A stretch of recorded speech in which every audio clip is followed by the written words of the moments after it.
Chapter 1255. Heavenly Palace City. On a certain street. On the busy street, a slender figure passed by the pedestrians at an astonishing speed. The surrounding pedestrians widened their eyes in surprise as they rushed towards their destination.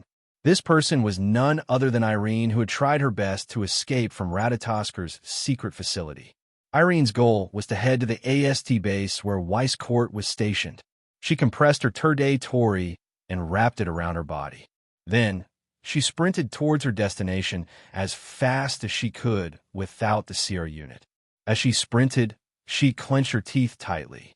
Irene must return to the AST base before Ratatasker's pursuers catch up to her. That's the only way to ensure her safety. Otherwise, even if she didn't care about Ratatasker's people, she would be at her wit's end if the few existences she feared were to come looking for her. At the same time, Irene's heart was filled with grievances. As the world's most powerful magician and an invincible existence, Irene had never thought that one day she would actually fall to the point where she would become someone's prisoner and even have to run away from someone's pursuit. But she has no choice. Among the existences that Alice sees as enemies, there are some that she has no choice but to fear. Itsuka Shido, not Suki Minamiya. Itsuka Kotori. The three of them had once defeated her without any injuries. With Irene's strength, there was no way she could resist them. Irene can only endure the aggrieved and humiliated feeling in her heart. She gritted her teeth and rushed towards the AST base. However, with her current speed, she doesn't know if she can reach the AST base before the enemies arrive. That's still an unknown quantity. There's no other way. Irene looked around. She suddenly plunged into a small alley. Then, a burst of bright light flashed in the small alley. The next moment, a ray of light shot into the sky with the sound of an engine. He shot past them and continued to head towards AST's base. His entire body was equipped with the platinum-colored special Sir unit, Pandaragon, and he unleashed his Tertitori that was much more powerful than a few seconds ago. Irene operated the thrusters as fast as she could. She recalled what Wu Yin said to her that day. Now you have two choices. 1. Tell me where Will Scott is right now. I can't guarantee that I won't do anything to him. Perhaps I'll cripple him, but I definitely won't kill him. 2. You don't have to say anything. I'll find Will Court myself. Once I find him, you could buy flowers for him to visit his grave. Recalling how that man had said those words in front of her, Irene's eyes flashed with hatred, and her speed increased to another level. I won't. Let you succeed. Heavenly Palace City, AST Garrison Base, in the luxurious room. Will Scott sat on the sofa with his eyes closed. Surprisingly, there was no longer that annoying smile on his face, not even the slightest bit of expression. This was a very unusual thing for Wilcote. However, it was no wonder that his most capable assistant, who could also be said to be his strongest trump card, was captured by Ratatasker's men. This was too unexpected for Wilcourt. It was too much of a blow. Fortunately, Wilcourt was quite capable. He did not lose his composure at all. He still did what he was supposed to do, but it was inevitable that he would behave differently from usual. If anyone who was familiar with Will Scott was here, they would know that the Will Scott who didn't do anything was the most unusual Will Scott. One could only imagine how Will Scott was feeling right now. But it was a pity that his mood didn't last long. Shortly after, as though he sensed something, Will Scott opened his eyes abruptly and gazed at the door. His lips curled into a sharp and disgusted arc as usual. Almost at the same time, the door was violently flung open, and Irene strode into the room. Her face was still cold, but her forehead was covered with sweat. It was clear that she had exhausted a lot of energy just now. Oh, you're back. Will Scott's eyes narrowed into slits as he spoke in a mocking tone. As expected of you, even Itsuka Shido was unable to imprison you. No, Itsuka Shido only came to talk to me once. He didn't interfere with my imprisonment. Ike took a deep breath and forced herself to calm down. However, Ike, I must tell you a piece of bad news. Is it about Itsuka Kotori? Wilcourt leaned back on the sofa with a calm expression. The magicians who escaped reported to me. I didn't expect Itsuka Kotori to have the power to defeat you. Irene was silent for a moment before she sighed and spoke. Ike, what should we do now? Irene bit her lips as she looked at Will Scott. Whether it's Itsuka Shido, Itsuka Coterie, or that angel Natsuki, their power is beyond the realm of elves. They are beyond our reach. Can we really capture them? That's right. Indeed, this is very unusual. Will Scott narrowed his eyes. There was a sharp glint in his eyes. The strength of the elves around Itsuka Shido seems to be beyond our expectations. This must be related to Itsuka Shido. Irene nodded silently and agreed with Will Scott. It's not like the DM hasn't fought fairies before. Irene didn't only encounter fairies in Heavenly Palace City. However, compared to the fairies she encountered before, Wuyin, Coterie, and the others are way too strong. They're so strong that they shouldn't be the only fairies that can handle them. This made Will Court and Ike suspect that Wu Yin is the cause of this. With the power of Dem, they knew that whenever elves appeared, Wu Yin would take the initiative to contact them and seal their spiritual energy. They even found out about Ratatasker's existence. Now, whenever the DM gets involved with Wu Yin, all sorts of things will go wrong. How can Will Scott and Irene not suspect that Wu Yin is the culprit behind all this? Looks like that man is a bit special. Will Court stroked his chin. An excited smile appeared on his face. If only I could know his secret. Irene raised her voice slightly, and there was a trace of helplessness in it. I know what you're thinking, but that man is too dangerous. With our power, we can't do anything to him. You're right. Will Court sighed helplessly, but he soon smiled. However, from another perspective, isn't such a powerful sprite exactly what we're after? This. Elaine opened her mouth as if she wanted to refute. However, when she thought of what Will Scott had done, she immediately shut her mouth. Don't worry. Seeing Irene fall silent, Westcott smiled as if he was comforting her. Human nature has a lot of weaknesses. The same goes for the elves. Even if we can't find them now, it doesn't mean that we won't be able to find them in the future. No matter what, we have a lot of advantages over them. Even if they have Ratatosker behind them, it's still the same. Let's wait. Westcott stood up and turned his back to Kieran as he came to a conclusion. His voice echoed clearly in the area. We just don't have a chance now. We're at a disadvantage. Sooner or later, there will be an opening. We'll make our move then. Anyway, I'm used to waiting. Just as Will Scott finished his sentence, a mocking voice rang out. Too bad, I don't have that much time to play with you. Chapter 12:56. Too bad I don't have that much time to play with you. A nightmarish voice drowned out Will Scott's words and reverberated in the luxurious room. Hearing this voice, Westcott's eyes turned cold and Irene's pupils shrank. The two of them turned their heads and looked at the source of the voice. Then, their expressions changed. Wu Yin was standing at the entrance of the room. He was wearing a black shirt, black pants, and a black jacket. He had black hair and red eyes. His arms were crossed in front of his chest. He had an inexplicable smile on his face. Irene was expressionless. Her shoulder-length hair fluttered even though there was no wind. The temperature in the room dropped to freezing point. Irene was the first to react. She leaped up and arrived in front of Will Scott. A golden light flashed on her body, and her special Siri unit, the Pendaragon, appeared and covered her body. She pulled out the sword-shaped equipment from her back and issued a command in her mind. A laser beam shot out from the handle of the sword-shaped equipment. Irene pointed it at Wu Yin. Her expression was full of vigilance. When did you? Don't be nervous. Wu Yin revealed a half-smile that Irene feared the most. He shrugged. I just got here. I have no intention of eavesdropping. Although, I can more or less guess the content of your conversation. Do you think I'll believe you? Irene heard Wu Yan's words. She did not let down her guard. Instead, she glared at him. If you didn't follow me from the beginning, how would you know? How did you know we were here? Irene's eyes widened as she thought of something. Did you guys arrange for me to escape on purpose? To find Irene, don't think we are as bad-hearted as you damn. Wu Yin looked at Irene with an innocent expression. The corner of his lips slowly curled upwards. Well, anyway, you won't believe me even if I tell you this. Irene impulsively grabbed the laser sword in her hand. She wanted to rush to Wu Yin, but she was stopped by a hand on her shoulder. Calm down. Irene, you are losing your composure. Well, Scott patted Irene's shoulder, and he looked at Tabichi Origami, who was standing beside Wu Yin. He helplessly smiled. I think the reason why Taoist Monarch Scholar is here should be because of Origami Crane, right? Irene. Irene was stunned for a moment before she remembered.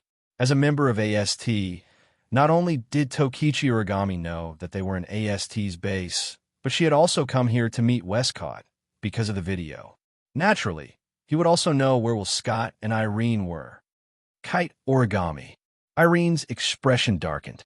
Her gaze towards Kite Origami turned dangerous. I didn't expect you to be someone who bites the hand that feeds you. I've gained power. Although it's because of your help, I've also paid the price. You've also used me once. Yuichi Origami replied expressionlessly. From the very beginning, we were never on the same side. Weren't on the same side? Irene stared at Tokichi Origami's cold face. Aren't you from AST? Don't you hate elves the most? Isn't the person next to you the one who killed your parents? No, you're wrong. Yuichi Origami's eyes released a cold light. He's my benefactor. Benefactor? This time, it wasn't just Irene who was stunned. Even Will Scott was stunned. Benefactor? Isn't he the one who killed her parents? How did he become her benefactor? Looking at Tokichi Origami's beautiful face, whose expression and emotions could not be read at all, Will Scott and Irene frowned. They couldn't figure it out. It's not their fault.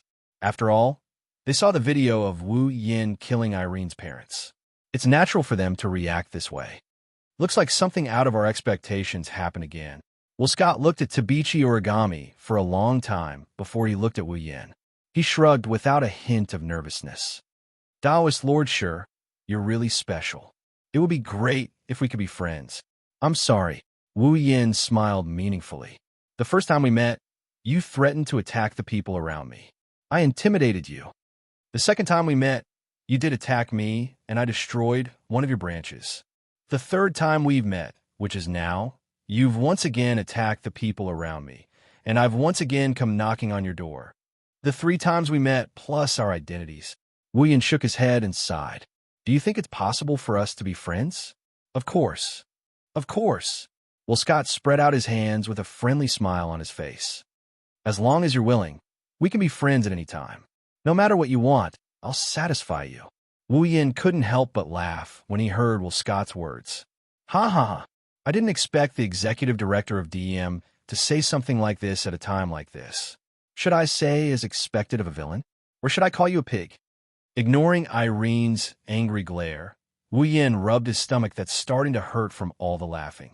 His smiling eyes are like knives cutting through Will Scott and Irene. If you're trying to stall for time so that the people from AST and DM can come and support you, then don't waste your time. The moment I entered this place, I've already set up a barrier around this place. Both Scott and Irene's expressions changed. Wu Yin mocked them. Do you understand now? In other words, even if I kill all of you here, no one will know about it until it's over. Buzz. Irene unleashed her Terde Tori to envelop Will Scott. At the same time, she stomped on the ground and charged towards Wu Yin. Ike, run. Irene controlled her Terde Tori to send Will Scott away while she swung her laser lightsaber towards Wu Yin's neck. Clang. However, the laser lightsaber collided with another laser lightsaber before it could hit Wu Yin's neck. The crisp sound of weapons clashing against each other caused a sonic boom that blew at Irene's blonde hair. It also blew away the cold expression hidden behind her short white hair. Irene's pretty face turned grave as she looked at Toichi Origami, who was holding a laser lightsaber and fighting against her. Toichi Origami was equipped with the sister machine Mordred that was very similar to her Pandaragon in terms of appearance and performance. She would never have thought that at this critical moment, the person she would be facing was actually the controller of her own personal cryo unit. Origami Kitsune. Irene said coldly, "Do you think you're my opponent?" Irene, I don't need to be your opponent. Origami Kitsune raised her head slightly.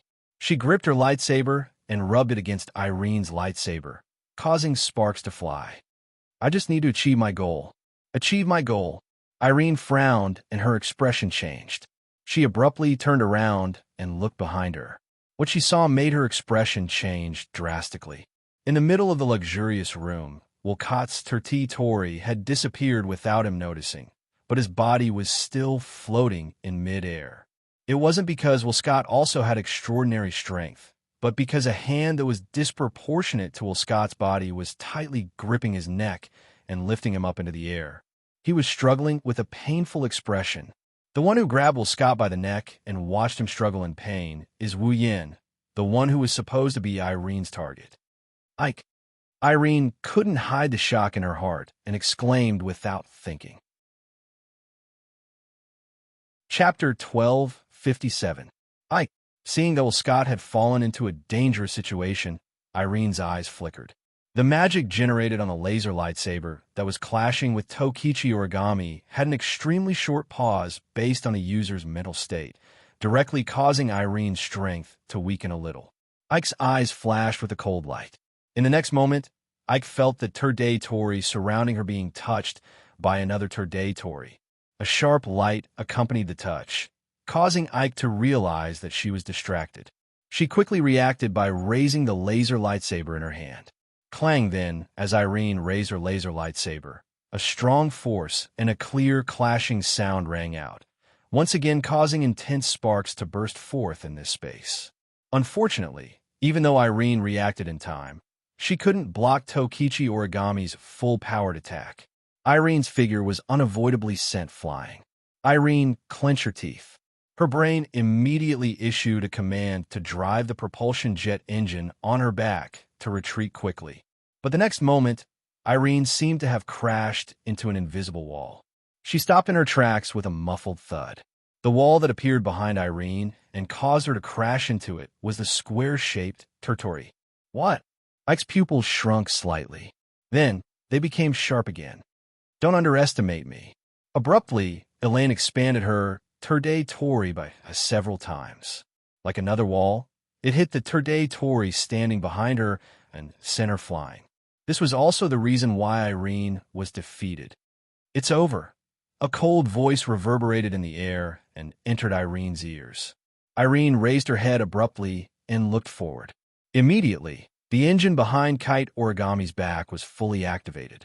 She swung her laser lightsaber and slashed the Tori around her with a sonic boom. Ike's eyes fell on it. Ike's Tori precision is the highest among all magicians in the world. Logically speaking, Ike's strength is lower than Ike's. Even if Ike's full force attack was caught off guard, it was unlikely that it could break the Tori around her. However, the strange thing was that Irene had expanded her Tori.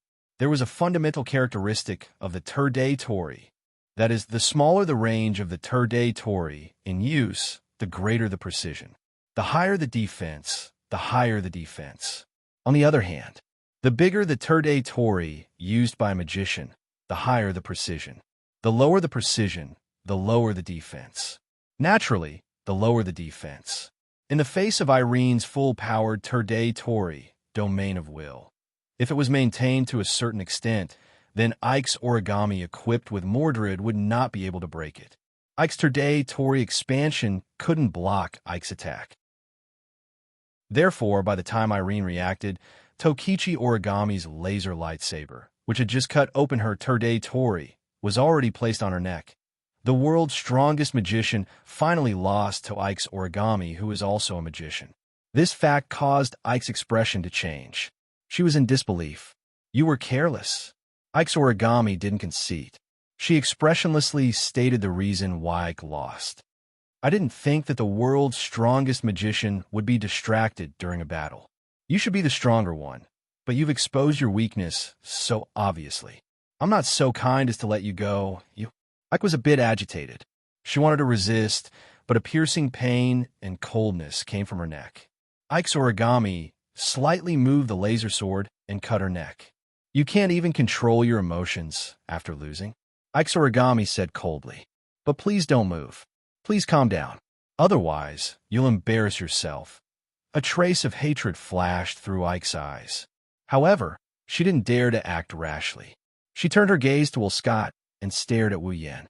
Her body tensed up. If this continues, forget Will Scott. Ike won't be able to protect herself. Ike was anxious when she saw Will Scott in more and more pain. Wu Yin suddenly let go of Will Scott's neck and let him fall to the ground. Cough, cough, cough. Holding his neck, Will Scott coughed out of anger. However, before he could cough a few times, a foot stepped on his chest and stepped on him. Ike's eyes were about to pop out of their sockets. Her heart felt like it was bleeding. Ever since she followed Will Scott and protected him, Will Scott didn't even get hurt when he was threatened. But today, with her by his side to protect him, not only was Will Scott almost strangled to death, he was even trampled under someone's foot. Ike's mind was on the verge of going crazy. She failed in her duty. Oomph. Will Scott let out a muffled groan. He felt as though a mountain was pressing down on his chest. The feeling of being unable to breathe caused his shrewd face to turn red. Even his eyes were bloodshot. However, he was smiling, and it was a very happy smile. This feeling, I feel like I could die at any moment. Will Scott forced a voice out of his throat while maintaining his smile. He looked up at Wu Yin. A painful and joyful smile appeared on his face. How many years has it been since I last met you? How nostalgic. Wu Yin raised an eyebrow. He looked at Ike's origami gloomily. Do I look so harmless that I can make people smile when they're threatened by me? I think it's personal. Toichi Origami stared at Irene in front of him. While holding the laser lightsaber in his hand, he answered without turning his head. The CEO of a DM is someone who can smile in the face of death. There's no doubt about it, I see. Wu Yin rubbed his chin and muttered to himself. Seems like he'll be satisfied if I let him die. That won't do. Death is not scary. Tokichi Origami also ignored the two hostages and said indifferently, At least, if I were in your shoes, I'd rather die. Is that so? Wu Yin didn't seem to be aware of it, as he increased the pressure on his leg. Looking at Westcott's contorted face, Wu Yin chuckled. It's a cold chuckle. Then what should I do to vent the anger in my heart? Westcott opened his mouth as if he wanted to say something, but the force from his chest caused the air in his body to disperse, making him unable to utter a single word. Unable to speak, Will Scott could only put on a smile on his face once more. His smile was both joyful and mocking. Wu Yin couldn't help but reveal a disgusted expression as he swung his hand downwards with all his might. A stream of magic power whistled through the air like a sharp blade, ruthlessly slicing towards Will Scott's shoulder. With a clear, tearing sound, Westcott's entire arm below his shoulder was cut off from his shoulder, while blood spurted out like a fountain. The smile on his face froze. The intense pain caused Will Scott to cry out in agony. Irene's heart-wrenching cries reverberated in the surroundings. She no longer cared about the laser sword on her neck as she charged towards Will Scott. Bang! However, before Irene could rush out, Tokichi Origami kicked Irene's body forcefully, kicking Irene out. Ugh! Ike grunted. Ike's body flew across the air and landed next to Will Scott, who was hugging his shoulder. Her face was full of pain. Wu Yin looked at Will Scott, who was lying on the ground with a twisted face. He turned around and walked towards the exit. It won't be so easy next time.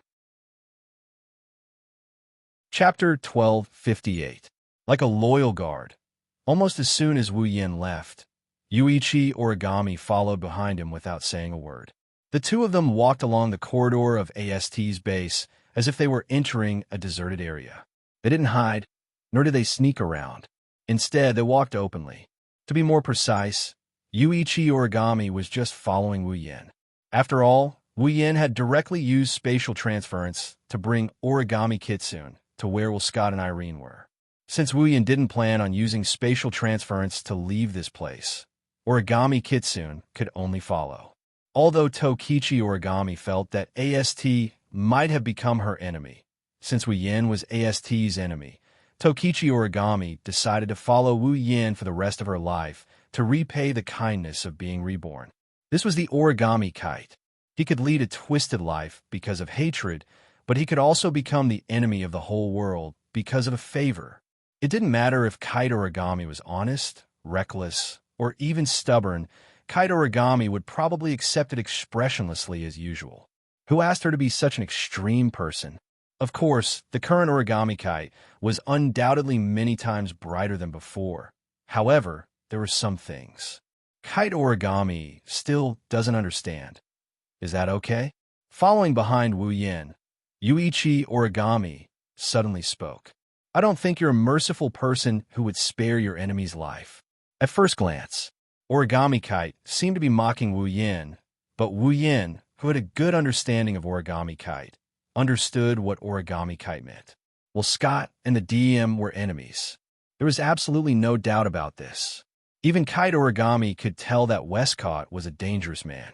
Extremely dangerous. It was not because Scott was strong, but because this person gave Origami a sense of danger from the bottom of her heart. Perhaps, as an enemy, Scott was even more terrifying than Irene. Although Tokichi Origami had no evidence to prove this point, she believed in her own feelings. Similarly, Tokichi Origami didn't think that Wu Yin didn't know how dangerous Scott was. If Westcott is allowed to continue like this, one day, the elves around Wu Yin might actually be captured by Westcott. He would regret it then. It would really be too late. Do you think I don't want to kill him? Wu Yin understood the meaning behind Tokichi Origami's words. He helplessly scratched his face and shrugged. I can tolerate him once, I can tolerate him twice, but that doesn't mean I can tolerate him 3 times. Just now, I really wanted to kill him, but someone didn't give it to me. Someone doesn't want to give it to me? Yuichi Origami was stunned for a moment. Just as she was about to ask for the reason, a burst of chaotic footsteps rudely interrupted her and attracted her attention. She was with Wu Yin. She raised her head and looked at the front of the corridor. Immediately, a team of about a dozen girls wearing specialized thread-linked outfits entered Tokichi Origami's sight. The leader of the team was Tokichi Origami's former boss, Sunrise Prairie Fire. Tokichi Origami frowned and turned to look at Wu Yin. I think we should retreat as soon as possible. Yeah, we have to retreat first. If we are seen, it will be troublesome. Wu Yin agreed, but his next words stunned Tokichi Origami. So, I will retreat first. See you at the door. Without waiting for Tokichi Origami to react, Wu Yin turned around and disappeared from the spot. Tokichi Origami stared blankly at the direction Wu Yin disappeared.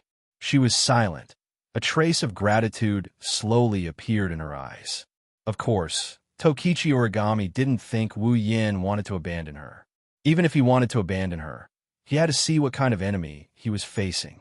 A group of AST members didn't have the qualifications to make Wu Yin abandon his companions and run away. Besides, Tokichi Origami didn't believe that Wu Yin would do such a thing. Even though Tokichi Origami had only known Wu Yin for a few days, she could see that he was a good person from the smiles on his elves' faces.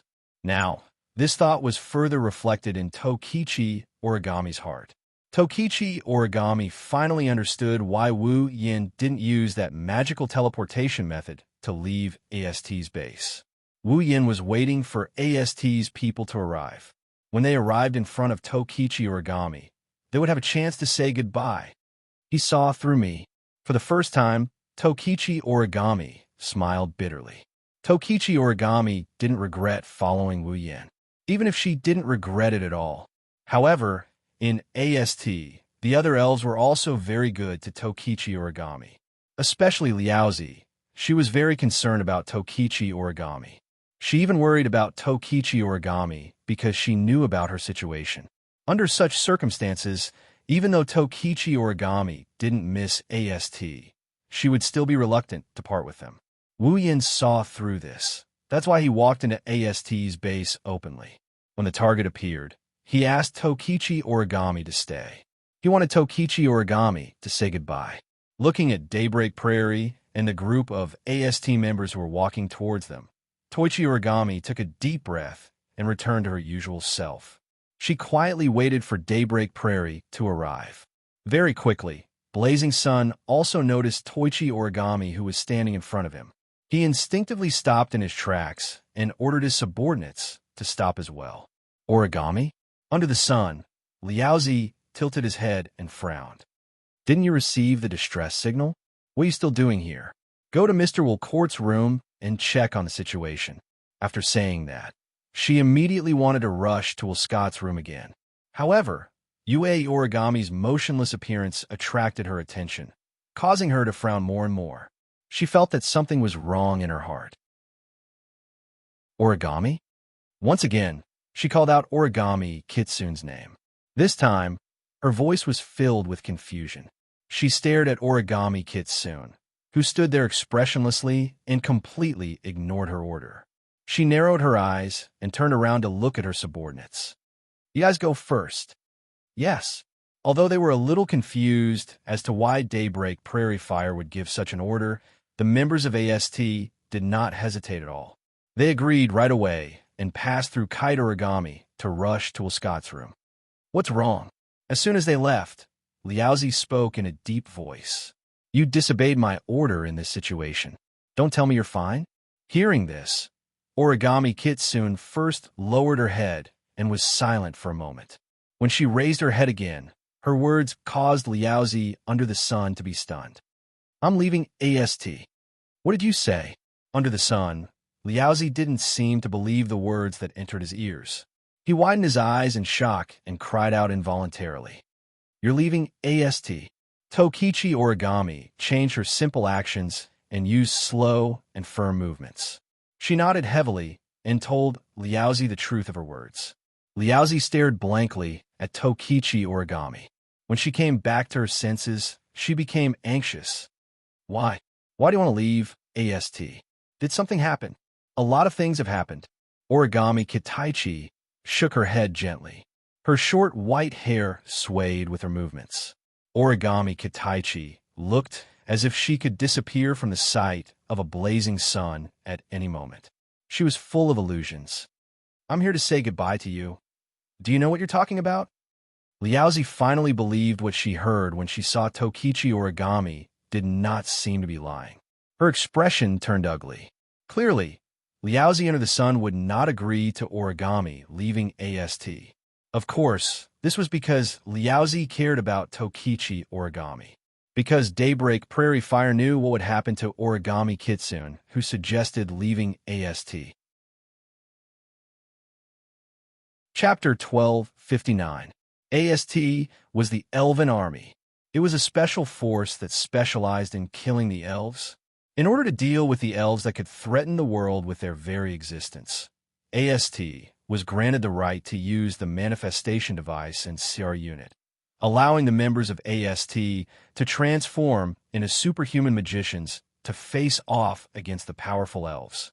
Every member of AST was carefully selected from masses. They were special members who had the talent to become magicians. After going through training and tests, they were confirmed to be proficient in controlling CR unit. Only then could they join AST. After all, if they couldn't control the CR unit, how could they fight against the elves? As for those who didn't join the AST and become a member of the Magician Army, their memories must be erased with the display device so that they would forget everything about the AST and the display device and return to the life of a normal person. AST, the display device, and the elves were secrets that couldn't be revealed to the common people. Otherwise, it would bring chaos to the world. Therefore, AST wasn't something that could be easily joined. Naturally, Origami couldn't leave just because she wanted to. Of course, Origami could raise her request to the higher-ups of AST. AST would not force Tabichi Origami to stay, even though a good magician was hard to come by. However, AST wasn't a black-hearted company like DM. It was a legitimate self-defense force of the country. They wouldn't force anyone to leave. However, once Toichi Origami requested to withdraw from AST and received approval, the people of AST would erase Toichi Origami's memory of AST and the display device as part of their obligation. They would let her return to her normal life. In other words, not only would Origami Kite have to forget everything about the display device, he would also forget everything that happened in the AST, including her former companions and her boss, Sunrise Prairie Fire. By then, Origami would be the captain of the Elven Army who could only operate in the dark, while Sunrise Prairie Fire would be a normal citizen of Heavenly Palace City. Origami and Sunrise Prairie Fire would never cross paths again. So, after coming to the conclusion that Origami wasn't joking, Sunrise Prairie Fire's expression turned ugly. Because when Origami Koichi said this sentence, it was no different from breaking off all ties with her forever. Are you serious? Sunrise Prairie Fire stared at Origami with a solemn expression. You should know that once you leave AST, your memories will be erased, right? You don't have to worry about that. Origami gave the most concise answer to Sunrise Prairie Fire's threatening words. My memories won't be erased. What do you mean? Sunrise Prairie Fire frowned at first. Then she thought of something and showed an expression of disbelief. Are you planning to go against AST's system and escape? Hearing Daybreak Prairie Fire's words, Origami Kite was speechless. From a certain point of view, Kite Origami was indeed trying to resist the AST system and escape while retaining his memory. After all, there was no way Tokichi Origami would let the people from AST erase his memory without doing anything. Seeing how speechless Tokichi Origami was, Sun Liaozi's anger exploded. Are you crazy? Without even thinking about it, Liaozi under the sun cursed out loud. You'll be wanted by the self-defense force. Do you want to live like a fugitive? You don't have to worry about that. Origami looked at Sunrise Prairie Fire. Someone will help me. It won't affect my life. Someone will help you. Sun Liaozi looked as though he was unable to let go of this matter. I think you're crazy. Did someone instigate you to do this? But you're not a kid who will be tricked. Actually, the real one is also over there.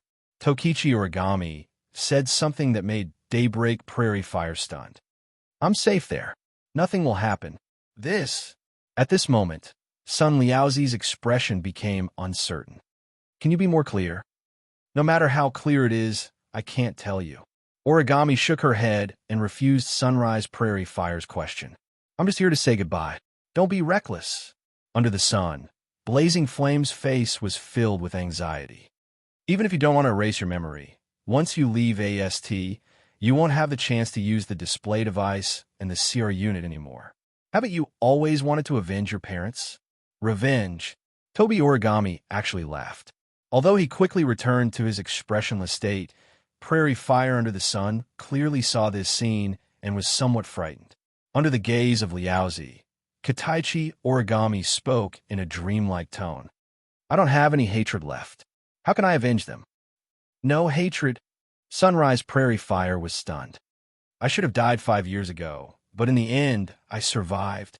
Toichi Origami closed her eyes as if she was recalling something. Her cold voice echoed in the air. I once thought of committing suicide. I wanted to leave this world with my parents, but I met her. Shiori's figure appeared in her mind, and Tabichi Origami's tone softened. She gave me a glimmer of hope at that time. She also became the final destination of my soul. She allowed me to maintain myself and not fall. She allowed me to continue living. Meeting her can be said to be the luckiest thing in my life. She slowly opened her eyes. At this moment, Yuichi Origami's eyes flashed with a bright color that even Liaozi under the sun would be shocked.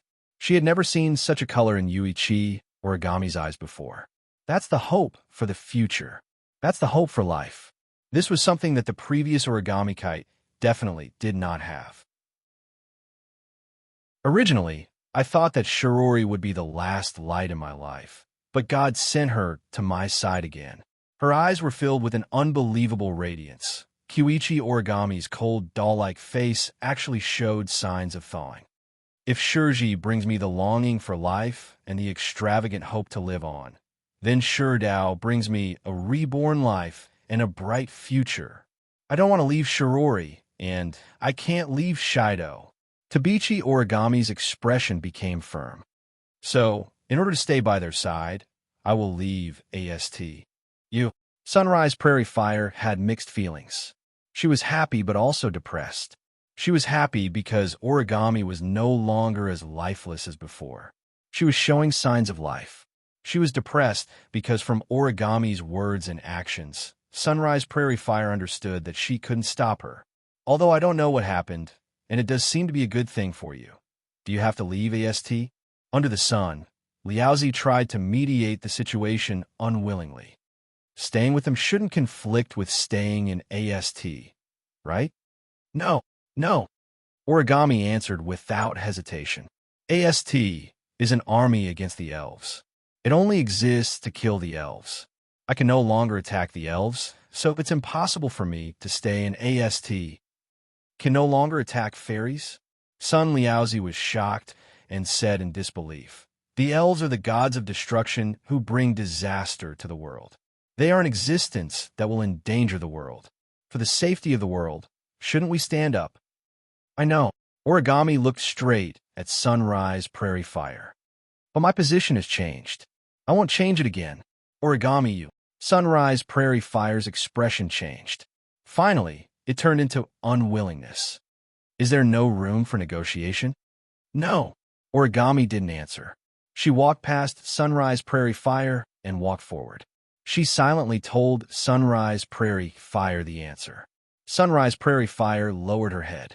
After a long time, she sighed. Forget it. I hope you can live a good life in the future.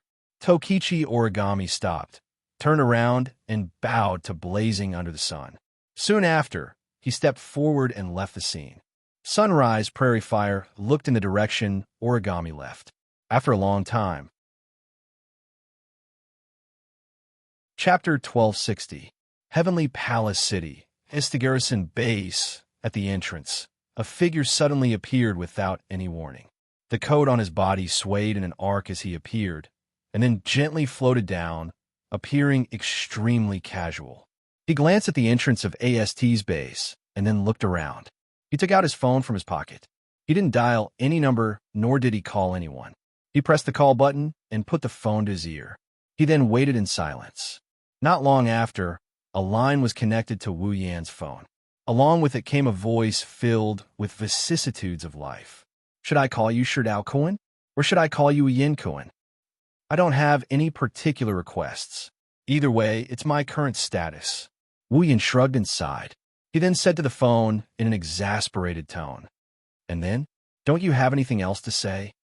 You specifically told Coterie to tell me not to kill Will Scott. You even told me not to kill Irene. If you don't have a good reason, I'll lose my temper, Woodman-sama. As for the reason," on the other side of the phone, Woodman let out a long sigh, as if he was pondering. Then he spoke in a mocking tone. "There are rational reasons and emotional reasons. Which one do you want to hear? Upper echelons like you treat hostile forces? How could there be such a sentimental reason?" Wu Yan raised an eyebrow. "Then I'd like to hear. Due to various reasons, Will Scott can't die yet." Woodman answered. "That's the rational reason. I'm asking about emotional reasons." Wu Yan's eyebrows twitched as he rubbed his forehead. "I say, Woodman-sama, you're not purposely making fun of me, are you?"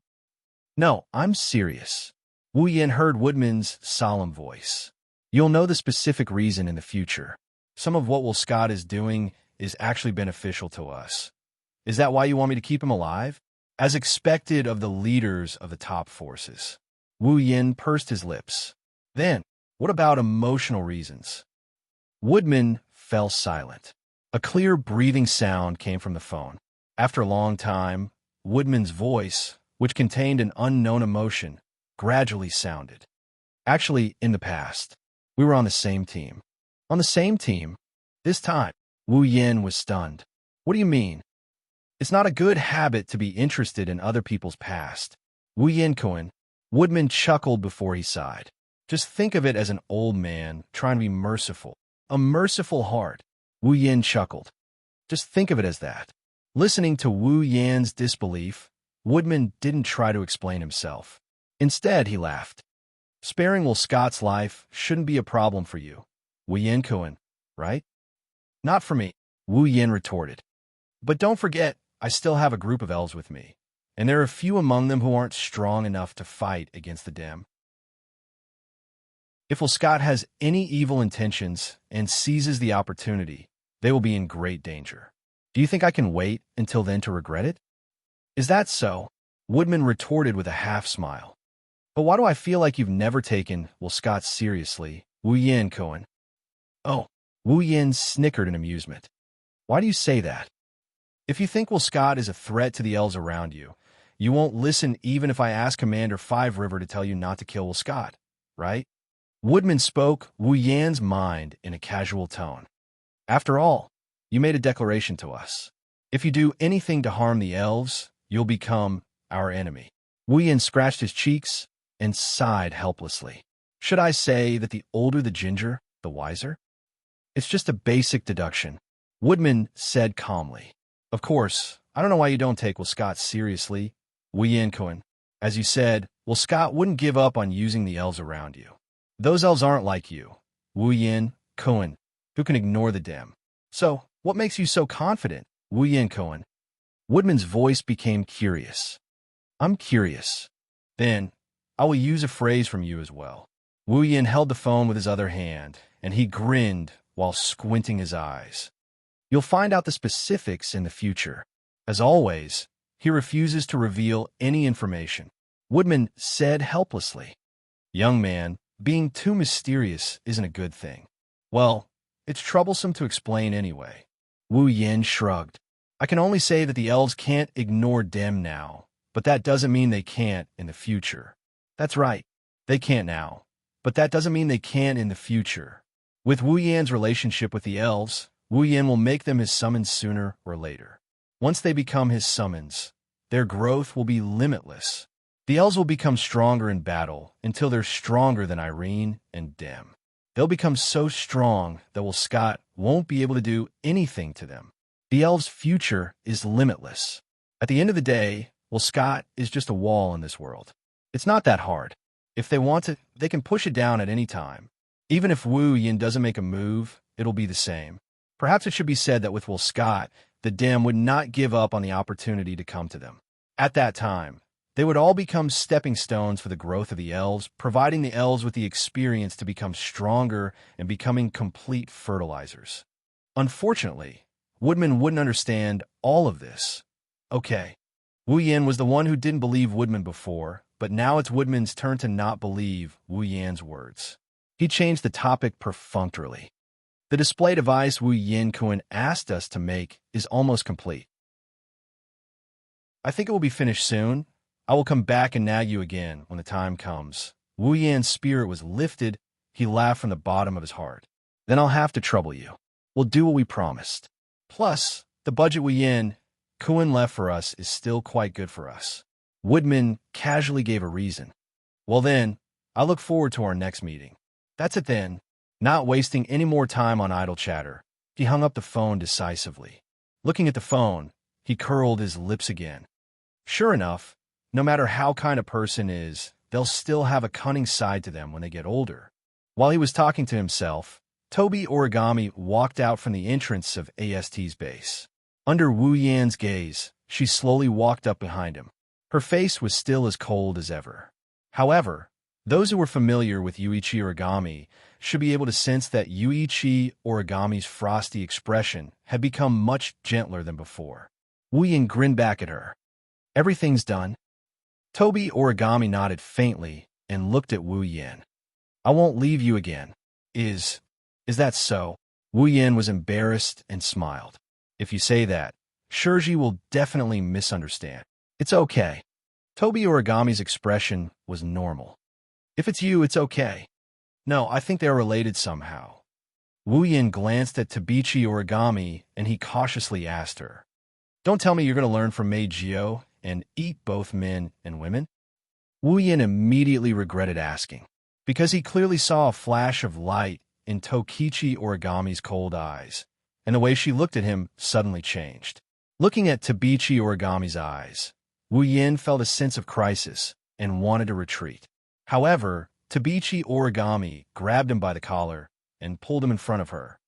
You're not allowed to touch Shurji. Huh?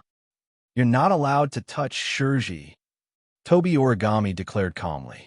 As compensation, I can let you trample on me. Cold sweat slid down Wu Yan's forehead.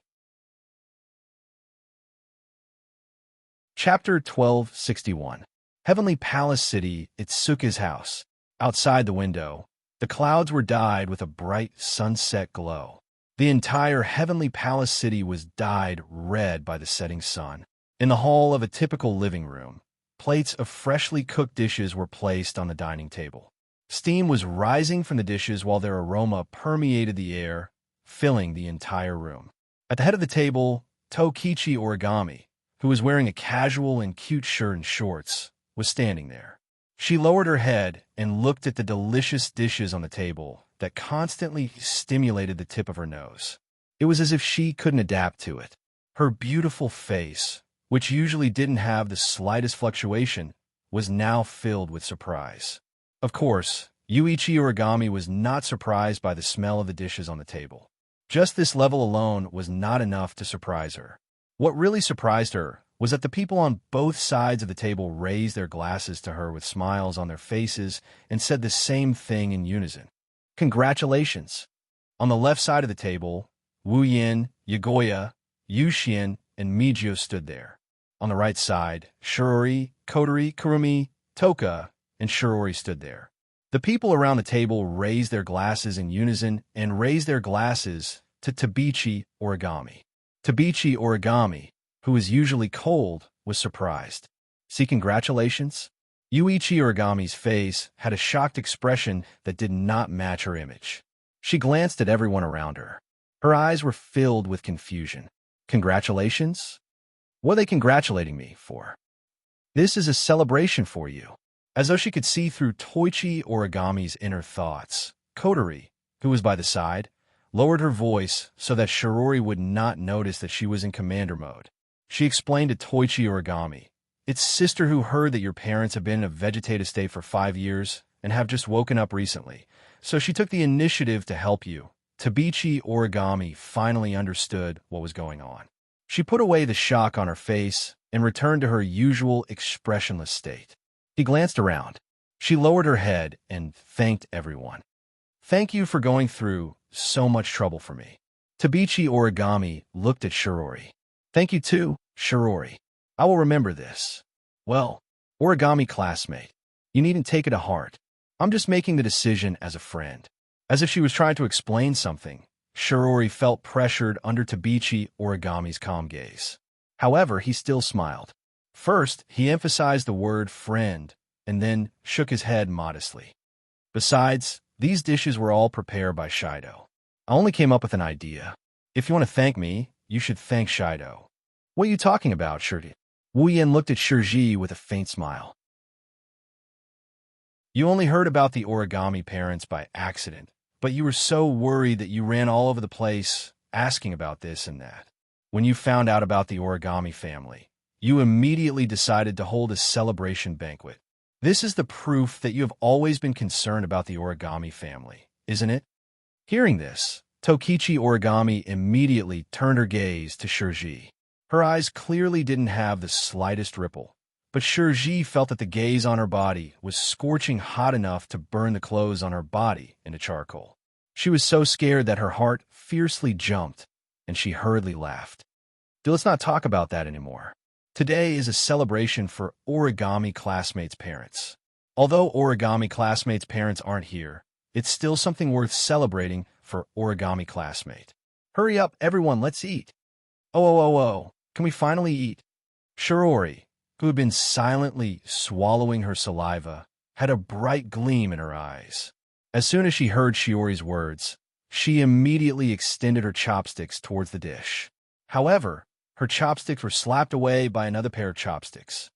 "This is the celebration banquet Shido and Shirji prepared for me."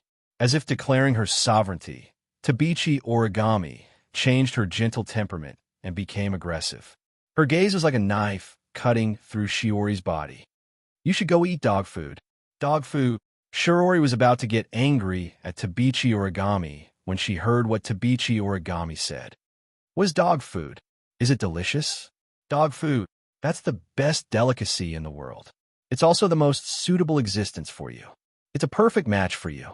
Koichi Origami answered without hesitation. "I strongly recommend you eat dog food." "Really?" Shiori's eyes widened as she looked at Wu Yin with excitement. "Shido, I want to eat that. Make it for me." "Uh-huh." Wu Yin laughed dryly. "I know how to make it, but this is the first time I've been asked to make dog food. It feels wonderful. As it turns out, Even though Kite no longer hates the elves, he still needs to make progress in his relationship with 10 fragrances carefully. They are definitely enemies on par with Mikoto and Shokuho Misaki. Ugh, this is delicious. On the other hand, Meijio had already started eating. She seemed to be enjoying herself. As expected, my dear, you're so good at cooking. Umph, my master's cooking isn't something that mortals can compare to. Next to her, Yajuya continued to work while puffing out her chest proudly. It was as if she had done everything herself. Shixien, on the other hand, turned her head strangely and looked in Meijio's direction. Shixien has always wanted to know why Meijio is here. Yes, my dear invited me here. Meijio raised her head proudly. It's a celebration. Of course, the more people there are, the merrier. Sister Meijio? She brought ingredients. Yoshino tugged at Shixien's sleeve and reminded her. Sister Shirori saw the ingredients and thought of holding a celebration. Allah! Kurumi blinked her eyes and put her finger on her cheek, making a cute gesture. So you're saying that Meijio wanted to bring ingredients to our house before we decided to hold a celebration? Yes, what's wrong with that? Meijio looked at Kurumi and said angrily, only you guys get to eat my deer's cooking every day. You're too cunning. I want to try it too. This is already our family's signature dish. Kotori pouted. Outsiders don't have the right to enjoy it. Then it's fine as long as it's someone from your family, right? Meijio wasn't angry. She was happy. She yelled at Wu Yan. Aye, my dear, let me marry you and become a member of your family. Cough, cough. Wu Yan almost spat out the soup in his mouth. He coughed a lot. Shido, I say, you should restrain yourself. Shiori's eyes twitched, and she glared at Wu Yan. Even if you're a playboy, there should be a limit. Wu Yan's lips moved. He wanted to explain, but Wu Yan didn't. He held it in for a long time, but that was all he could say. That a force majeure. Toka is a force majeure. Tokasaki-san is a force majeure. Yogi Aro and Yushien are also a force majeure. Now even Seiyaki-san is a force majeure. Shiori's eyes were filled with disdain. Then, who is the next force majeure? Who knows? Well, who knows? Wu Yan rubbed his nose in embarrassment. Maybe it's Kotori. Before he finished, 2 murderous gazes shot at Wu Yan like arrows. Wu Yan froze. One of them was from Kotori, who was pretending to be a good girl. She didn't dare to show her anger. The other one was from Shirori, who was glaring at him coldly. Aye, Shido, Shirori said with a smile. Don't tell me you want to lay your hands on your own sister? Wu Yan's hair felt numb and like a broken doll. He shook his head with a kacha-kacha sound as if his neck was rusted. That's what he got from her. You Lilicon. Wu Yan almost spat out his saliva. Why? Why do you have so many questions when a woman is angry? Shirori fiercely threw out such a sentence. She reached out and grabbed Wu Yan by the collar and pulled him in front of her. Like an angry King Kong, she warned him in a menacing manner. Listen up, it's your business to mess with so many girls. I can't do anything about it. But you're not allowed to lay your hands on Kotori and Yoshino. Do you hear me? Wu Yan's face was covered in tears. He wanted to say that a few hours ago, Tashichi Origami did the same to him. But now, she's the one he's not allowed to lay his hands on. Chapter 1262. In the end, the celebratory banquet ended in a joyous and harmonious atmosphere. Everyone was reluctant to part with the banquet, and it ended satisfactorily. As the main character, although Tabichi Origami looked cold the entire time, she did not bring anyone a sense of oppression. Instead, she was unexpectedly supportive. Of course, Tabichi Origami was just arguing with Tabichi Origami over some trivial matters. She also used the excuse of thanking Shirori to constantly harass her. Even Wu Yan was harassed by her a few times, causing Shirori to frequently cast angry glances at her. After all, before that, Shirori had just warned Wu Yan not to attack Kotori and Yanai. Now, Wu Yan attacked Tabichi Origami, causing Shirori to be angry, but she did not dare to say anything. If Shirori were to find out that one of the 2 targets she warned Wu Yan not to lay his hands on has already been murdered by a certain wolf. Moreover, that person is Shiori's sister in name, Wu Yan's sister in name. Would she faint on the spot? In addition to the main character of the celebration banquet, Meijio, who came to Wu Yan's house as a guest, was also very satisfied because she secretly sneaked into Wu Yan's room and observed everything in Wu Yan's room. As for the members of Wu He's house, except for Shirori, who had been enduring Tabichi Origami's harassment and Tabichi Origami's provocation, the rest of them also spent the entire banquet happily. Or rather, except for Shirori. Tabichi Origami were also enjoying themselves. Who knows, finally, because everyone was having too much fun, they forgot the time. When night completely fell, everyone came back to their senses and realized that it was almost dawn.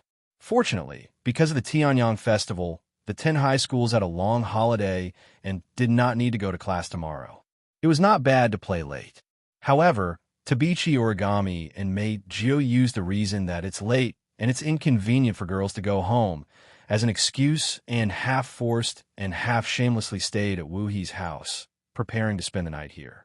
Shirji was also helpless about the two girls' forceful move-in.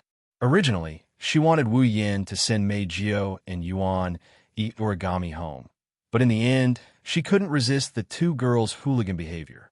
When the two super beauties acted shamelessly, the lethality was not ordinary. In the end, he could only compromise. However, after compromising, Meijio complained that she wanted to sleep in the same room as Wu Yin, and Tashiichi Origami complained that she wanted to sleep in the same room as Shirori. In the end, Shirori, who realized that a certain wolf would ruin her family's reputation, and also realized that her own chastity was in danger, resolutely objected and forcefully suppressed the two girls. After a period of chaos, the final decision was made. Kotori went to sleep in Shiori's room so that she could make room for Miku and Teruchi to fold paper. He had to make do with it for one night. Thus, the chaos ended with Meijio and Teruchi Origami being extremely dissatisfied. There are 5 rooms in Itsuka's house. Wu Yin, Yabuya, Yuhin, Shirori, Kotori, Mikoto, Toka, Yokoi, Kurumi, and Kurumi will stay in the same room. Luckily, Shirori and Kotori's parents weren't at home due to work, or else tonight would have ended on a bad note. Overall, the current situation is still a happy ending. At least, from Wu Yan's point of view, Meijio and Teruchi Origami evolved from Yuri to half Yuri. They're so hardcore that both men and women are attracted to them, so they should be able to get along very well. While Yeguya and Yushin went to take a shower, Wu Yin laid on his bed and seriously thought about these things. He couldn't help but feel that he's a bit stupid. Placing one hand on his forehead, Wu Yin stared blankly at the ceiling with his wine-red eyes. His thoughts began to wander. Basically, every night when Wu Yin was alone in the room, he would be in this state. The reason is that Wu Yin is a night owl, a habit he had when he was an otaku. The other reason is because of his physique. As a vampire ancestor, Wu Yin is definitely a nocturnal creature. Although it doesn't affect him during the day, he's always more energetic at night. In addition, he was a night owl. After becoming the true ancestor of vampires, he could not sleep at night almost 300 out of 365 days of the year. As a result, his soul would usually wander off before he went to sleep. Inadvertently, Wu Yin recalled the phone call he had with Woodman during the day. In fact, during the day, Wu Yan's explanation to Woodman that the elves can't ignore the dim now doesn't mean they can't in the future.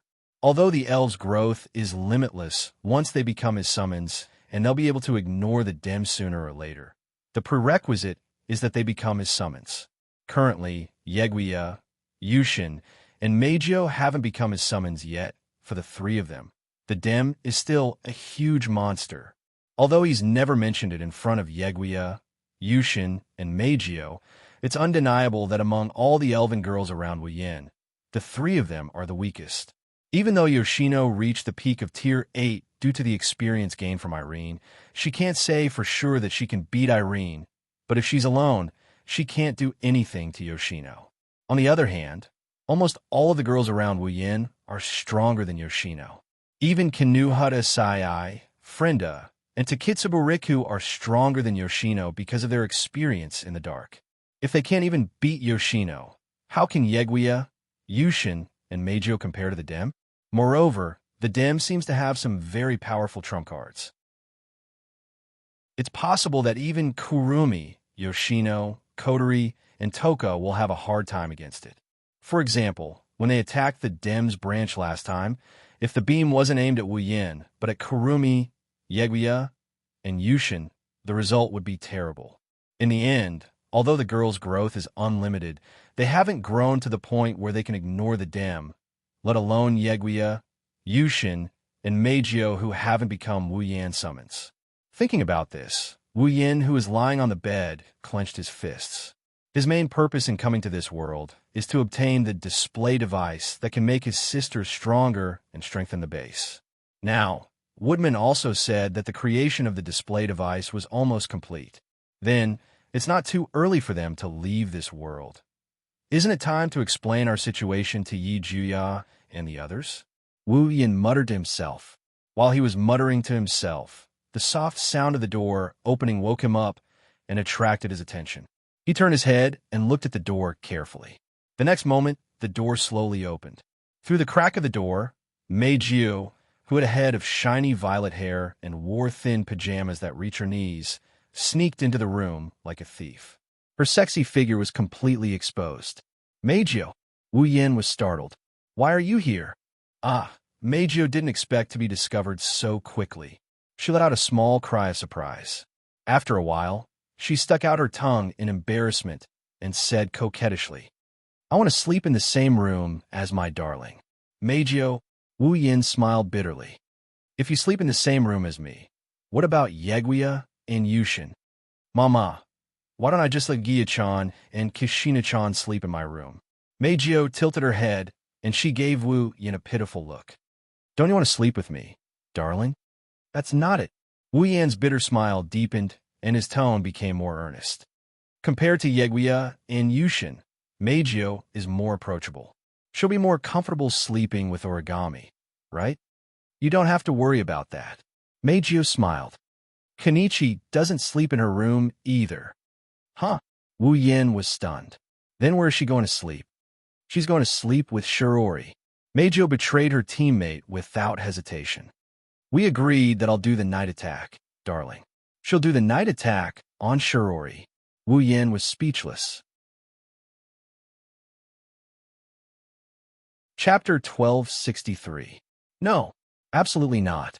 There's no room for discussion. Yakuya rejected Meijio's request without hesitation when he returned to the room with Shissien. The right to enter the dreamscape with our master is the spoils of war that we obtain from our sacred duel with those two rude servants of ours. How can we just give it away? I agree.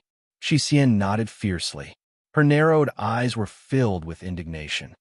Shissien believes that Meijio's idea of reaping without sowing is wrong. She must be strongly condemned. So what?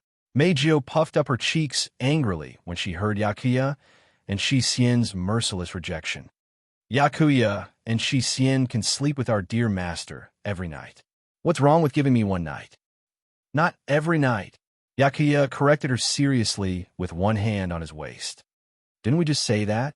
That's the right to sleep with someone else after a sacred duel. It's not easy for us sisters to obtain this opportunity. In conclusion, Yigeya and Shissien had to go through a lot of hardships to be able to sleep in the same room as master.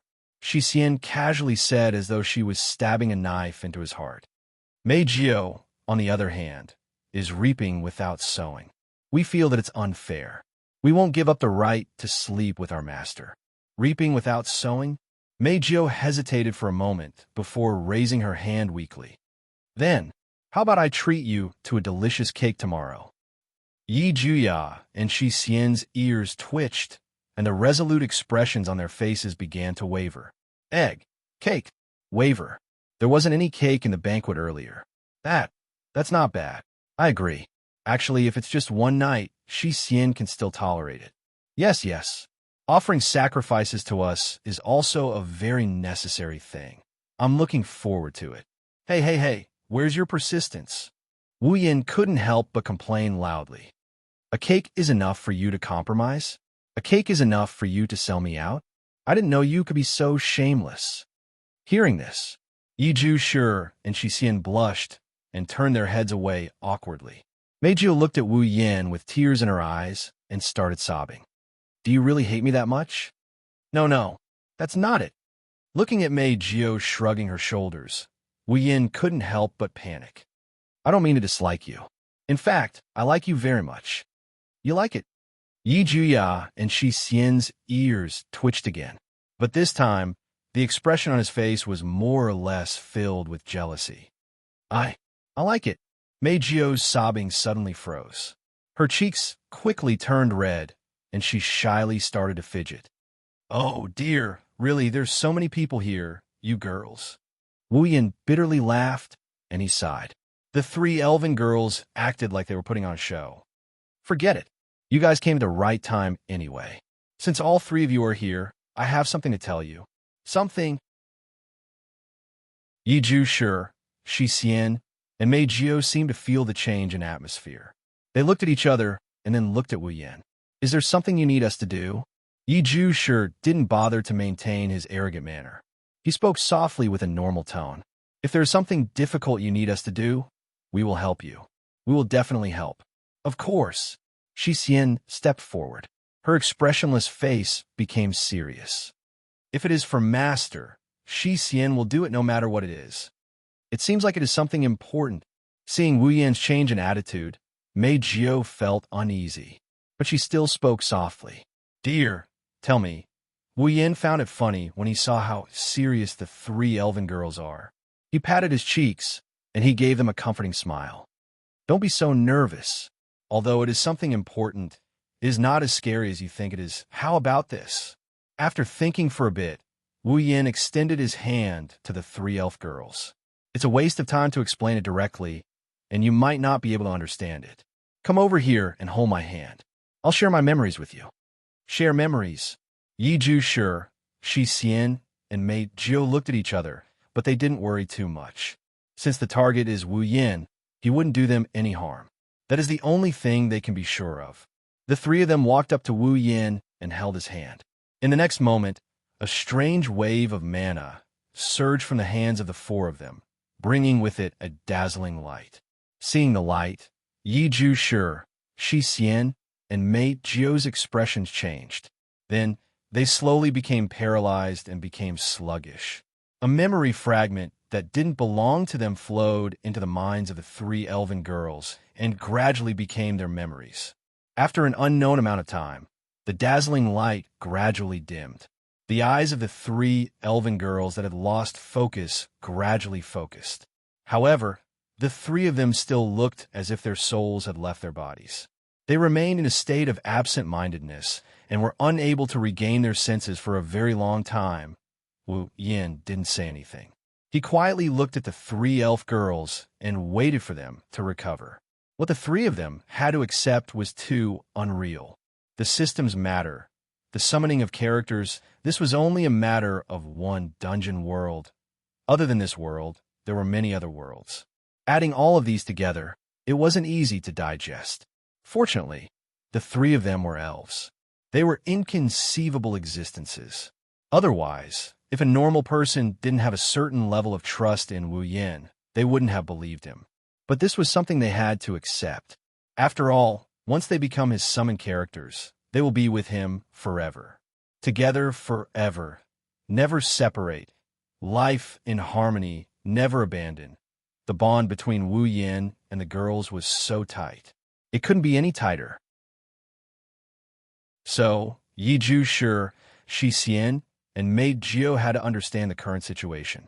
After a long while, the three elven girls gradually regained their senses. They looked at each other, but didn't say anything. Only the three pairs of beautiful eyes were filled with shock. Is this real or fake? This was the first thought that came to Mei Jio's mind. This kind of thing, does it really exist? So amazing. Yiju Shi said in a daze. So Master can do this kind of thing. Shocking, another world. Even Shi Xian didn't know how to express her emotions. What a shocking world. No wonder Master is so strong. With such a magical system, Dim can't compare. I know it's hard for you to believe, but this is the truth. Whether it's the dungeon world, the spalier world, the system, or the summoning of characters. Wu Yin looked at the three elf girls and spoke in a deep voice. Now, you know the situation. Actually, I just want to ask if you're willing to. Do you even need to ask?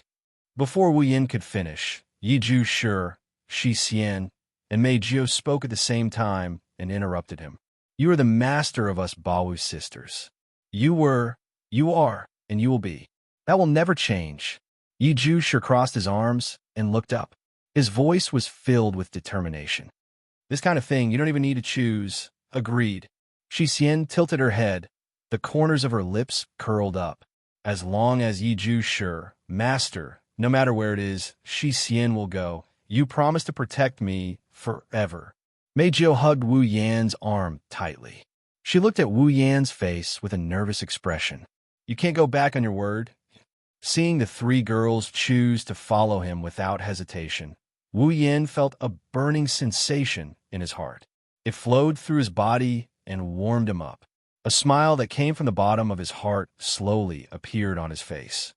You are the ones who have become my summoning characters. You can only stay by my side and share life and death with me. You can't go back on your word. We won't go back on our word. Their gazes met, and the four people present all laughed. Just then, count me in. Chapter 1264. Count me in. In the small room, a cold voice shattered the warmth in the room. Wu Yin, Yeju Shi, Shi Xian, and Mei Jiu were shocked. They turned around to look at the source of the voice. What they saw shocked them. Outside the room, Tabichi Origami is standing there in her white pajamas. She is looking at Wu Yin with a calm expression. More accurately, she is looking at Wu Yin. Her eyes are filled with an inexplicable glint. Student Tabichi? Mei Jiu was startled at first, then she was surprised. Why are you here? However, Tabichi Origami ignored Mei Jiu. She walked up to Wu Yin like there's no one else around. Wu Yin looked at her blankly as if she was afraid that Wu Yin didn't hear what she just said. She opened her mouth. Count me in. The repeated words woke up the other four from their stupor. After realizing what Tabichi Origami meant, Wu Yin put away his surprise and frowned at Tabichi Origami. Count you in? Yes, yes. Tokichi Origami nodded heavily to express the authenticity of her words. Count me in. Why do you say that? Wu Yin looked at Tabichi Origami with a perplexed expression, and he asked with uncertainty. You, do you know what we were talking about? Yes. Why would he ask that? There was nothing he could do about it. After all, it was about the system and the summon characters. Wu Yin shared this information with Yokosuka, Yuxian, and Mei Jiu. From an outsider's point of view, Wu Yin only held hands with the three elven girls. As for the content, other than Yeju Shi, Shi Xian, and Mei Jiu, even if there were other people present, they wouldn't know. It's as if he saw through Wu Yan's thoughts. Tabichi Origami shook her head slowly. Although I don't know what you mean by the system, Dungeon World, and Silveria World, you seem to be making the three of them your summon characters. They will follow you around, and after becoming your summon characters, they won't be able to leave your side, and they will live and die with you. Is that right? Yes, yes. I did say that just now. Wu Yin nodded his head, but he still didn't look like he was ready to let go of this matter. And then? You said, count me in, don't tell me. Yes. Tabichi Origami looked at Wu Yin. Let me be your summon character too. Forget about Wu Yin. Even Yokosuka, Yuxian, and Miku, who just found out about what happened, were confused by her words. Do you know what it means to summon characters? Wu Yin rubbed his forehead, feeling a headache coming on. He solemnly said to Tokichi Origami, that's not as simple as saying that we'll live and die together. Do you think that summoning a character is like signing a contract or selling your body? Tabichi Origami raised her eyebrows and gave such an answer. Is there a difference? Wu Yin choked on his words. Indeed, from a certain point of view, becoming Wu Yan's summon character is similar to signing a contract to sell your body. She shook her head. Dispelling this bad thought, Wu Yin rolled his eyes at Tabichi Origami. It's not that easy to become my summon character. It's like a special ability. It will merge your life with mine. Do you know what that means? It means that if I die, you will die with me. Wu Yin crossed his arms in front of his chest in a threatening tone. Don't think this is a joke. It's all true. Is that so? Tabichi Origami nodded when she heard Wu Yin. Just when Wu Yin thought she was going to give up, she said something like this. In that case, can you add me? For a moment, Wu Yin almost didn't react. He looked at Tabichi Origami in shock. I said, do you really understand? It doesn't matter if you understand or not. Tabichi Origami's expression was the same as usual. She still responded to Wu Yan's words concisely. I have already decided to follow you. It doesn't matter if I become your summon character or not. Naturally, if you die, I die. This is something that has been decided long ago. Don't be so quick with your words. Wu Yan sighed, and he extended his hand. Forget it. You might not understand if I tell you this. Hold my hand. Tabichi Origami didn't hesitate when she saw Wu Yan's outstretched hand. She grabbed it without hesitation. Immediately, the same ripple and light as when she shared her memories with the three elven girls lit up the entire place. When the light dimmed again, Tabichi Origami opened her eyes. There wasn't a single ripple in her eyes. Seeing this, Wu Yin thought his memory-sharing spell didn't work. However, Tabichi Origami's words refuted his guess. System, Dungeon World, Spalier World. So that's what it means? Understood. Seems like I finally understand. Wu Yin felt like he lost a lot of energy. As you know, becoming my summon character isn't as simple as living and dying with me. Even so, you still decided to. Yes. Just like how Yakuya and the others interrupted Wu Yin, this time, Tabichi Origami also resolutely interrupted Wu Yan's words. I will become your summon character. You. Why do you have to go to this extent? Wu Yin couldn't help but feel anxious. I know it's important for you to repay your debt, but don't put yourself in danger just like that, okay? Wu Yin looked deeply at Tabichi Origami and said something that Tabichi Origami had to consider. You've shared my memories, so you should know why I came to this world. You should also know that the creation of the manifestation device is about to be completed, and I'm about to leave this world with the elves. You've become my summoner, so you'll have to leave with me. Don't forget, your parents are in this world. Shirori is also in this world. Are you willing to leave them? The indifferent expression on Yuichi Origami's face finally showed signs of being broken in the midst of her silent expression. Tabichi Origami greatly valued her parents. She valued them so much that she could walk down a path of no return for them. Now, she finally witnessed a miracle and reunited with her revived parents. The future is starting to brighten. How could she be willing to leave this world with Wu Yin just like that? Besides, Shirori is also in this world. Thinking of this, Yuichi Origami lowered her head and remained silent. The three elven girls held their breaths, and the scene fell into a heavy silence. Wu Yin didn't say anything and stared at Tabichi Origami with the three elven girls. As time passed, Yuichi Origami's eyes were filled with struggle. Until a certain moment, as if she had seen through it all, she took a deep breath and her expression became resolute again. Count me in. Hearing this, Wu Yin knew. Tabichi Origami won't change her mind. You'll come back, right? Not sure if she was comforting Wu Yin or herself. Tabichi Origami said softly. Anyway, time in this world will freeze after you leave. I've waited for 5 years. I don't mind waiting a little longer. At least, I can be sure that they are safe. On the other hand, can you guarantee that you won't die in another world? Tabichi Origami used a cold and cruel tone. So, I will follow you. Wu Yin was speechless, but he had to admit that Tabichi Origami made a lot of sense. Seeing Wu Yin wavering, Tabichi Origami finally used her trump card. The use of this CR unit and display device is not something that can be done by referring to the manual. Tabichi Origami glanced at Wu Yin and slowly said, I think that compared to Itsuka Kotori, who has never used this CR unit and only used a portion of the display device, I am more suitable to teach the girls how to use the Sierra unit and display device. This time, Wu Yan was speechless. Wu Yan.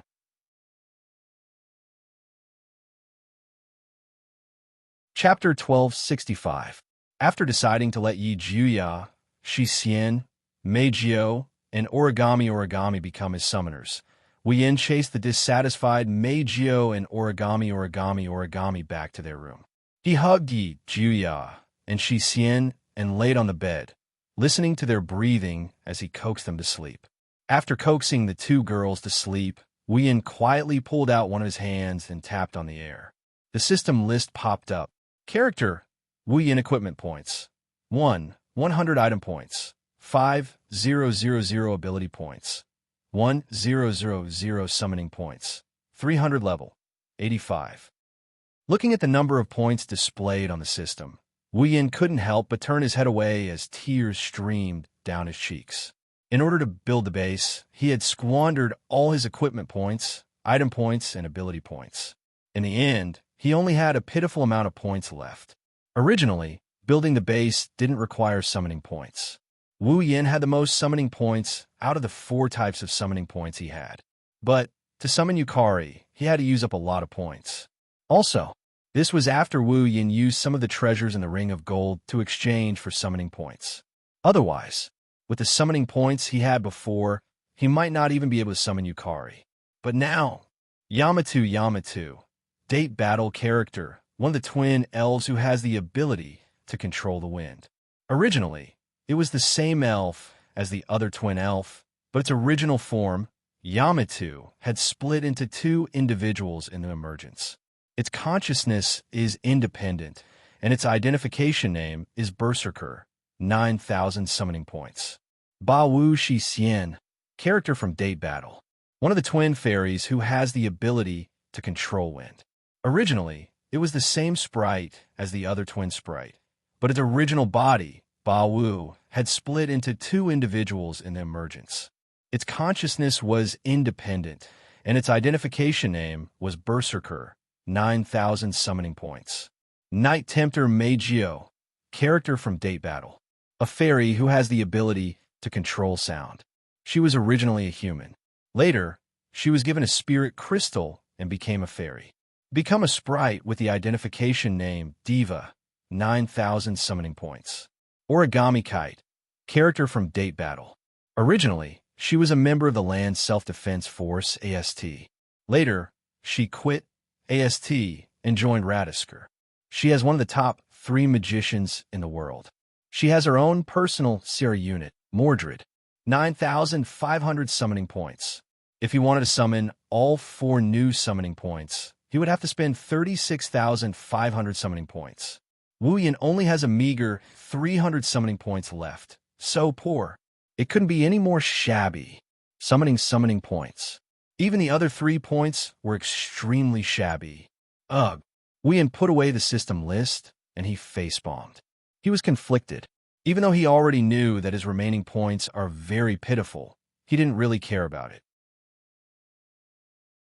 After all, the current him had the ability, equipment, and tools. He also had a whole group of people to summon, and each of them was a beautiful woman. The number of points he had didn't affect him much. But now, when he really needed them, how could such a poor summoning points be of any use? Of course, there were still a lot of treasures in the Ring of Gold. If he turned them all into the system, he could get a lot of summoning points. But Wu Yan had always treated the treasures in the Ring of Gold as emergency items. When he summoned Yukari, he couldn't summon her without the treasures in the Ring of Gold. Therefore, even though he knew he wasn't that poor yet, if he kept relying on the treasures in the Ring of Gold like this, it would be troublesome if he really needed to use the points in the Ring of Gold. Was it time for him to earn some points? Wu Yan muttered, "System, I seem to be short of summoning points. Say, when are you going to give me a sudden mission?" In the end, Wu Yan's mumbling attracted the system's obedient response. User, the current dungeon world cannot detect a sudden mission. If user is short of summoning points, user is advised to enter the next dungeon world to complete the mission. All right. When he heard the system's response, Wu Yan was stunned. When he came back to his senses, he slapped his thigh, forgetting that he was still holding Yi Juya's thigh. With this slap, there was a crisp sound and a soft sensation in the air and in the hand at the same time, accompanied by Yakuya's small cry of pain. Wu Yin was startled. He looked at Yi Juya, who was frowning in dissatisfaction. It seemed like he was about to wake up. He quickly patted Yi Juya's back. Not long after, Yakuya's frown faded away, revealing a peaceful sleeping face.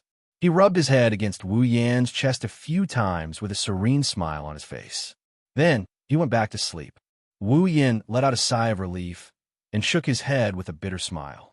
After some hesitation, Wu Yin asked, "System, when I am in another dungeon world, will the time in this dungeon world be frozen as well?" "Yes." The system answered without any hesitation. Wu Yin furrowed his brows. Obviously, he didn't want the time in this dungeon world to be frozen as well. Right now, the display device was still being manufactured, and it would probably take some time for it to be completed. Since Scott's arm had been chopped off by himself, he could only return to the DEM's headquarters and use the highest performance display device to reattach his severed arm. In other words, during this period of time, staying in Tiangong City could be considered as having nothing to do. If possible, Wu Yin wanted to do dungeon missions to earn points while maintaining the flow of time in this dungeon world. When he returned, the display device would be completed. That would be the best situation. However, completing a dungeon mission was not something that could be completed in a short period of time. Come to think of it, by the time the display device was completed, Scott would have recovered, and the possibility of him being in another dungeon world would be extremely high. If that was the case, Wu Yin didn't want to leave the girls here alone. "System, thinking of this," Wu Yin asked tentatively, "can you maintain the flow of time in this dungeon world, but not too fast, so that I have enough time to complete the dungeon mission in the other dungeon world?" When this question was asked, it seemed like even the system didn't expect it. In any case, Wu Yin didn't wait for the system to answer directly. After a while, the mechanical voice of the system gradually echoed in Wu Yan's mind. In the system's rules, there is no denial of the user's suggestion.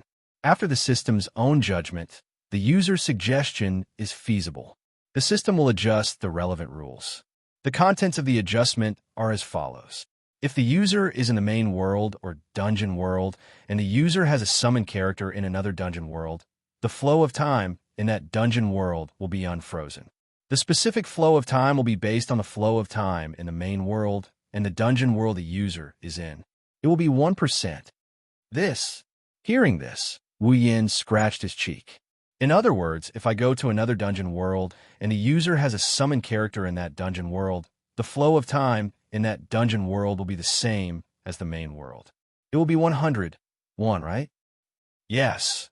If the user goes to another dungeon world and spends 100 days in that dungeon world, the difference between the dungeon world and the main world will only be 1 day. That's not bad. At this moment, Wu Yin felt satisfied and relaxed. Since he could go to another dungeon world to earn points and slow down the flow of time between this dungeon world and the main world, it was not a bad choice. If that's the case, when he returns, the display device should be almost complete. After making up his mind, Wu Yin kissed Yejuya and Shi Xian on the forehead and closed his eyes. "I'll say goodbye to the girls tomorrow and go to the other dungeon world."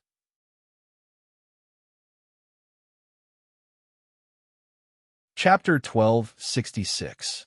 Going to another dungeon world?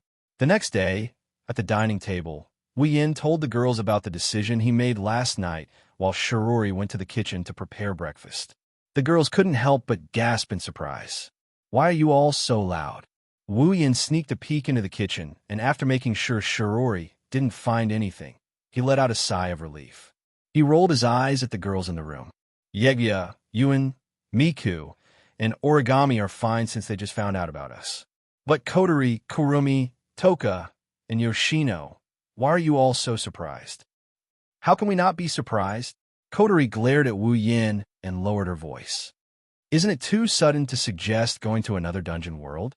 "It's not that sudden." Wu Yin took a bite of his bread and waved his hand casually. "I'm the only one going. You don't have to follow me." We don't have to follow you. The girls froze on the spot. Seeing this, Wu Yin explained the conversation he had with the system last night to the girls. He also told the girls that when he is in this dungeon world, the time in this world won't be frozen. Instead, it will be slowed down to 1% of the time in the dungeon world he is in. When they heard Wu Yan's explanation, the girls objected strongly to it. How can you go alone? What if no one takes care of you? Yeah. What if there's danger?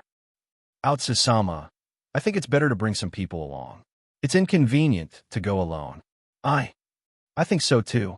As the master of us Yamato's sisters, are you going to abandon your slaves? Master, you're being too irresponsible. Honey, at least bring me along. I've never been to another dungeon world before. I'm curious. Why are you all so nervous? Wu Yin shook his head and rolled his eyes. Do I look like someone who gets into trouble easily? Let's bring some people with us. Kotori frowned. It's good to have someone to take care of me. I'll go with you, Origami declared in an unquestionable tone. My words now. I won't drag you down. This isn't a matter of whether or not we're dragging them back. Origami. Wu Yin turned his head and looked at Origami. Don't forget that you'll have to leave this world with us after the display device is completed. He didn't know when he would come back again. Therefore, I think you should at least spend some time with your parents while I'm away. Okay.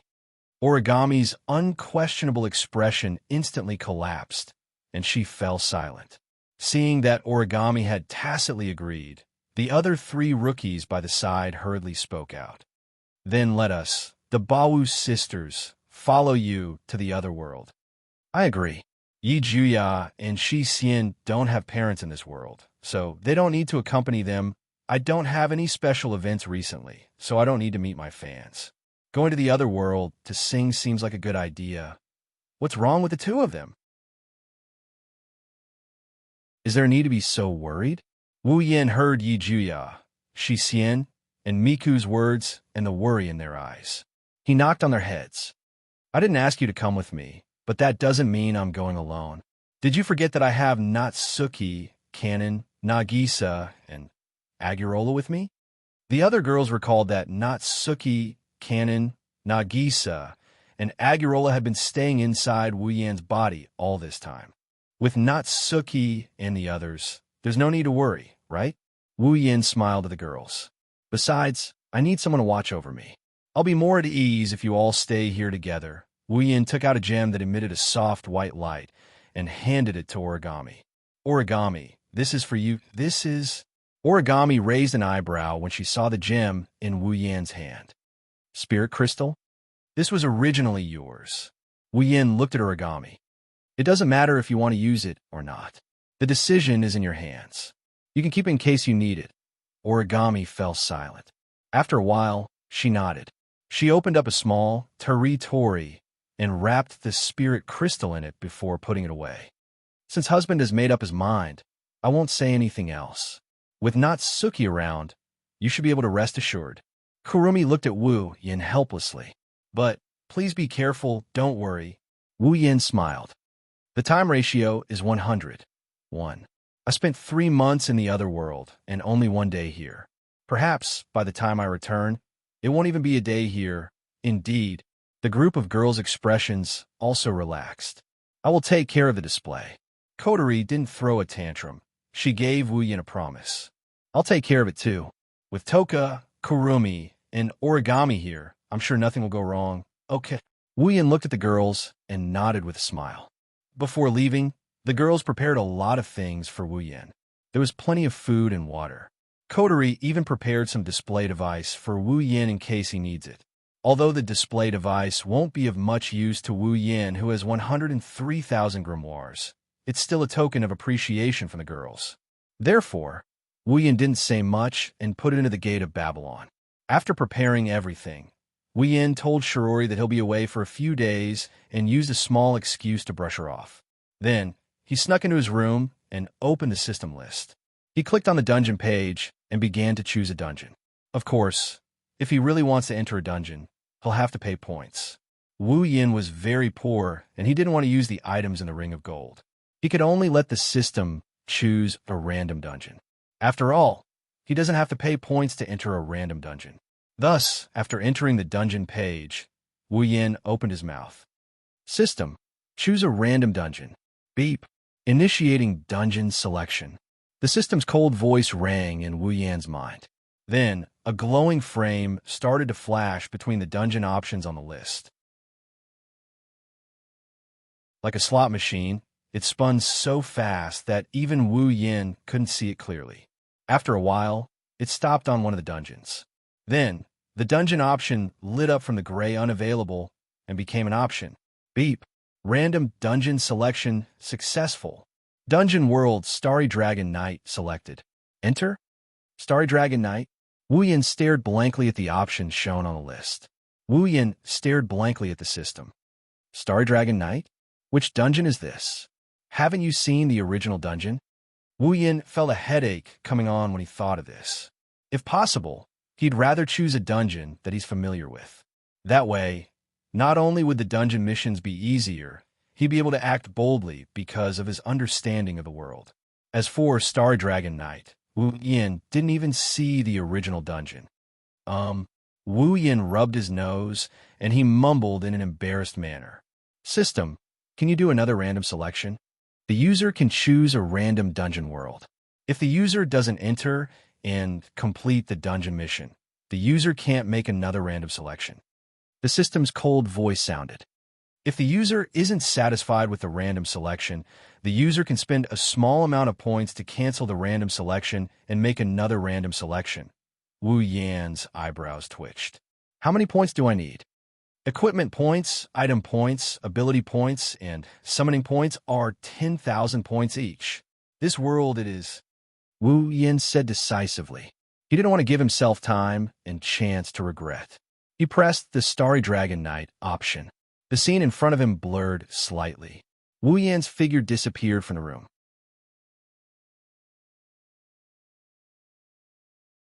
Chapter 1267. The Eruption Continent. This was a continent that was shaped like a dragon spreading its wings and soaring high in the sky. On the Eruption Continent, there were 5 extremely large organizations that occupied the continent for themselves. They occupied a piece of land and divided the territory of the Eruption Continent. These 5 extremely powerful forces were respectively located in the center of the Eruption Continent, occupying the heart of the dragon, known as the Dragon-Raising Nation, the Lormon Knighthood. Located in the south of the Lormon Knighthood, occupying the body of the dragon, known as the suzerain of the Lormon Knighthood, the Sheplon Kingdom. Located in the north of the Lormon Knighthood, occupying the jaw of the dragon, known as the Siphoros Empire, the Arcanum Empire. Located in the southeast of the Eruption Continent, occupying the tail of the dragon, there used to be all kinds of independent countries of different sizes. Later, 7 large cities and 16 other small cities united to form the alliance of Rovelock Industrial and Commercial Cities. Located in the northeast of the Eruption Continent, the Ailu Peninsula, including the Ailu Peninsula, occupying the wing of the dragon. These were the 5 great powers of the Eruption Continent. They were colossal powers that occupied 5 different parts of the dragon-shaped continent. Of course, they occupied 5 different parts of the Eruption Continent. However, the relationship between the 5 great powers was very complicated. There were high and low statuses, strong and weak powers. In the eyes of others, they were colossal powers. However, in their own eyes, in their own hearts, there were some discrepancies. For example, the Lormon Knighthood was a large nation that occupied the heart of the continent. However, it was suppressed by the suzerain Sheplon Kingdom. Obviously, the Lormon Knighthood was in a weak state. However, the Lormon Knighthood was a very special nation in the Eruption Continent, because this nation that was still weak had the beautiful title of the Dragon-Raising Nation. Unfortunately, whether it was the Lormon Knighthood, the suzerain Sheplon Kingdom, or the other 3 great powers, today they were destined to not be peaceful. Star Essence. This was a very special energy in this world. It was similar to the energy of Qi. It was also a necessary element for the life forms living on this planet to maintain their lives. On this planet, apart from humans, there was another very special race. Dragons. A real Western dragon. However, in this world, the dragons that lived on this planet, although they had the power to be called a disaster like in the legends, their situation, but it wasn't very good. The reason was because of the star essence. This world's planet had a tendency to view creatures with powerful magic as harmful and eliminated them. It could be said that this was a self-cleansing effect by the planet. But what was unable to be erased was the dragons with powerful magic. It became an obsolete race abandoned by the planet. Therefore, the dragons could not accept star essence. They couldn't obtain the star essence that life forms relied on to sustain their lives. If you want to survive on this planet, you must have star essence as a supplement. If you are unable to obtain star essence as a gift from the planet, you will not be able to escape the fate of extinction. Under such circumstances, a special contract known as the Abayan Secret Agreement was created. Due to the planet's tendency to view creatures with mana as a threat, humans who did not possess any mana were instead the most welcomed life forms on the planet. They were born with abundant star essence, which was why the dragons had signed the secret pact of Abayan with the humans. The dragons were facing extinction, but the humans coveted the dragon's power. Therefore, the two sides signed a contract. The dragon used the contract to leave a mark known as the star engraving on the human's body. From the special route formed by the star engraving, the dragon would replenish the star essence on the contracted human's body. In return, the dragons will listen to the humans' orders and give their powerful magic to the humans. With the help of the star carving, the dragons that signed the contract with the humans survived, and the humans gained the right to order the dragons. This is the most special existence in this world. Although not everyone can sign a contract with a dragon and become a person who can order the dragons, it is undeniable that this world is a world where humans and dragons live together. All of this is due to the star essence given by the planet. The dragons receive the star essence from their masters. The humans, as the masters, provide the star essence. This had always been the connection between humans and dragons on the continent of Eluxtran. But today, the star essence of the entire world went berserk. That's right, berserk. Only those who possess the star engraving and can see the star essence's dragon summoning could see it clearly. The world is changing. People, dragons, flowers, trees, earth, oceans. On the bodies of these beings, there was an almost endless amount of star essence that could not be seen by the naked eye. They silently rose from every living being, every piece of land, and every part of the sea. Like a swarm of bees, they madly gathered together and surged into the air, forming an extremely terrifying vortex that emitted an astonishing amount of energy. In every corner of the world, people, things, and things that could sense the changes of the star essences were all terrified. They looked at the star essences that rose from their bodies, and then looked at the star essences that were continuously gathering in the air. They were at a loss and did not know what to do. What the hell is going on? With such a thought lingering in their minds, at the next moment, the humans and dragons who had lost a large number of star essences in their bodies lost all of their strength. Their faces turned pale as they weakly fell to the ground, terrified by the inexplicable situation that happened to them. For a moment, the humans and dragons on the entire planet fell into an unprecedented panic. Is the end of the world? That was the only thought left in the minds of the humans and dragons who barely maintained their consciousness. In various parts of the world, many important people who relied on their own abilities to continue their activities, even if they temporarily lost the replenishment of the star essences, looked at the surging star essences that had condensed into a vortex in the air with a solemn expression, not knowing what they were thinking. After all, only a very small number of people can calm down in this doomsday-like phenomenon.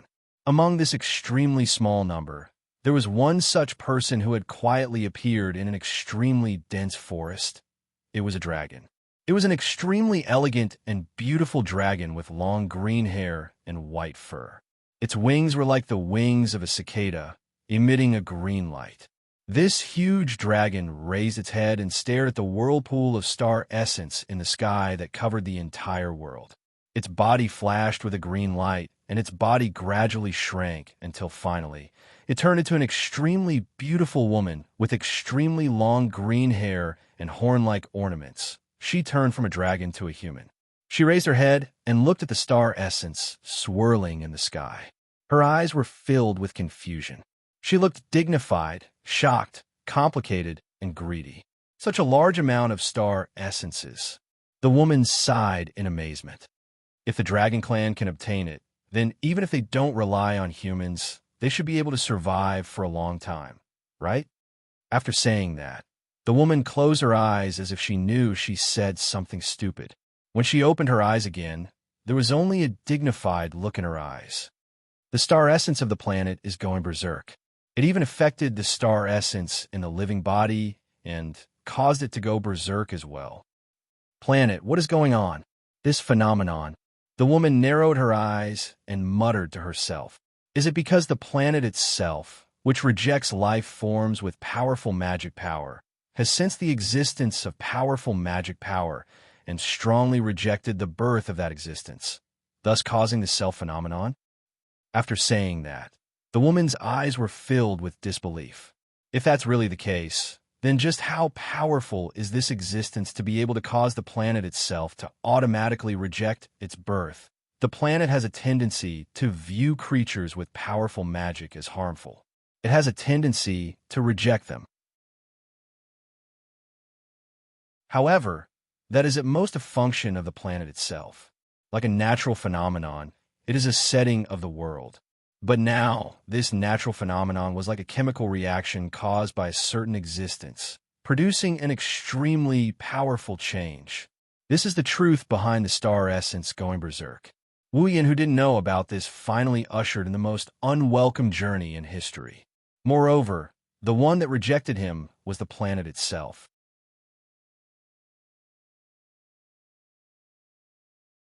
Chapter 1268. As if he entered a pool of water, a wave of dizziness engulfed his consciousness. Then, he felt his body floating up into the air. However, this state didn't last long. Wu Yin's vision blurred for a brief moment. Then, Wu Yin felt the air around him returning to its original state after a second of silence. Have I entered a dungeon world? Just as this thought rose from the depths of Wu Yin's heart, the system's voice echoed and told Wu Yin the answer. Dungeon World, Xing Carving's Dragon Knight. Dungeon Mission, Acquire. Mission 1. Enter Tokisakagami's Red Jade mode and use the ability of the angel, Zafkiel, to use the Bullet of 12, YOD. When the Mother of Dragons placed the last descendant of the Avalon Holy Dragon Royal family in the Abine Forest, she would obtain a drop of the first blood of the last descendant of the Avalon Holy Dragon Royal family before he was born and placed in the Abine Forest. Mission Reward: 10,000 equipment points, item points, ability points, and summoning points. Mission 2. Yet to be activated. Mission 3. Yet to be activated. Beep. User, after you have completed all the dungeon missions, you will be able to leave the dungeon world. When the first mission is completed, the second mission will be activated. When the second mission is completed, the third mission will be activated. When the second mission is completed, the third mission will be activated.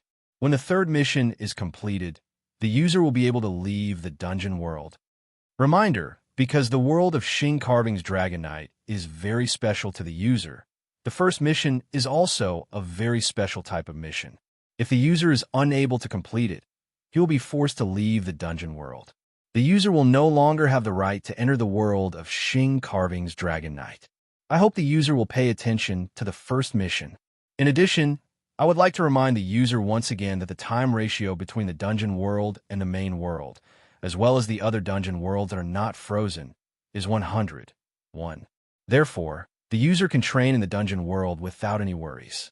I wish you a happy dungeon world. Listening to the system prompt that would repeat every time he entered a dungeon world, Wu Yin was only paying attention to the dungeon mission. However, when the system prompt was transmitted to his mind, he could not help but be stunned on the spot. To him, Xing Carving's Dragon Knight was an extremely special dungeon world. What was the meaning of this? With this thought in mind, Wu Yin more or less understood when he opened his eyes. Why is this instant's dungeon world so special to me? In midair, Wu Yin slowly opened his eyes.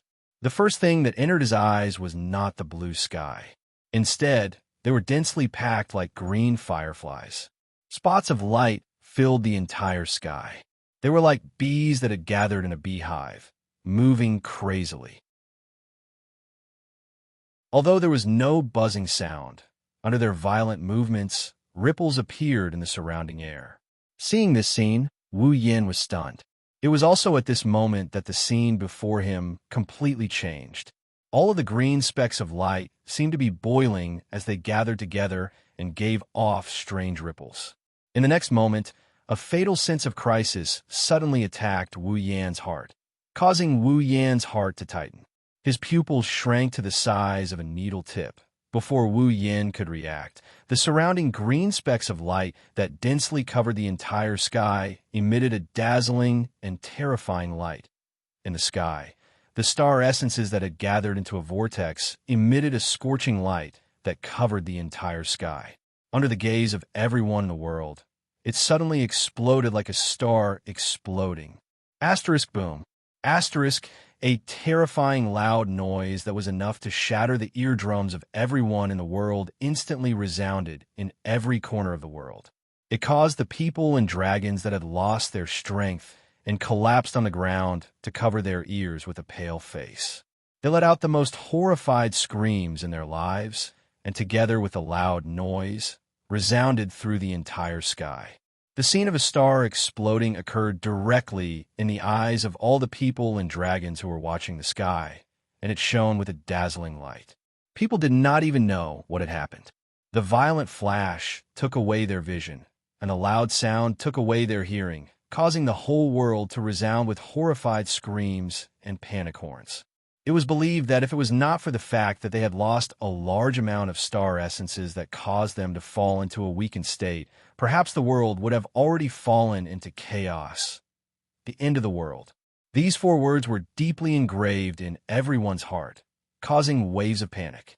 When everyone was in a state of blindness due to the explosion of the star essences, at the center of the explosion, below, a pitch-black crack that was filled with ferocious eyeballs suddenly split open from the void and spat out a figure that flew out in a sorry state.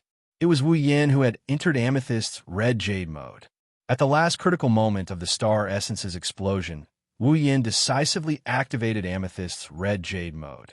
First, he used the realm of being and non-being to offset the terrifying impact caused by the explosion. Then, without saying a word, he hid in the gap and avoided the continuous impact of the sound waves. With his waist-length golden hair fluttering in the wind, Wu Yin opened his eyes that had turned purple and looked at the star essences that were flashing in the sky due to the explosion. His expression was unsightly. This was also natural. After all, Wu Yin did not know that this planet had a natural phenomenon that treated all beings with mana as harmful and eliminated them. Originally, this phenomenon would at most not give star essences to beings with mana and let them die on their own. However, due to Wu Yan's body that benefited from the body of a true ancestor and the strongest mana cultivation method, as well as the super powerful mana that had been strengthened and purified by the magical pool water, the planet's tendency to eliminate beings with mana seemed to have been stimulated, causing the star essences to go berserk. This was something that had never happened before in this world, something that had never happened before. In the planet's past history, there were many beings with powerful mana, but no matter how powerful they were, even if an entire race was added together, they had never caused such a phenomenon on the planet. One of the reasons is that they were born in this world. Unlike Wu Yan, who came out of nowhere and gave this world a huge shock. Another reason was that their mana was not enough to cause such a phenomenon on the planet. Now, Wu Yan alone had caused such a violent reaction. One can only imagine how much magic power Wu Yan has in his body right now. However, for Wu Yan, coming to this world was a bad thing. At least for now. System, what's going on? Wu Yan stared at the star essences that were still fluctuating in the sky and asked the system in a hoarse voice, his purple eyes full of anger. Of course, If it were anyone else who had just arrived in this world and encountered a great disaster that forced them to enter the Red Jade mode to escape, they would have reacted the same way as Wu Yan. Although he was the true ancestor of vampires and could never die, and could be resurrected after death, he did not have the hobby of dying several times. It was natural for him to be angry. However, Wu Yan did not receive an answer from the system. It was not that the system did not answer Wu Yan's question, but that a vortex of star essences no less dense than the one before had surrounded Wu Yan. Wu Yan's expression changed when he saw the dense green light gathering around him. He was about to open up another gap when he realized that the star essences were coiling around his hands and feet like ropes. This is bad. While waiting for the system's response, Wu Yan, who got caught up in a moment of carelessness, widened his eyes. The next moment, boom! An extremely violent shockwave spread out in all directions, along with another terrifying explosion. The sky was once again covered by a strong light. Below the strong light, a broken body that had lost all 4 limbs and was only left with an empty shell fell down while carrying a remnant force. The star essence that was circulating around the body fell down. In the end, it fell into a dense forest. After a long time, the sky returned to normal. The vortex of star essences disappeared as well. Once again, the people were replenished with star essences from the planets and recovered from their injuries. However, the nightmarish doomsday scene had already been reflected in everyone's heart. It became a mark that could not be erased.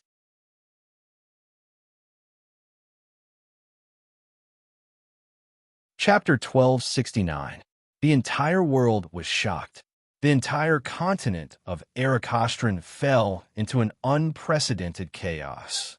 Even though the phenomenon of the star essence going berserk had calmed down and the apocalyptic scene had disappeared like a dream, leaving behind only a sense of shock, the people were still unable to get rid of the panic in their hearts. That was only natural. If it was just a phenomenon of the star essence going berserk, then at most it would become a hot topic in people's mouths. But the problem was, the phenomenon of the star essence going berserk also appeared on the human body and dragon body. It even caused people and dragons to fall into a weakened state and become fish on the chopping block without any power to fight back. Many people even thought that they were going to die, until the phenomenon of the star essence going berserk calmed down and their strength returned to their bodies. They were completely unaware of it and still stood there stupidly, looking at the sky for a long time without coming back to their senses. This can no longer be explained as a simple phenomenon. It must be treated as a deep threat to their lives. Moreover, this threat is aimed at the entire world. At this moment, whether it's the Knight's Kingdom of Lorea, the Kingdom of Sheplon, the Sepharo's Empire, the Lovelock Chamber of Commerce and Industry, the Aspidar Sanctuary, and other major powers on the continent, they all made the same decision. They must quickly find out the reason for the star essence going berserk. As a result, the entire world unavoidably began an unknown turmoil. What no one knew was the center of the truth behind the star essence going berserk was the Lorea Knight's Kingdom, known as the Dragon-Raising Kingdom, a weak and small kingdom by others. The Ansari Dragon Riding Academy. This is a special academy located in the Knight's Kingdom of Lorea. It's an academy that specializes in educating and guiding the young boys and girls who have signed a contract with dragons and become dragon nurturers. According to the rules of the Lormon Knight's Kingdom, all citizens of the Lormon Knight's Kingdom had to go through a ceremony called the Youngling Ceremony in the Holy Land of Bayan Forest within a month after they turned 7 years old to look for the mother of dragons.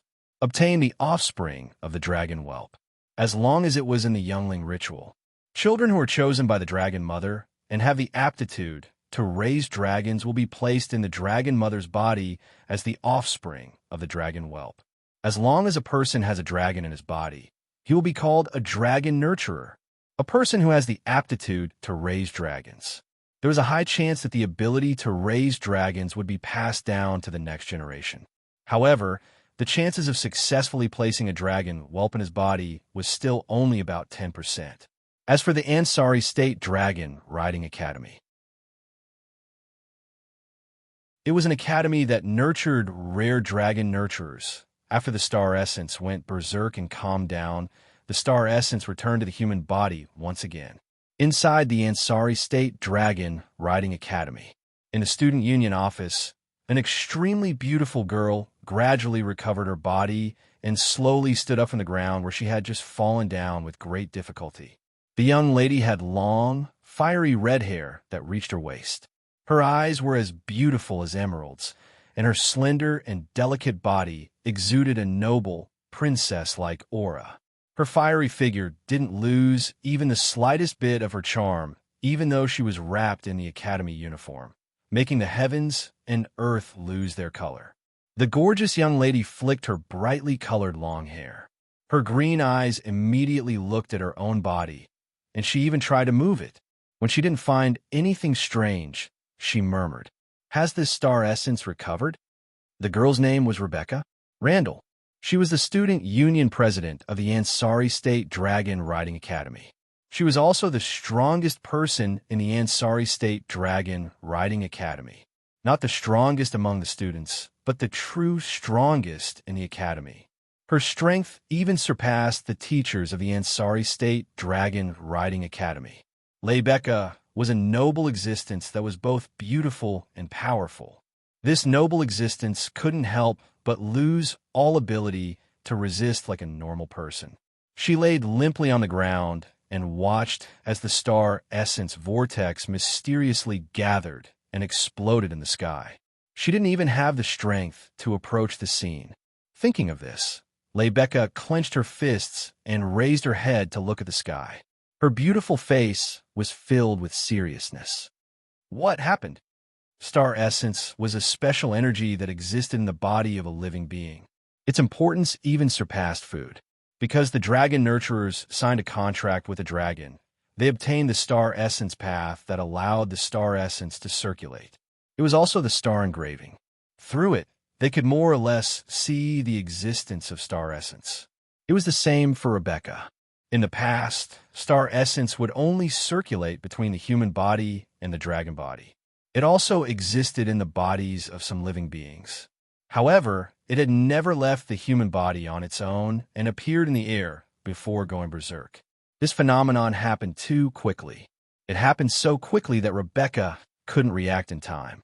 She was stunned by everything that happened before her eyes. At this moment, even though she was the student union president who was both beautiful and powerful, smart and witty, she still didn't know what to do.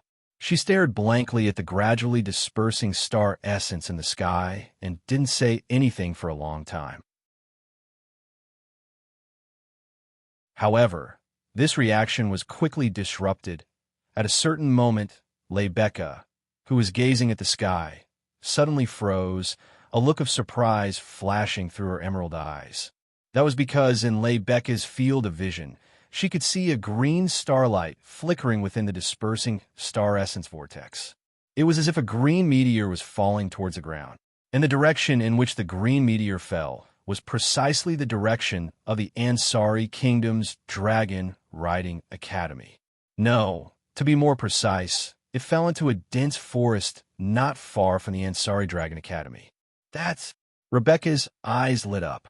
Her intuition told her that the falling meteor had something to do with the star essence going berserk.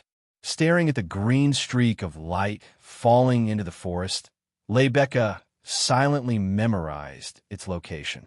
Soon after, she abruptly turned around and left the student council office without a second thought. The Fianna Forest was located in the Ansari Dragon Riding Academy. It was a forest to the north of the Ansari city.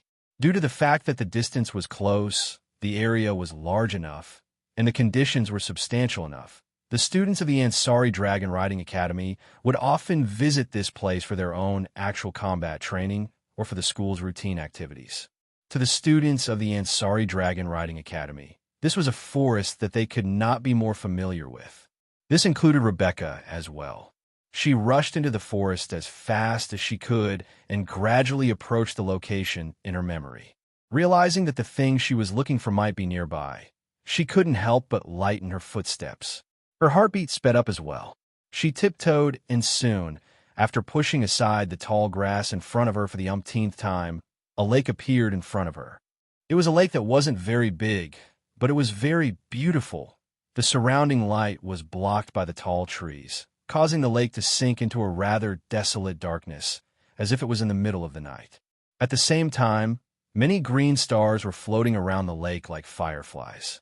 They were emitting a gentle light while they floated around, covering the entire scene.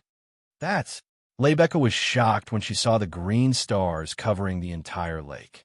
Star essences? That's right, the stars floating around the lake were the star essences that the planet gave life on. Star essences are floating in the air? Rebecca didn't hide her shock at all. After all, star essences only existed within living beings. They were essential for life. If there was no special reason or man-made reason, the star sprite would never appear out of nowhere in the air. However, this also confirmed Lebecca's suspicions. The star essences going berserk definitely had something to do with that ray of light. Lebecca looked around the lake and had to admit that the scene of star sprites drifting on the lake as if it had fallen into a curtain of night was indeed very beautiful. However, her gaze was stealthily snatched away by another scene. At the center of the lake was a small tree. Star essences surrounded the tree. They emitted a green light as if they were covered in fluorescent gauze.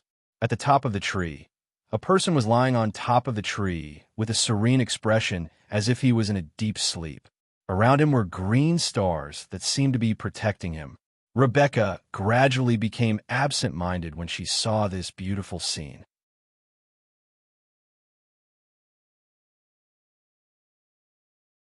Chapter 1270.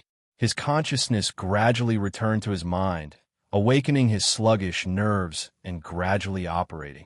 Waking up from his muddle-headed state, Wu Yin slowly opened his eyes, exposing a pair of wine-red pupils to the air, flashing with dense confusion.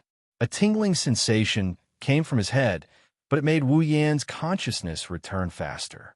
It was not until now that Wu Yin discovered his current situation. He was lying on a soft bed. The first thing that caught his eye was a beautiful chandelier hanging on the ceiling, emitting a bright and beautiful light. A gentle breeze blew gently. The chandelier also gently swayed with the wind, making a pleasant sound like a wind chime. The surroundings were dim. Taking a closer look, the dim light was actually the setting sun shining in from outside the open window, not far away. This is... Looking around, he held his head as he propped himself up from the bed. Closing his eyes, he started stimulating his brain that had entered a sluggish state due to deep sleep, trying to retrieve the memories from before he fell into a deep slumber. After recalling everything, Wu Yin suddenly opened his eyes. His face was completely covered in inexplicable confusion. Why? Why did I have to enter Yukari's red jade mode as soon as I came to this world to avoid a disaster? Who do I have a grudge against? When he entered the world of star-carving Dragon Knight, Wu Yin did imagine that he would once again encounter a deceptive way of descending. Anyway, when he was in the magic catalog, he was directly assigned the identity of a rogue to descend. And when he entered the date battle world twice, he encountered the space quake and AST to kill him. Wu Yin didn't expect his descent to be in such a manner. He also didn't expect to encounter the most dangerous disaster in the history of this world. Is this star-carving Dragon Knight world a world more awesome than Dragon Ball? Inadvertently, Wu Yin thought so. It can't be helped, that kind of disaster, Wu Yin admitted to himself. If he didn't have Yukari's red jade mode to support him, with his current strength, even if he was not careless, he would definitely die in the first explosion. If it was because he was unlucky enough to encounter a rare disaster in this world, then it was still acceptable. But if it was man-made, the other party was at least a demigod. Only then could he create such a phenomenon.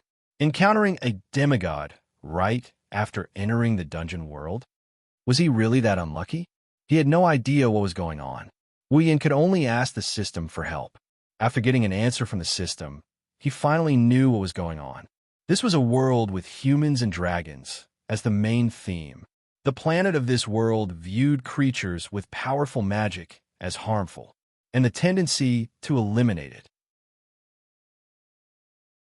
When he first arrived in this dungeon world, the calamity he encountered was only because he, who possessed super powerful magic, had suddenly arrived in this world and stimulated the self-cleansing tendency of the planet itself. As a result, the planet's star essence, which was essential for life but did not grant life with magic, went berserk as if a chemical reaction had occurred. This caused the individual with super powerful magic, which was Wu Yin himself, to suffer the disaster of the berserk star essence. In other words, this was a combination of inevitability and coincidence, an unexpected disaster similar to a natural disaster. It can be like this. After understanding the truth of the matter, Wu Yin didn't feel too good. Is it wrong to have powerful magic? Of course, no one would give him an answer to this question. Wu Yin could only swallow this bitter water into his stomach. After all, this was a phenomenon caused by the natural inclination of the planet and Wu Yin himself. If he wanted to take revenge, was he supposed to take revenge on the planet or himself? That's even worse, sigh. After sighing, Wu Yin shook his head and threw this matter to the back of his mind. He began to observe his surroundings. I admit that I was tricked, but where's this place? In the last collective explosion of the star essence, Wu Yin's body was blown up by the strong impact. Although he relied on the body of a true ancestor and quickly recovered to his original state, he couldn't avoid the shock of the impact and lost consciousness. He didn't know what happened after that. Of course, he didn't know why he was here, lifting the quilt on his body. Wu Yin was about to get out of bed when he suddenly discovered that there seemed to be green starlight surrounding his body. This is... Blinking, Wu Yin raised his hand and subconsciously wanted to touch the green starlight. At this moment, the door of the room was opened, attracting Wu Yin's attention. Then, Wu Yin saw an extremely beautiful and noble girl with fiery red hair that reached her waist and emerald-like eyes walked into the room. The girl seemed to have noticed Wu Yin's gaze. She lifted her head and looked at the direction of the bed. When she met Wu Yin's wine-red eyes, she paused for a moment before revealing a breathtaking smile. Allah, you're already awake? The girl didn't wait for Wu Yin to reply. She walked to the bedside and sat down. She looked at Wu Yin with a curious and probing gaze before asking him with a smile. How do you feel? Do you feel uncomfortable anywhere? No. Hearing the girl's question, Wu Yin responded reflexively. Then, he reacted and looked at her with uncertainty. You saved me? Yes. Seeing Wu Yin's quick reaction, the girl couldn't help but feel a little surprised. The young girl was well aware of how great her charm was. It wasn't that the young girl wanted to flatter herself, but rather, all of this had been seen by everyone in the world. It was because of this that she was so surprised. In the past, people who met her for the first time, even if they're from the royal family or if they're from the same gender as her, would more or less show some inappropriate behavior due to her appearance. It's not that there aren't people like Wu Yin who could react so quickly and ignore her charms, but those people are usually in their 70s or 80s. They could be considered old people. The girl didn't know if there were people like Wu Yin who didn't seem to care much about their appearance in other places, but this was the first time she met someone like him. Therefore, her curiosity grew even stronger, causing the smile on the young lady's face to become even brighter. I am Rebecca. Rebecca? Randall. Rebecca smiled and introduced herself as she placed a hand on her chest. What about you? Me? Wu Yin couldn't help but scratch his cheeks. He was conflicted about whether he should announce his name. From Rebecca's name, it was obvious that the name of this world was very similar to the name of the Spalier world. Under such circumstances, his name seemed to be neither fish nor fowl. Moreover, if he announced his name, the girl would definitely ask him what happened, why he fainted, where he lived, why he fainted, and so on. However, Wu Yin, who wasn't a resident of this world, couldn't answer any of these questions. In the worst-case scenario, he might be treated as a suspicious person. That would be the worst-case scenario. After all, Wu Yin wasn't familiar with the star-engraved Dragon Knight. He hadn't even read the original work. His basic knowledge of this world was obtained from the system. He was unfamiliar with the people and the place, and was in a worse state than when he first came to the Blood Frenzy world. Here, it was better to use Rebecca as a breakthrough point and slowly understand this world before deciding what to do, of course. Wu Yin wouldn't be able to give her any information. Otherwise, it would be troublesome if he couldn't find anything. The only thing he could do now was to use his trump card. In a short span of a second, these thoughts flashed through Wu Yan's mind. In the next second, he put on a pained expression. He held his forehead and spoke with great difficulty. I don't know. You don't know? Rebecca didn't expect this answer. She couldn't help but be taken aback. She raised her eyebrows. How could you not know? This? You're asking me. Wu Yin laughed bitterly. This time, it wasn't an act. It was a real bitter laugh. He laughed bitterly at the fact that he was in such a predicament. Then, do you remember what happened before you fainted? Do you know why you fainted? Or would he live? As Wu Yin expected, Rebecca asked these questions. Wu Yan's bitter smile deepened. He knocked his head and shook his head with a troubled expression. Is that so? Rebecca muttered to herself. Looks like you've lost your memories. Wu Yin cheered in his heart when he heard that. Memory loss complete.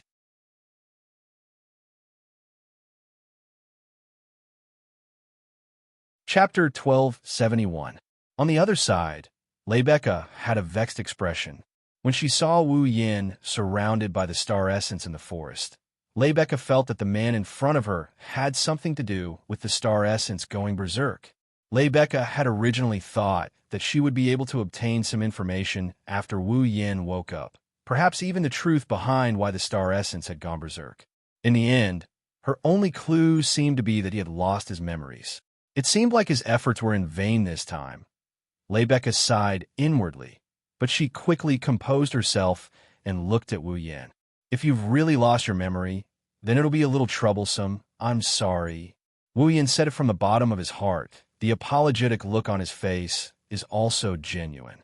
Of course, his apology was mainly directed at the fact that he had lied to Rebecca. She had saved him, but he couldn't tell her the truth. All he could do was apologize. However, Rebecca definitely didn't know why Wu Yin was apologizing. She thought that he was apologizing for causing her trouble because of his memory loss. Rebecca shook her head with a smile. Don't mind it. It's just that I originally wanted to get some information from you, but it seems that it's not possible now. Wu Yin bitterly smiled when he heard Rebecca's blunt words. Then, he asked her a question. Where's this place? This is the Ansari Dragon Riding Academy. Rebecca nodded in reply, leaving Wu Yin puzzled. Ansari State Dragon Riding Academy. It's the Dragon Cultivator Academy in the Knights Nation of Loriaman. It's also the academy I'm studying in. Rebecca explained patiently when she saw Wu Yan's confused expression. I found you who had fainted in the nearby forest and brought you back to the Ansari State Dragon Riding Academy. You're now in a student dormitory in the academy, I see. Wu Yin sighed. He looked at Rebecca. I'm really sorry. Sorry to trouble you. It's not that troublesome. I still have some authority in this academy. Borrowing a student dorm is just a small matter. Rebecca casually waved her hand and explained. You don't remember anything now. I can't take you home. You should be able to use this dorm for a long time. I'm really sorry. Wu Yin could only smile bitterly and continue to answer like this as he shook his head. Following his movements, the star essences floating around him seemed to be responding to him as they jumped up and down. Seeing this, Rebecca narrowed her eyes thoughtfully and said half-jokingly, These star sprites have been following you from the forest. Many of them have disappeared along the way, but there are still so many left. You seem to be very welcomed by the star sprites. Welcome? Wu Yin frowned. He reached out and touched the star sprites. The star sprites that he touched immediately disappeared like bubbles. And no, you're not welcome. Wu Yin blurted out before his brain could process what he just said. Rather than welcoming me, these star sprites seem to be resisting me. Resisting? Rebecca was stunned. It feels like resisting. Rebecca listened to Wu Yin seriously and lowered her head to ponder. Star sprites are essential to living beings. They are essential to maintain life. Humans have abundant star sprites. That's why they can sign a contract with dragons whose star sprites are not self-sufficient. They provide the dragons with star sprites and obtain the ability to control dragons. Dragons also need star essence to survive. Although their star essence can't be self-sufficient, it can still accommodate the star essence of us humans and survive. I've never heard of star essence being able to resist living beings. Actually, you can't say that they're resisting. Wu Yin held up the star sprites around him. He watched as some of them disappeared and some fused into his body. Confusion flashed through his eyes. I shouldn't say that the star sprites are resisting me. I should say that something above that is resisting me. Something above that. This time, Lebecca didn't know what to make of it. Wu Yin smiled helplessly. Forget it. I don't know how to explain it either. Just think of it as some sort of mutation happening to these star essences, and they're following me. But it's not me who's attracting these star essences. Is that so? I understand. Lebecca didn't understand Wu Yan's words, but she still remembered them. She adjusted her mood and asked, "Then, what do you plan to do next?" "Me?" Wu Yan scratched his head and shrugged. "I don't know, but I can't cause you any trouble. This is the academy, the dormitory. I'm not a student, so I can't stay here forever. I can't say that I can't stay here forever," Lebecca said confidently. "If you're a dragon cultivator, I can use the convenience of my position to help you apply for admission. You don't look that old anyway." Lebecca sized up Wu Yin. "But you don't seem to have a star carving on you. You're not a dragon cultivator, right?" Wu Yin fell silent when he heard this. Wu Yin learned what a star carving was from a system. It was the symbol of a dragon cultivator. It was a contract carving that was left on one's body when one was chosen by the mother of dragons and placed in a young dragon. Through the star carving, dragons could replenish their star essence from the dragon cultivator. The dragon cultivator could also use the star carving to obtain all sorts of convenient abilities related to dragons. Now that he had the star carving, he had proven that he was a rare dragon cultivator. This is a world where the main theme is the interaction between humans and dragons. Therefore, if Wu Yin is a dragon breeder, it would be much easier for him to do a lot of things. At the very least, he can use the excuse of being a dragon breeder to get away with it when using some special abilities. It wasn't that Wu Yin didn't have dragons. They weren't real dragons, but two of the 5 familiars in his body, the white dragon Scorching Flame and the black dragon Lightning Trap, happened to be in the form of dragons. Although it would definitely be a little special compared to a real Western dragon, it would definitely work if the black and white dragons were used to bluff their way through. As for the star carving, his arm would be covered in red veins when he summoned familiars. It should work if he used that, right? Since he had nowhere else to go, he might as well use the Ansari Dragon Academy as a base instead of running around in this unfamiliar world. With Lebecca there, it should more or less solve some of his problems. Wu Yin grinned at Lebecca, and he said in a bashful manner, I don't really understand, but if you're talking about dragons, I do have. You have dragons?" Lebecca was stunned, her green eyes filled with questions. "But you don't have a star carving, right?" "My star carving is a bit special," Wu Yin explained. "Because it looks too strange, I use some methods to hide it." "Is that so?" Lebecca still didn't understand. "If that's the case, can you let me see your star carving?" "All right." Wu Yin raised his hand and secretly channeled strands of mana. "I hope you won't be scared." Wu Yan's hand was covered by the red veins, and it quickly turned black. "This?" Lebecca couldn't help but take a step back when she saw Wu Yan's sinister-looking black arm. She looked at Wu Yan in shock. "This is your star carving?" "Yes." Wu Yan withdrew his mana and returned his hand to normal.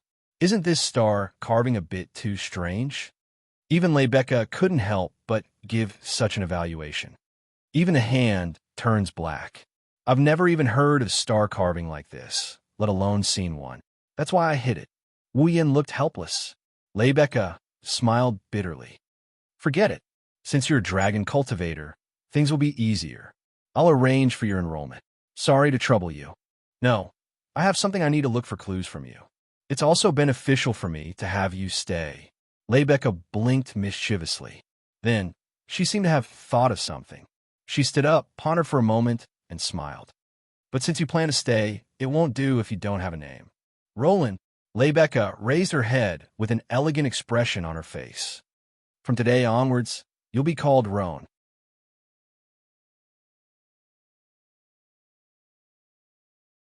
Chapter 1272. After that, Lebecca asked Wu Yin all sorts of questions in an attempt to make him remember something. For example, why would Wu Yan's star carving be in such a special form? What was the name of the fall he was riding? What level of dragon was it? Where was it currently placed? Something like that. The dragon breeders named the dragons that had been placed in their bodies by the mother of dragons during the infant ritual, but had become independent after birth as fall. Every fall of the dragon nurturer had a name unique to them, and each of them had their own racial form as their first form. For example, the winged dragons that could fly in the sky, the water dragons that excelled in water, the earth dragons that excelled on land. And when the dragon nurturer fall matured from the form of a pterosaur, water dragon, or earth dragon and evolved into a holy dragon, its master would be known as a dragon knight and receive the title of dragon knight. They would also be able to obtain a silver pocket watch from the king of the kingdom of knights of Lorimon to prove their identity as a dragon knight. Thus, becoming a dragon knight was basically the goal of every dragon cultivator from the beginning. Above the dragon knight, there was an even higher level, the holy sky dragon knight. Speaking of the holy sky dragon knight, one had to mention a special type of magical equipment in this world, the holy knight armor. It was something that the dragons that evolved into holy dragons used their own magical power to create for their master. It was an armor and weapon that possessed great power and power. The holy dragons used their magical power to create the holy knight armor and offered it to their master. It represented that they were offering their entire being to their master. It was a symbol of complete obedience to their master. It was also a symbol of the holy dragons swearing loyalty to their master. And when his fall offered the holy knight armor he created to his master would receive the title of Saint Dragon Knight and become one of the noblest existences in Lorimon's knighthood. Even the most powerful knight order in Lorimon, the Holy Dragon Knights of Lorimon, only had about 10% of its members. They had the title of Holy Sky Dragon Knight. Thus, the title of Holy Sky Dragon Knight wasn't just a symbol of power, it was also a symbol of transcendence and status. In the knighthood of Lorimon, those who obtained the title of Saint Sky Dragon Knight had the same status as nobles. At this point, the title of Holy Sky Dragon Knight could be obtained, because he could use the magic attached to the Holy Knight's armor and the inherent magic equipment. He could fight even without riding a dragon. Other than the Saint Sky Dragon Knights, even the Dragon Knights had to ride a dragon to unleash their power. And Lebecca, he was a Saint Heavenly Dragon Knight. After learning this fact from Lebecca, Wu Yin was speechless. He had just arrived in this world, and he had already encountered the greatest disaster in history. The first person he had met was the existence with the highest reputation in this world, looks to the Dragon Emperor to Lorimon the world. In the end, Lebecca answered many of Wu Yan's questions. She also wanted to ask Wu Yin some questions. Wu Yin didn't answer a single one of her questions. She couldn't help but feel helpless when she left. However, Lebecca seemed to have made up her mind. She wanted to find clues from Wu Yin about why the star essence went berserk. This made Wu Yin feel helpless as well. Forget it, let it be. Seeing Lebecca leave the dorm, Wu Yin laid on his bed with such negative thoughts. His eyes flashed with contemplation. From Lebecca's words, Wu Yin learned about the existence of the Holy Knight armor. It was a magic equipment that could transform a person into a transcendent being. It sounded similar to the display device used in individual battles, the CR unit. Indeed, whether it was the CR unit or the Holy Knight's armor, both of them allowed normal people to possess superhuman strength. However, the difference was that while the CR unit used technology to create magic, the Paladin armor allowed the wearer to carry magic to provide the inherent magic equipment and increase the wearer's strength. Thus, the wearer will be transformed. For Wu Yin, CR unit is as good as nothing. Up until now, he has never seen a CR unit that could boost a magician's power to Wu Yan's level. However, the Holy Knight armor was different. It's not like the Paladin armor can grant you the power to fight Wu Yan. Instead, it meant that Wu Yan, who already had a large amount of mana, could be equipped with the Holy Knight armor created by the Holy Dragons. He would definitely be strengthened in all aspects. Unfortunately, Wu Yan wasn't a true dragon breeder. He didn't think that there was a dragon with enough mana to create a Holy Knight armor that could strengthen even himself. It was just empty talk. If Wu Yan didn't have a system, Wu Yan closed his eyes and spoke in his mind. Is there a piece of equipment similar to the Holy Knight armor that can increase my overall strength? Yes. The system answered straightforwardly. But the system does not recommend the user to use it. Wu Yan, who had been overjoyed by the system's answer, frowned as if a bucket of cold water had been poured over him. Why? Of course, there is an equipment like the Holy Knight's armor in the star-carving Dragon Knight world in the system. But the Holy Knight's armor in this world is also the most suitable equipment for its owner that the Holy Dragon created using magic power according to its owner's body. However, the same equipment in the system may not necessarily be suitable for the user. Even if there's an enhancement, the data will not be improved much. System, I remember that you've modified my equipment before, right? Wu Yan raised his eyebrows and smiled. Our souls are connected. No one is more familiar with my physical attributes than you. If I asked you to create such an equipment for me like the Holy Dragons, would you be able to do it? The system's voice sank slightly, as if it was a precise instrument calculating something. Then, it gave an answer. The system has obtained the user's physical attributes. According to the user's request, the probability of creating the equipment that is most suitable for the user and can increase the user's strength in all aspects is 100%. In other words, Wu Yan's lips curled into a grin. Halfway through his grin, the system notified him and he froze on the spot. According to the user's request, creating the equipment that can increase the user's strength in all aspects. After calculation, the required values are as follows. D grade equipment requires 1,000 equipment points, item points, and ability points. C grade equipment requires 10,000 equipment points, item points, and ability points. B grade equipment requires 100,000 equipment points, item points, and ability points. A grade equipment requires 100,000 equipment points, item points, and ability points. S grade equipment requires 100,000 equipment points, item points, and ability points. Please make your choice. Wu Yan was speechless. Wu Yan silently opened his system list. Character: Wu Yan equipment points, 1,100 item points, 5,000 ability points, 1,000 summoning points, 1,000 level, 85. Looking at the displayed points, Wu Yan was silent once again. After a long time, he sighed faintly. The system is messing with me. None of his points had exceeded 4 digits. Among them, he originally only had 300 points. However, before Wu Yan left the Battle of the Appointment, he took out some items from the Ring of Gold and made Yujiya, Shixien, Meijio, and Kitsune Origami his summons. Only then did the remaining points increase to 4 digits. Looks like I have to use all my cards again. Wu Yan took out the Ring of Gold and looked at the items in it. He gritted his teeth. If that's the case, I might as well go all out this time. With that thought in mind, Wu Yan handed over all the treasures in the Ring of Gold, except for the 5 demigod magic crystals to the system. Ding! Obtained 1020,000 equipment points. Ding! Obtain 1150,000 item points. Ding! Obtain 1010,000 ability points. Ding! Obtained 40,000 summoning points.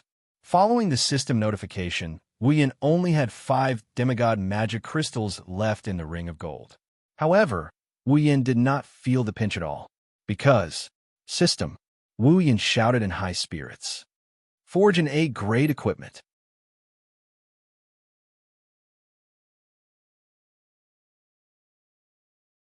Chapter 1273. The weather was clear, and the sky was blue. The cloudless sky was as clear as jade. The sunlight was like water, but it was dazzling. It was still early in the morning. The thick chill brought by the dawn that had just left not long ago was still floating in the air, giving people the urge to turn around and crawl into their beds. However, today, the students in the Ansari State Dragon Riding Academy still woke up early and began to tidy themselves up in preparation for the upcoming opening ceremony. That's right. Today was the first day of the new semester of the Ansari Dragon Riding Academy. Above the majestic building, pterosaurs with wings weaved into a team, carrying their owners across the sky in an elegant trajectory and landing on the Academy's field. The ones running back and forth, causing the earth to tremble, were the earth dragons with towering horns. In the entire Academy, traces of humans and dragons could be seen almost everywhere. It was very dreamy. On this bustling morning of the new semester, one of the dormitories of the Ansari Dragon Riding Academy, the male dormitory of the Apollo dormitory, was in a commotion. Many students who had just woken up and were preparing to take care of themselves received some news. They came to the hallway with a doubtful expression. When they looked to the middle of the hallway, they were all stunned. Their faces were filled with astonishment. In the middle of the hallway, an extremely beautiful girl with a voluptuous body wearing the Ansari Dragon Riding Academy's uniform and long fiery red hair that reached her waist was walking forward with graceful steps. She maintained a smile on her face as she walked forward. Seeing the unnatural beauty of the girl, the male students of the Apollo dormitory were all dumbstruck. After they reacted, suddenly, a burst of cheers rang out from the entire dormitory. Isn't that President Lebecca? It's really the president. The president. The president came to the male dormitory. Is this for real? As the president of the Student Council of the Ansari Dragon Riding Academy, as well as a Holy Sky Dragon Knight with a status comparable to nobles, Lebecca's reputation and popularity were unimaginable. Without any trace of politeness, Lebecca's reputation, popularity, and even power. It was not surprising to say that it was bigger than the mayor of Ansari, where the Ansari Dragon Riding Academy was located. In addition to Lebecca's undeniable beauty, in the Ansari Kingdom's Dragon Riding Academy, there was no one who could suppress her beauty. Without a doubt, he was the idol of all the students, regardless of whether they were boys or girls.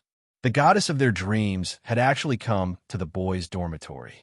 Just her action alone was enough to make the boys of Apollo's dormitory hold their heads in their hands, blissfully confused. Walking along the corridor, Lebecca looked around at the perverted looks of the surrounding boys, as well as the cheers and shouts of support that shook the entire building. She maintained a smile on her face, but she was feeling a little impatient on the inside. Although Lebecca was more or less used to this kind of scene, after seeing the obvious contrast with Wu Yan's performance yesterday, the impatience that she had not felt for a long time surged into her heart without any warning. She quickened her steps and walked toward Wu Yan's room.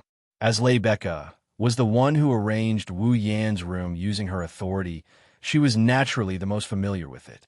After quickly arriving, she pushed open the door without any trace of politeness and walked in. Then, she quickly closed the door, leaving behind a group of stupefied boys looking at each other. President Lebecca actually entered a boy's room. This can't be real. Who? Can someone tell me who's in that room? I'm so envious. Could it be? The president has already. No, this can't be real. I don't believe it. Thus, in the blink of an eye, another commotion occurred in Apollo's dormitory. He's wearing a light black shirt and a pair of trousers of the same color. He's also wearing a sleeveless white coat with a high collar and a yellow tie. Wu Yan stood there awkwardly while sizing himself up. For a moment, he couldn't come up with a good explanation for what he's doing. On the other hand, Lebecca, who just entered the room, gave Wu Yan a serious look. She praised Wu Yan, and she gave him this evaluation. Not bad. Is that so? Wu Yan shrugged disapprovingly. I feel like a waiter in a restaurant. This uniform is a little uncomfortable. After saying that, Wu Yan turned around to look at Lebecca. His eyes lit up slightly. Lebecca's uniform was the same color as Wu Yan's, just that it was a woman's uniform. She was wearing a light black dress with an extremely short hem that only covered the area below her knees. Her coat was a white coat that looked like a tuxedo, but it was hollow in the front, allowing people to clearly see Rebecca's majestic bosom wrapped in the dress. Long boots, pantyhose, red tie, and white gloves. Even if it was just the Academy's uniform, it still revealed an extremely noble temperament. It would instantly steal the attention of those who saw it at first glance, as if there was a radiance around him. Seeing Rebecca like this, Wu Yin couldn't help but say, "Does the dean of this academy have a preference for girls? Why do the boys' uniforms look like waiters and the girls' uniforms look like princesses?" Hearing this, Rebecca couldn't help but chuckle. Complaining about the dean on the first day of school. "You're the first. Others can't even get into this academy." "Ma, I'm just speaking the truth." Wu Yin sighed as he tugged at his uniform. He looked at Rebecca. "But is this really okay?" "What? Let me in." Seeing Rebecca's confused expression, Wu Yin crossed his arms and smacked his lips. "I heard that only by obediently finishing 3 years of basic classes and passing the exam can one be promoted to advanced classes. Rebecca, I seem to be in the first year of advanced classes, right? Is this okay?" "So you've already heard." Rebecca suddenly understood. Her noble smile didn't diminish in the slightest. "Indeed, when I went to explain to the academy yesterday, there was a strong objection." "Strong objection?" Wu Yin glanced at Rebecca's unchanging smile and said with a smile that wasn't a smile, "Looking at you, I feel like we should be on good terms. Well, it was a good discussion." Rebecca winked mischievously. "Because I told them that you were an excellent student who is at least at the level of Dragon Knight." "Huh?" Wu Yin was surprised. "You're not joking, are you?" Rebecca puffed out her chest. "Do I look like I'm joking to you?" "You do. Very much so. You're joking." Wu Yin couldn't help but complain and sigh. "If my fall isn't a divine dragon, then you'll be treated as a liar. That would be a huge mistake. Then tell me now." Rebecca walked up to Wu Yin and put her hands on her hips. She lowered her body and asked meaningfully, "Is your fall a holy dragon?" Wu Yin rolled his eyes in annoyance as he looked at the breathtaking face that was so close to him. He pressed a finger against Rebecca's forehead and pushed her away. "You want to know? You'll know in the future." "How heartless." Rebecca grumbled when she saw Wu Yin pushing her away. She had a bright smile on her face. "She's in a good mood." The two of them had only met yesterday, but they spoke as if they had been good friends for many years. There was no sense of unfamiliarity. Rebecca found it unbelievable. However, she had to admit that she could feel relaxed talking to Wu Yin. This feeling lifted her mood. However, when she glanced at the back of Wu Yan's right hand, the scene that entered her eyes made her tense and surprised. "That's star engraving?" On the back of Wu Yan's right hand, there's a mark carved into it. It was the size of a palm. There was a dragon head on the inside and a white engraving with a ring on the outside. "You're talking about this?" Wu Yin raised his right hand and casually explained, "This is just a smokescreen. After all, my star engraving is not suitable to appear in front of others." Rebecca finally revealed a relieved expression. However, she did not notice that a strange light flashed through Wu Yan's eyes.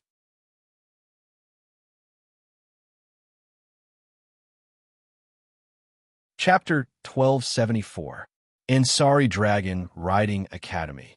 In a first-year classroom of an advanced class, Wu Yin sighed in his heart under the heavy gazes of the people who were about to become his classmates. He introduced himself expressionlessly. "Luoang, Randall, I will be learning with everyone in this classroom. Please give me your guidance." The opening words of his self-introduction gently fell, but did not attract any applause from anyone. Instead, it caused the entire place to descend into an absurd, heavy feeling. Numerous gazes that carried a strong sense of scrutiny and numerous whispers resounded in this space. "That's him, right?" "Yes. Yes, yes. Rumor has it that the cheating student who didn't go through the basic course and got in through the back door. Luoang? I've never heard of that name before." He said he's called Luoang? Randall That Randall, could it be the Randall family? Eh, eh, isn't that President Becca's family?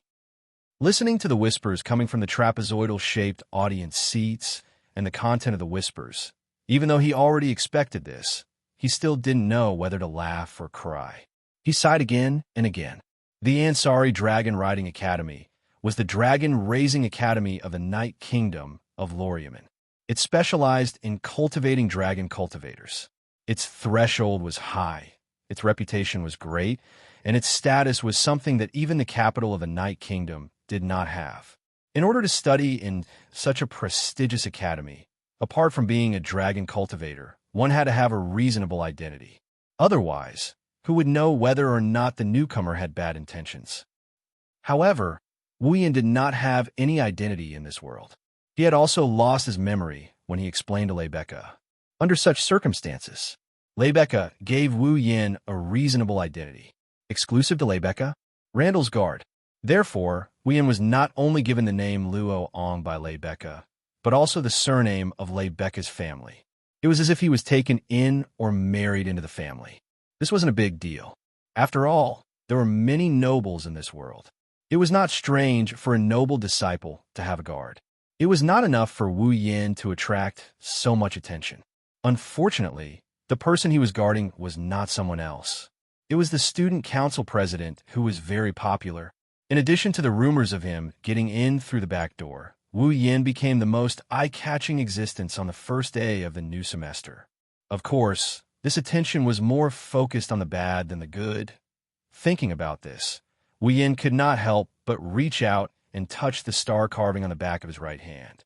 If it was not for this fake star carving, Wu Yin would be even more eye-catching. His explanation to Becca was that the star carving was just a smokescreen. However, it wasn't completely useless. Wu Yin had to think long and hard before engraving this seal on the star. Yes, it was a seal. It sealed all the power in Wu Yin's body. In other words, Wu Yin had no mana, no superpowers. He could not even open the gate of Babylon. These superpowers were all sealed into the star carving on Wu Yin's hand. It was not that Wu Yin wanted to pretend to be a pig to eat a tiger, but he realized that if he did not seal his power, the star essence that had been circling around him since he woke up would continue to follow him. The star essence that should only exist in the body of a living being, invisible to the naked eye, constantly circled around him. Was that not eye-catching enough? According to the system's explanation, this is a side effect of Wu Yin surviving the explosion of the star goblins. It didn't affect him in any way, but the aura he exuded made it easy for him to attract the star goblins, turning him into a star goblins magnet, attracting the star goblins around him and causing them to move around him in a way that defies common sense.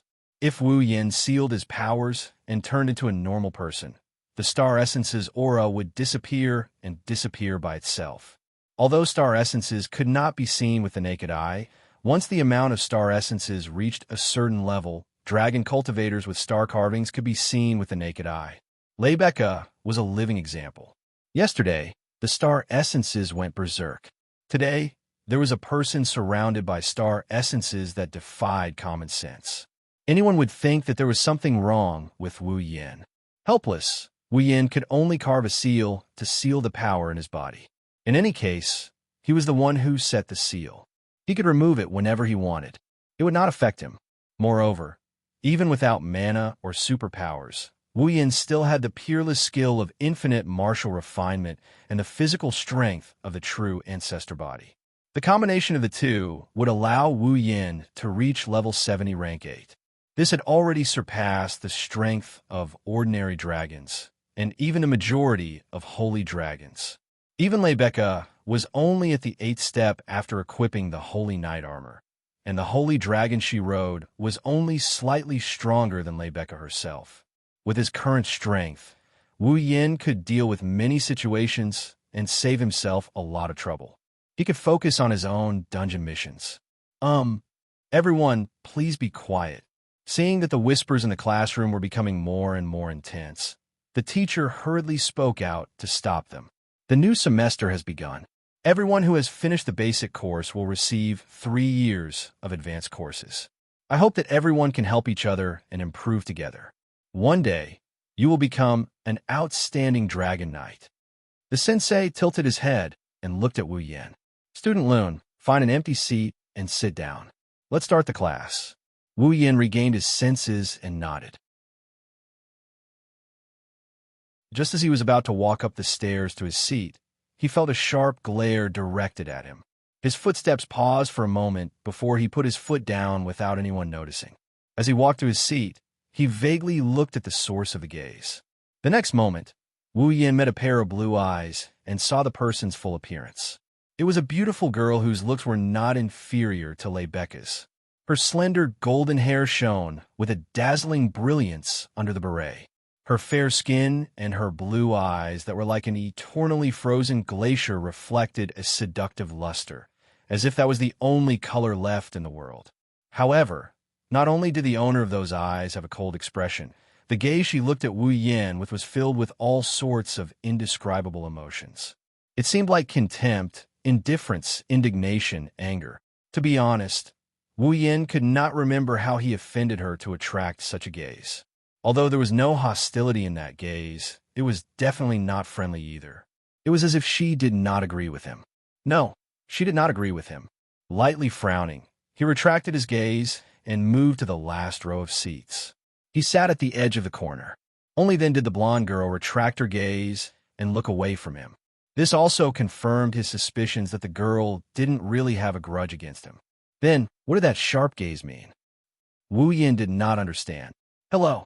At this moment, a male voice sounded from the side, waking Wu Yin from his thoughts. Turning his head to look beside him, he found out that his desk mate is a pretty boy with blonde hair. Blinking, Wu Yin looked around. When he made sure there was no one else around, he pointed at his nose and asked in confusion, "Are you talking to me?" "Other than you, there is no one else here." The handsome boy laughed heartily. "My name is Raymond." "Raymond? Cakerland." "Oh." Wu Yin nodded at the boy who called himself Raymond with a slightly surprised expression. "Roan." "Roan? Randall." "Hello, Roan." Raymond called Wu Yin by his name in this world. He lowered his voice, and he asked Wu Yin in a sneaky manner, "That Randall, is he really the same Randall that President Lei Becca mentioned?" Raymond's words sounded a bit strange, but Wu Yin understood what he meant. He couldn't help but bitterly smile. "Yes, I am President Lei Becca's bodyguard." President Lei Becca's bodyguard? Raymond widened his eyes. Just when Wu Yin thought he was going to show a surprised expression, Raymond's face turned into a pig's face that ruined his image. To be President Lei Becca's bodyguard, what an enviable fellow.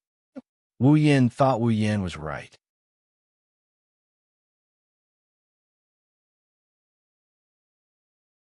Chapter 1275. Ansari's Dragon Riding Academy didn't have a long teaching time.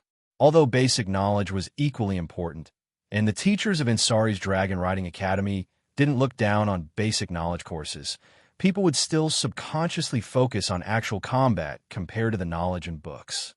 After all, dragon cultivators didn't need to be knowledgeable. Every dragon cultivator wanted to become a dragon knight, or even a Saint Sky Dragon Knight with a high status, so that they could possess great power in the future. Every dragon cultivator studied in the Ansari Academy, hoping to become a dragon knight, or even a Saint Sky Dragon Knight with a high status. By that time, even if they didn't want to, they would still have a good status and power, becoming one of the top existences in Loriman's knighthood. Therefore, the new semester had just begun, so there wasn't much time to sit in the classroom and listen to the class. When the bell rang, the teacher left this sentence. The next class is about the training of dragon riding combat. After 30 minutes, please gather at the training ground. Above, to put it bluntly, the so-called dragon riding combat technique was actually the technique of riding a dragon in battle. The wisdom of a dragon was actually not lower than that of a human. Or rather, the dragon could create all kinds of Saint Knight armors. Its wisdom was even higher than most people. However, dragons were too straightforward and didn't know how to turn. Therefore, when riding a dragon, it was usually the dragon cultivator who gave the order to fight, maximizing the dragon's combat power. For example, two dragons of equal strength, because of their different masters, could suppress the other dragon. It wasn't rare. Therefore, actual combat training similar to dragon riding combat had always been the most important in Ansari's Dragon Riding Academy. After the lesson in the classroom was over, the students began to tidy up their books. They gathered in groups of 2s and 3s, preparing to head to the changing room to change into their dragon riding attire. Then they would go to the training ground to practice dragon riding combat. Wu Yin was also quite interested in the battles between dragons in this world, so he also tidied up his books and casually threw them on the table, ready to ask someone for directions. Going to the training ground. But before Wu Yin stood up, a familiar voice called out to him. Roland. He saw Raymond, who had disappeared after class, dragging a young man with short brown hair towards him. He immediately pushed the young man in front of him and flicked his hair. Without giving Wu Yin a chance to react, he quickly introduced his companions to him. He's my friend. We used to go to the same basic class and dorm. HLO. The young man did not seem to be here voluntarily. There was an awkward expression on his face, but he still nodded at Wu Yin and introduced himself. My name is Yashur. Yashur? Blake. Hello. Wu Yin was about to nod his head when he saw his new desk mate introducing him to a new friend. His pupils suddenly constricted, and his gaze quickly swept over the self-proclaimed secondary cultivator. Blake's left hand was on the teenager's left hand. The hand that came into view was very ordinary.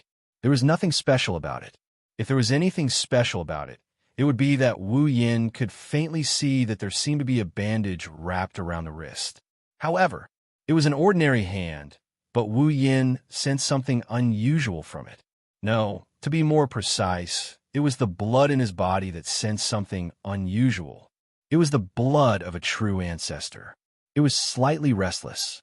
It was just like when he first saw the ancient city of the fourth true ancestor and the black light that could turn people into monsters, the agitation that came from his bloodline and life form.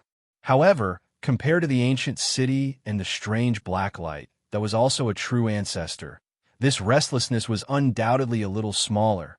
On the other hand, Yashur frowned when he saw Wu Yin looking at his left hand without saying a word. Does this newcomer know about my star carving too? Yashur involuntarily covered his left hand with his right hand, covering it behind his back. Wu Yin narrowed his eyes when he saw this. Something's wrong. He looked at Yashur again with a smile. Hello, I'm Roland. Randall. I know. Perhaps due to Wu Yin's actions, Yashur's reply wasn't friendly. You introduced yourself on the podium earlier. As soon as he said that, the entire place fell into an awkward silence.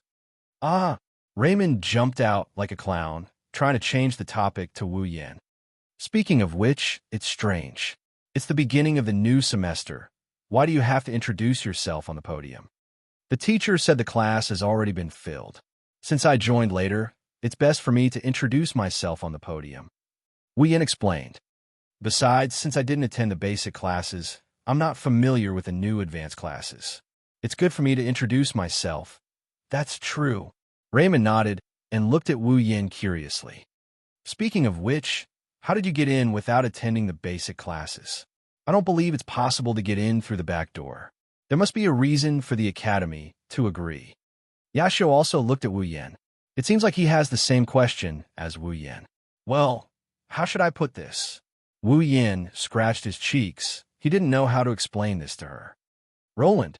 While Wu Yin was at his wit's end, a familiar voice came from the door. Compared to Raymond, this voice was much sweeter. Everyone looked towards the source of the sound. Leibecca walked into the classroom with her fiery red hair. She stood close to the door, and she smiled sweetly at Wu Yin. Looking at that breathtakingly beautiful smile, everyone in the classroom, regardless of whether it was a boy or a girl, was attracted by that overwhelming sense of presence, and there was complete silence. Leibecca. Wu Yin looked at her in surprise. Roland. Leibecca waved her hand. Come out. I have something to say to you. Instantly, all the students in the classroom looked at Wu Yin. Their eyes were filled with all sorts of emotions. Among them, the most common one is envy. Ugh. Wu Yin bitterly smiled as he stood up. He told Raymond and Yashu about it. Sorry, I have to leave for a moment. Yashu, Raymond, and the rest of the class were stunned. Wu Yin ran to the door and grabbed Lei Becca's hand. He ignored her shocked expression and slipped out of the room. He held President Lei Becca's hand. All of the students present maintained a dull expression on their faces, as if they were broken puppets. Their mouths opened and closed, unable to react. Among them, Raymond even knelt on the ground in a dispirited posture, groaning out loud. Newbies, I hate them the most. Lei Becca, you're making me wonder if you're doing this on purpose. Wu Yin let go of Lei Becca's hand when they arrived at a deserted corridor. He crossed his arms and looked at her in annoyance. It's not like you don't know how popular you are. Why did you come to the classroom to call me? Do you want me to be drowned by a bunch of dragon cultivators? Lei Becca stood in front of Wu Yin and stared blankly at her hand that was held by Wu Yin. She looked as if her soul had left her body. She didn't hear what Wu Yin said. Wu Yin raised an eyebrow. Say, Lei Becca, did you hear what I said? Lei Becca cried out as if she was frightened. She then saw Wu Yin's shocked expression. A blush of embarrassment appeared on Lei Becca's face. She coughed, her expression unnatural. What did you say? If the students in the Ansari Academy who were familiar with Lei Becca were to see the gentle, virtuous, noble, and approachable student council president in such a state, their jaws would probably drop off from shock. Of course, Wu Yin, who wasn't familiar with Lei Becca, didn't notice anything. He sighed helplessly and waved his hand disinterestedly. Forget it. That's not important. What's important is that you came to me personally. Do you have something important to say? That's right. Lei Becca finally remembered why she came to see Wu Yin. She immediately became serious. I came to see you this time mainly to tell you two things.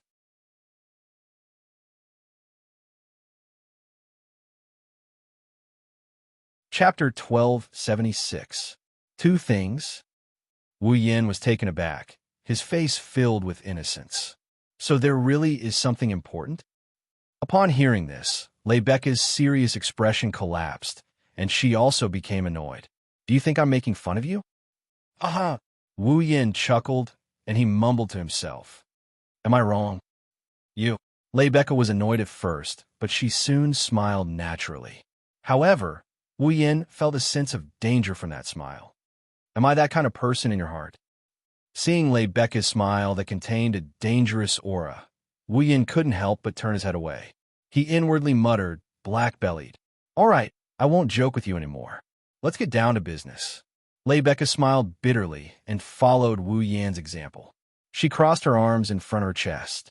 However, when she did this, it only served to accentuate her huge boobs. Wu Yin almost lost his composure when he saw this. On the other hand, Lei Becca, who didn't realize how seductive her actions were, made such a shocking declaration. First, I plan to let you join the student council. Huh? Wu Yin was almost thrown off his feet by this sudden decision. He had a surprised look on his face. No way. Why not? Compared to Wu Yin's stunned expression, Lei Becca looked very calm. Lei Becca looked very natural. Since I'm the president of the student council, then you, my bodyguard, will have to join the council as well. Wu Yin shrugged helplessly. He almost forgot about this. Well, I don't mind, as long as you're not afraid of being affected. Rumors of Wu Yin getting in through the back door had spread throughout the academy. It made Wu Yin the focus of the entire Ansari Dragon Riding Academy. Under such circumstances, a student who got in through the back door could still be accepted into the student council. There would be a lot of controversy. It might even affect the image of the student council in the academy and Lei Becca's image. After all, the perfect president of the student council actually got her bodyguard in through the back door and was even accepted into the student council. People would more or less speculate about it. You don't have to worry about that. She seemed to know what Wu Yin meant. Lei Becca nodded nonchalantly. Rumors are just rumors in the end. As long as you show the strength you should have, no one will dare to gossip then. That's why I want to ask you, where did you get the confidence that my strength will be recognized by everyone? Wu Yin rolled his eyes. You've never seen my strength. You've never even seen my fall before. Could it be that my strength is not ordinary just because there are some unusual phenomena around me? Well, if I have to say, it's just intuition. Lebecca smiled faintly and gave an answer that didn't match her shrewd appearance. Intuition. Wu Yin rubbed his forehead like he had a headache and sighed. Women, without me, you'd be sleeping on the streets right now.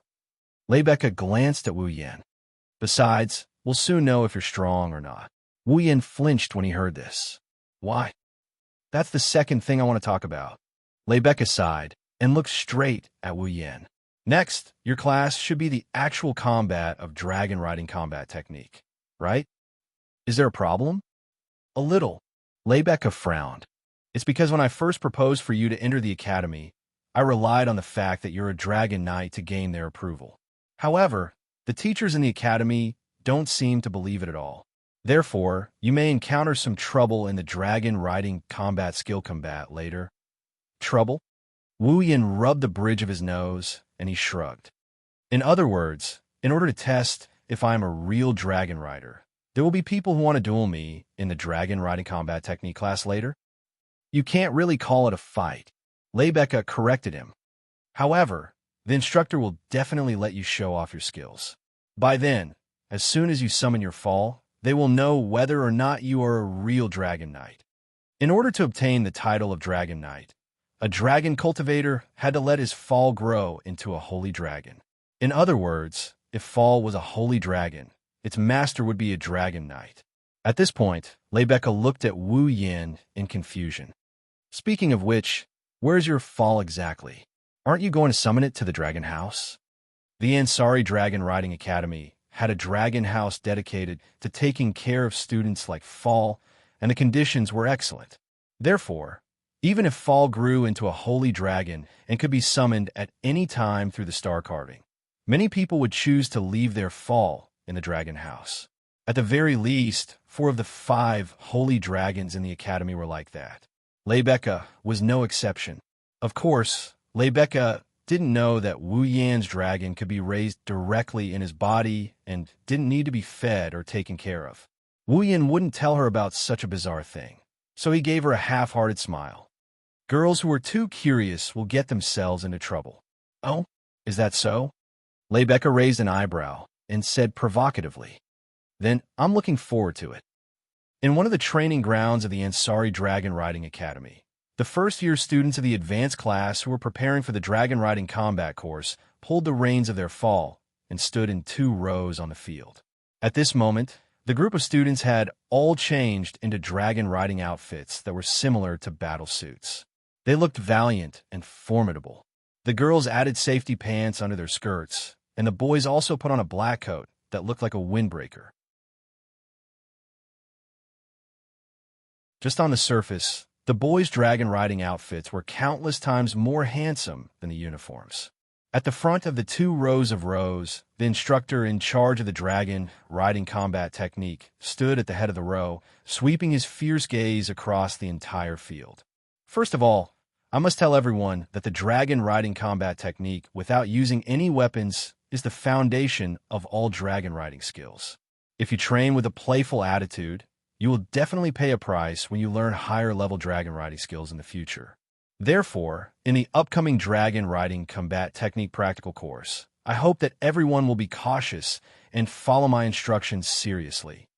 Wu Yin, Yashur, and Raymond stood side by side on the other side of the row of humans and dragons. They listened to the instructor's words and chatted softly. Rune, why didn't you bring your fall here? Raymond held the reins of his fall, Brigid, and looked at the silent Wu Yin in surprise. It's fine if Yashur doesn't have a fall, but you don't have one either? Yashur doesn't have a fall. Wu Yin didn't answer Raymond's question. Instead, he looked at the gloomy Yashur in confusion. Yashur, you don't have a fall? How can I not have one?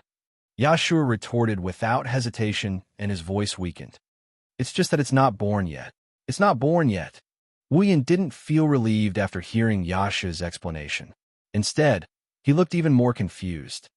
Isn't Par of the Dragon Nurturer usually born in the first year of the basic course? Who am I supposed to ask?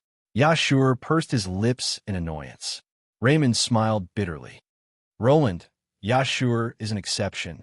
His fall has never been born. It's already one of the big events among the 7 unbelievable events in the Academy. Everyone wants to know the reason. When Raymond reached this point, he even shrugged. However, that won't affect Yashur's lessons. He can ride on anyone's fall. A fall that can be ridden by anyone? Wu Yan didn't know what to say. Isn't everyone's fall only allowed to be ridden by their own master? That's why our genius dragon tamer, Yashur, is an exception. Raymond chuckled. This is also one of the 7 great unimaginable events of the Academy. Wu Yan smiled helplessly. He looked at Yashur and said, I didn't think you'd be so good. It was Yashur's turn to smile bitterly.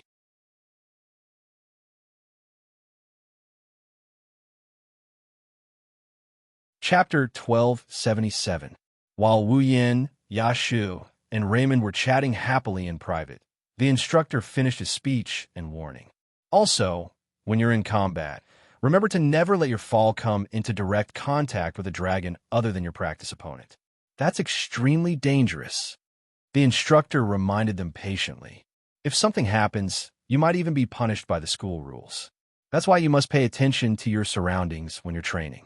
Do you understand? Understood. Understood.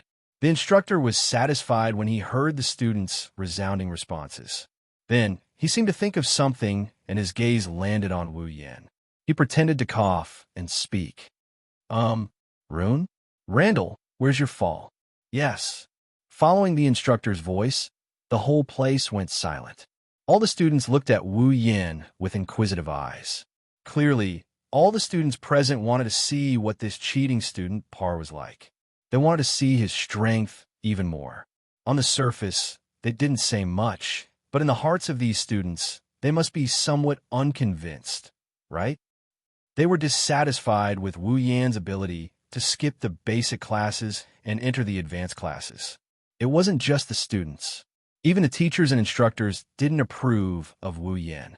However, compared to the students, the teachers and instructors knew that Wu Yan was a dragon knight, and that fall was a holy dragon. Thus, even if they didn't approve of him, as long as Wu Yan could show them the strength they approved of, it didn't matter if he got in through the back door. They might be able to accept it. Sensing the gazes of the surrounding students and instructors, Wu Yan thought to himself, Lebecca was right. He looked around at everyone and rolled his eyes. An imperceptible smile appeared on his face, as if he had an idea. Instructor. As if he's asking a question, Wu Yan raised his hand with a half-smile on his face. He asked with a smirk, I'm sorry. Because I'm new here, I didn't know that I need to bring my own fall to practice the dragon riding combat skill. Hearing this, the surrounding students immediately cried out in shock. Even the instructor felt as if he had been fooled and frowned. Since this is combat training, you must bring your fall with you. You'll have to bring your own fall with you. Do I have to remind you of that? The rest of the students also looked at Wu Yan with contempt. Among them, the blonde girl who used to look at Wu Yan with a cold expression. Her blue eyes are filled with a chill that can pierce one's nerves. Oh, is that so? However, Wu Yan ignored all of this. He asked curiously, then why can Yashu not bring his fall? In an instant, the entire place was silent. Raymond looked at Wu Yan in shock. Perhaps he felt like Wu Yan was poking at Yashu's sore spot. Yashu clenched his fists. He felt bad.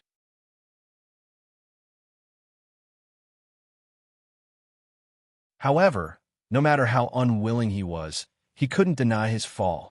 The fact that she was still sleeping in his body. According to the rule of the knighthood of Lorimon, children who had reached the age of 7 had to go to a Bayan forest for the youngling ritual after a month. Yasha was the same. Ever since he was chosen as a dragon breeder when he was 7, the dragon breeder in Yasha's body hadn't changed at all. It was an eternal pain in Yasha's heart. After all, to the students of Ansari Dragon Riding Academy, awakening the infant that was lodging in their bodies was the most basic duty of a dragon cultivator. It was normal.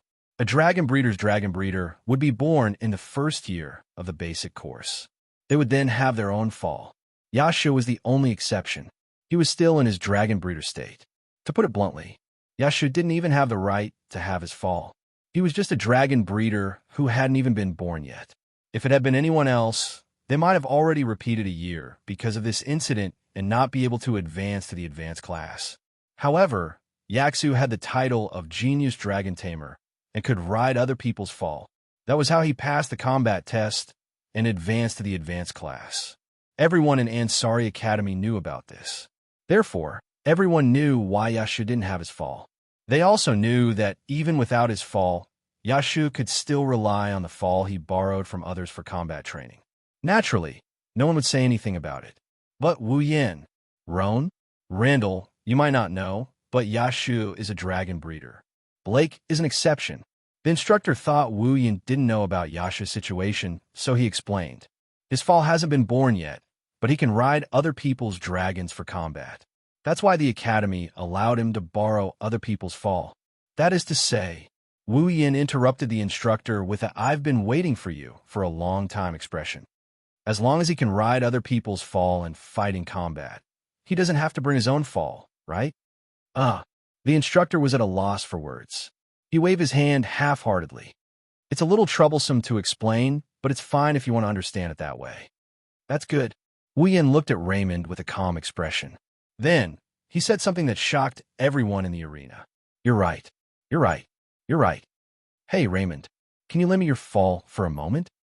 The air froze. The clear words reverberated in everyone's ears like an echo, causing everyone to look at each other in dismay, including the instructor and the blonde girl. Raymond and Yashur, on the other hand, were completely dumbfounded. Loong. Raymond was at a loss. He forced a smile. You're kidding, right? What? Wu Yin raised an eyebrow. You don't want to? It's not that I don't want to. Raymond stuttered. His brain must have short-circuited. But you know what? Everyone's fall is only allowed to be ridden by their own master. If you ride other people's dragons, Dragon One will go crazy, and it won't be a joke. Listening to Raymond's stuttering and cautious words, Wu Yin rolled his eyes. But Yashu is an exception, isn't he? How do you know I can't? You. Raymond immediately understood Wu Yin. Roan? Randall. The instructor reacted and began to voice his dissatisfaction. Even if you're a freshman, you should at least know how dangerous it is to ride other people's dragons. What if something happens? Wu Yin didn't answer. Instead, he looked at Raymond and asked one last question. Well, let me borrow it for a while. Raymond hesitated. It was obvious that he didn't believe Wu Yin could do it. Even Bridget bared its fangs at Wu Yin and roared angrily. Roar! Although it was only an earth dragon, it was still a dragon. Bridget's roar turned into a small gust of wind that blew at Wu Yin. His dragon robe and hair fluttered wildly in the wind. Seeing this scene, almost everyone at the scene rejoiced in his misfortune, and some even laughed mockingly. Enduring Bridget's roar with an expressionless face, Roan's wine-red eyes shifted to Bridget. He stared into the dragon's eyes, a trace of golden light flashing in his eyes. Shut up! A cold shout echoed without warning. The expressions on everyone's faces froze. They felt that it was ridiculous. A man yelling at a dragon. Wasn't that ridiculous? Just when everyone thought that Bridget was going to get angry and Raymond was about to calm him down, a shocking scene occurred. Whoa! Bridget, who was roaring majestically just now, looked like a puppy that saw a stick. It let out a whimper filled with fear. Its four limbs trembled as it closed its mouth. It even fell to the ground. Its dragon eyes were filled with fear. Impossible. Raymond was the first to cry out in disbelief when he saw his fall do something that even he had never seen before. Yashur also had a look of disbelief on his face. The boys and girls who were looking at Wu Yin with disdain were also stunned. They looked at Bridget, who was bowing down, and gradually lost their minds.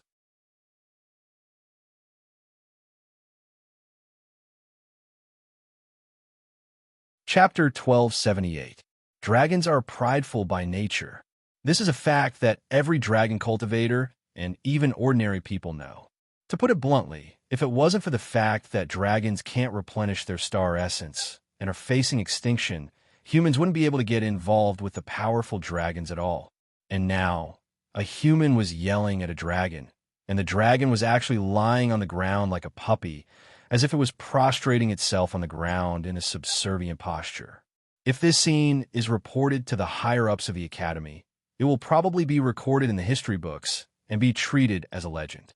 After all, even if the masters of dragons want their dragons to bow down like this, no one knows if there are any examples, but at the very least, they've never seen it before.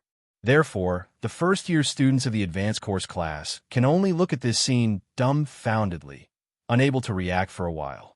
The blonde girl stared at Wu Yin standing in front of Bridget. Her cold blue eyes trembled, not knowing what to think. Of course, Wu Yin, as the person involved, doesn't know what others are thinking, neither does Bridget. To the others, Wu Yin just yelled at Bridget. However, Bridget could feel the pressure coming from Wu Yin's yell. Bridget's blood started trembling, and it felt like its heart was being crushed by Wu Yin's yell. That kind of oppressive feeling, Bridget had also felt it before, for example. In this Ansari Kingdom's Dragon Riding Academy, there were 5 holy dragons of the same race. That was the pressure that came from a higher level of life form. Moreover, the pressure that Bridget felt from this skinny human in front of him was the strongest he had ever felt in his life. It's stronger than the 5 holy dragons in the Academy. Otherwise, Bridget wouldn't be in such a sorry state. For the dragon race, it was part of their prideful nature to pay their respects to a higher level of life. Therefore, the scene that others see as absurd is natural for the dragons, who also feel the pressure from their life forms, so the students didn't notice. His own fall is also looking at Wu Yin with a respectful gaze. Of course, this is also because Wu Yin is the true ancestor, the king of vampires. That's why the dragons who follow the higher bloodlines are paying respect and fear to him. If the king of dragons came in person, it would bring pressure to the dragons. It's not just simple respect and fear, ignoring the dumbfounded gazes of the people present. Wu Yin patted Bridget's thick back, then jumped on its back. He sat down on the riding gear. Roar. Bridget seemed to have received some kind of order. He no longer looked like a coward. Instead, he raised his head and roared. He exerted strength on his 4 limbs and stood up. He did not resist the rider on his back at all. No way, right? Raymond rubbed his eyes. After confirming that the scene in front of him was real, he cried out in shock. He's really got on it. The students who were awakened by Raymond's voice all burst into an uproar. Among them, Yashu, the instructor, and the blonde girl were still staring at Wu Yin, their hearts full of shock. The most special student after Ansari's Dragon Riding Academy. Yashu, after Blake, another genius dragon tamer who could ride someone else's fall, had appeared. However, they didn't know that unlike Yashu, Wu Yin could only ride fall because of his physique, not because he's a genius dragon tamer. Instructor. Wu Yin finally smiled as if his prank had worked. He said to the instructor in a mocking tone, "Now I can fight too, right?" And the instructor nodded his head in a daze. When he regained his senses, he quickly opened his mouth and said something that shocked all the students. "But you're clearly a dragon knight. Why don't you ride your own holy dragon and engage in dragon riding combat?" Dragon rider? A dragon rider. All the students trembled. No way. Yashu and Raymond were shocked as well. A dragon rider. The blonde girl's eyes narrowed slightly, and the way she looked at Wu Yin gradually changed. She no longer disagreed with him, but a sense of competition. Apart from that, she couldn't help but be suspicious. There were only 5 holy dragons in the entire Ansari Dragon Riding Academy. In other words, among all the students in the academy, only 5 could be called dragon knights. If Wu Yin was a dragon rider, then it wasn't impossible for the academy to allow him to skip the basic classes and directly enter the advanced classes. At this thought, the students looked at Wu Yin with disdain and shock in their eyes. Now, their gazes were filled with curiosity. Wu Yin was helpless when he saw this. To be honest, even the mother of dragons in this world might not be as strong as his dragon, let alone a holy dragon. After all, it was one of his trump cards. If he released it, all it would take was a full-powered attack to turn the entire Lorimon knighthood empire back to the Stone Age.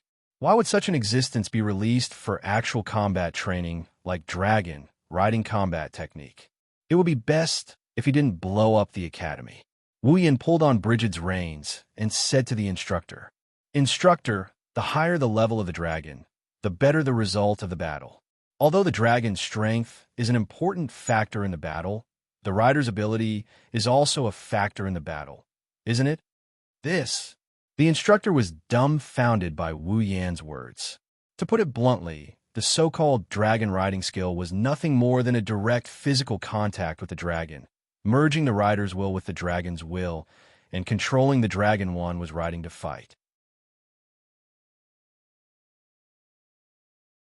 Therefore, if a rider's ability is far superior to the other riders, then even if the dragon's level is disproportionate to the other riders, the rider will still be able to win. Wu Yin forced a smile when he saw the instructor's dumbfounded expression. Besides, isn't it unfair to ride a holy dragon against an earth dragon, a winged dragon, or a water dragon? You don't have to worry about that. However, the instructor gave such an answer after being startled for a moment. There are 5 holy dragons in our academy. The owner of one of them is in our class.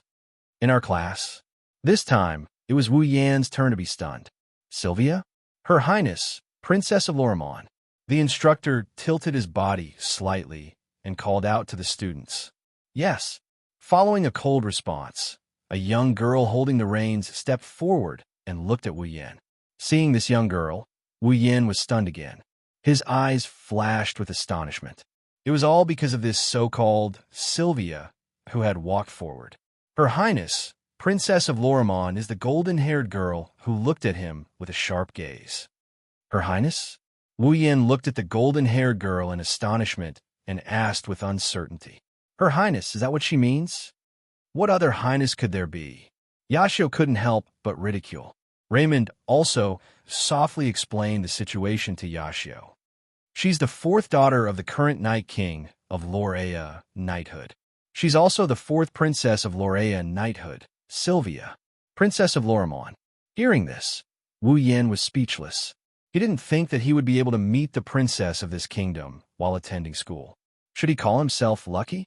Or dog shit luck? The master of the holy dragon mentioned by the instructor. Could it be this princess? Sylvia? Her Highness Princess Lorea is one of the few dragon knights in our school. As expected, the instructor's words solved the doubts in Wu Yan's heart. Her Highness is also a dragon knight. Roland? Randall, if you don't mind, let Her Highness be your sparring partner for the dragon riding combat skill training this time. What do you think? As soon as he finished speaking, the entire place fell silent. Every student's eyes lit up with excitement. A sparring match between 2 dragon knights? I cannot watch this. I have no problem. Under everyone's expectant gazes, Sylvia expressionlessly opened her mouth. She glanced at Wu Yan with cold eyes. Did I offend you? Wu Yan pursed his lips, and he helplessly voiced out his thoughts. I have no problem as well.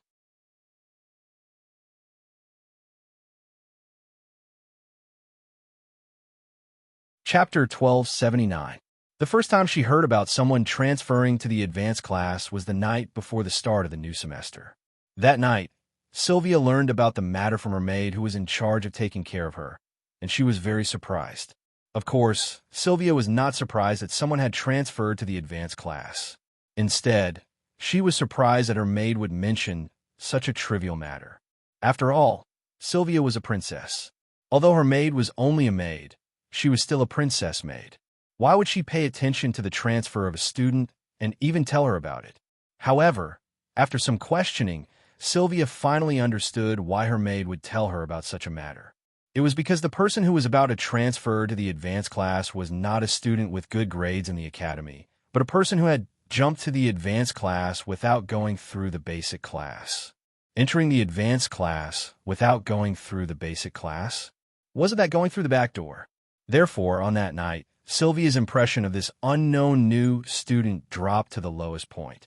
Other than having a special identity as the 4th princess of the Night Kingdom of Lorimon, Sylvia's meticulous, straightforward, and tough style was also one of the reasons why she was famous in the Ansari Dragon Riding Academy. In order to obtain results that matched her status and behave in a manner that matched her status. Sylvia's training in the academy was extremely strict. Thanks to her hard work, Sylvia had successfully grown her foal, Lancelot, into a holy dragon while she was still learning the basics. Such results were not bad at all. Unfortunately, Sylvia's words and actions were too unreasonable due to her meticulous personality, causing her to receive a lot of negative comments. Therefore, Sylvia's results were good, her strength was strong, and she was a dragon knight.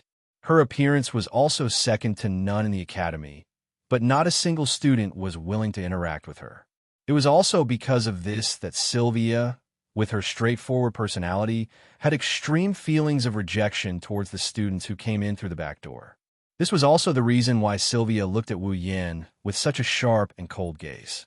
Originally, in today's dragon riding combat technique practical training, after learning that Wu Yin was a dragon knight, Sylvia's sense of disdain lessened significantly. However, the scene that appeared before Sylvia's eyes caused the fury in her heart to erupt. Looking at Wu Yin, who was riding on Bridget, Sylvia suppressed the anger in her heart and spoke coldly. "Are you looking down on me?" Sylvia wasn't the only one who thought that way. That was what everyone thought. Knowing that his opponent was a dragon knight riding a holy dragon, he actually used an earth dragon that had yet to evolve to meet him. If this wasn't disdain, what else could it be? Listening to Sylvia's cold words and the whispers of the students around him, Wu Yin couldn't help but feel bitter inside. Should he release the black dragon or the white dragon for actual combat training? The power of a familiar was no laughing matter, not to mention the familiars of primogeniture. Even the slightest ripple could wipe out the entire academy. How could Wu Yin do that? But he couldn't just tell her that. "My dragon is too strong, I'll pass." That would make him a laughingstock. It had to be said that sometimes being too strong was also a sin, not knowing whether to laugh or cry. Wu Yin shrugged. It's not necessarily the higher the level of the dragon, the more powerful the rider is. Didn't I just say that? Is that so? Not only did Sylvia not feel relieved, her expression became even colder. "You're saying that with your abilities, you could defeat me riding a holy dragon, even if you're riding an earth dragon, right?" Wu Yin couldn't help but smile bitterly. "I also have my own reasons and difficulties, if you must think of it this way. If that's the case, I can't help it." Sylvia was silent for a moment before she looked up. The coldness on her face disappeared, replaced by an expressionless one. "I understand." With that said, Sylvia flipped over and jumped onto her fall. Lancelot immediately opened his eyes and soared into the sky. Roar, with a dragon's roar, the holy dragon Lancelot, covered in white fur and as large as an elephant, looked down at Wu Yin with disdain. It was like a tiger staring at its prey. On his body, a clear flow of mana fluctuated in the air and rose up. "Yuwa!" At the side, Raymond let out an exaggerated shout among the students who had completely fallen into the crowd of onlookers. "It seems that the Blue Ice Princess has been infuriated. My Bridget, don't let anything happen to you. Riding an earth dragon and fighting a holy dragon." Yashur stared at Wu Yin and muttered, "Can he really win?" Under the watchful eyes of all the students, Sylvia looked down at Wu Yin with the bearing of a king. Her cold voice reverberated in the air. "Don't think I'll go easy on you." With that, Sylvia swung her reins and her expression turned serious. "Lancelot!" Roar! Lancelot's eyes flashed fiercely. He leaped into the air and opened his mouth. A blue magic formation that was 1/3 the size of his body rippled out and aimed downwards like a cannon. The next moment, countless beams of light pierced through the air and rained down on Wu Yin like meteors falling from the sky. They enveloped the top of his head and rained down on him without giving him a chance to explain himself. Sylvia didn't go easy on him. "Careful!" Yashio and Raymond couldn't help but shout out. The faces of all the students also became solemn, and their hearts also rose. Under everyone's gaze, Wu Yin raised his head and looked at the beams of light shooting towards him. He gently closed his eyes. "Wah!" The students widened their eyes in shock. Sylvia's eyes flashed fiercely. While the crowd was in an uproar because of Wu Yan's actions, Wu Yan connected his consciousness to Bridget's. The so-called dragon riding skill was to combine the rider's consciousness with the dragon's consciousness, so that the dragon would follow the rider's consciousness and fight. It wasn't difficult for the rider and the dragon to merge their consciousness. Usually, as long as the dragon was willing to open its heart to the rider and accept the rider, it could be easily done. Once this was done, Wu Yan, who had infinite martial arts, would he need any other combat skills? The dragon provided power. The rider provided skill. Even if the power wasn't enough, Wu Yan, who had the strongest skill, would not lose to any rider. At least, he wouldn't lose to a dragon knight who could only control a dragon and didn't have a paladin armor. Under the astonished gazes of the audience, Bridget also closed his eyes and started to dance. Yes, Bridget began to dance. Like a stream of light with afterimages, Bridget seemed to be able to see the incoming beams with his own eyes. His powerful dragon legs kicked the ground, and his body flashed. Everyone could only see a dragon figure gliding in the field with ease, leaving afterimages behind as he dodged the beams one after another. Bang, bang, bang, bang, bang. The beam of light directly dispersed the afterimage left by Bridget in the field and landed on the ground, exploding a burst of dust and smoke, stirring up small waves of wind that enveloped the entire training ground. When the beam of light fell, small pits had already appeared in the field. As for Bridget, he flashed once again and appeared in the center of the field, undamaged. What? Sylvia's pupils shrunk to the size of a needle. Heavens! The students outside the training field murmured in a daze. What kind of dragon riding skill is that? Yashur's face was filled with disbelief. And my Bridget can still fight like that. Raymond was also stunned. While everyone was stunned by Bridget's miraculous dodging technique, Wu Yan opened his eyes and met Sylvia's gaze. The corner of his lips curled up. Dong! Bridget stomped on the ground and shot into the sky. In the blink of an eye, he arrived in front of Lancelot. Sylvia's expression finally changed.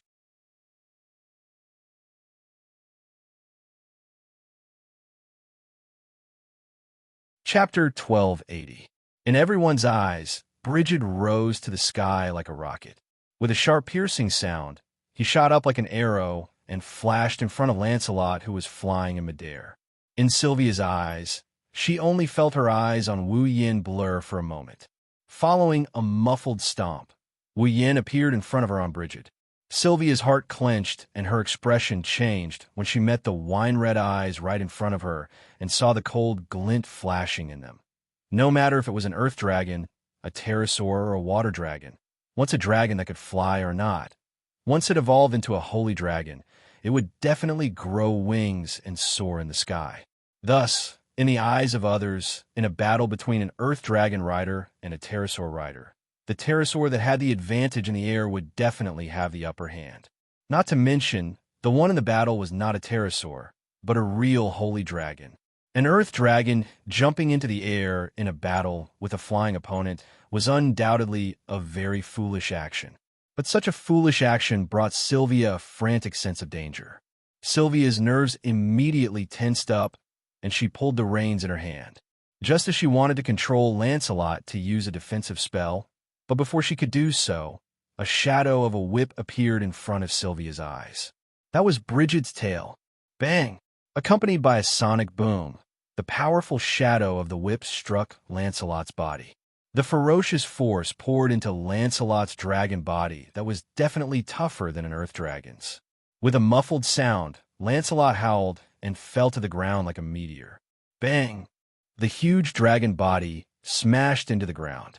A thick cloud of dust was stirred up. Lancelot let out a painful howl. Clearly, it had suffered quite a bit of damage.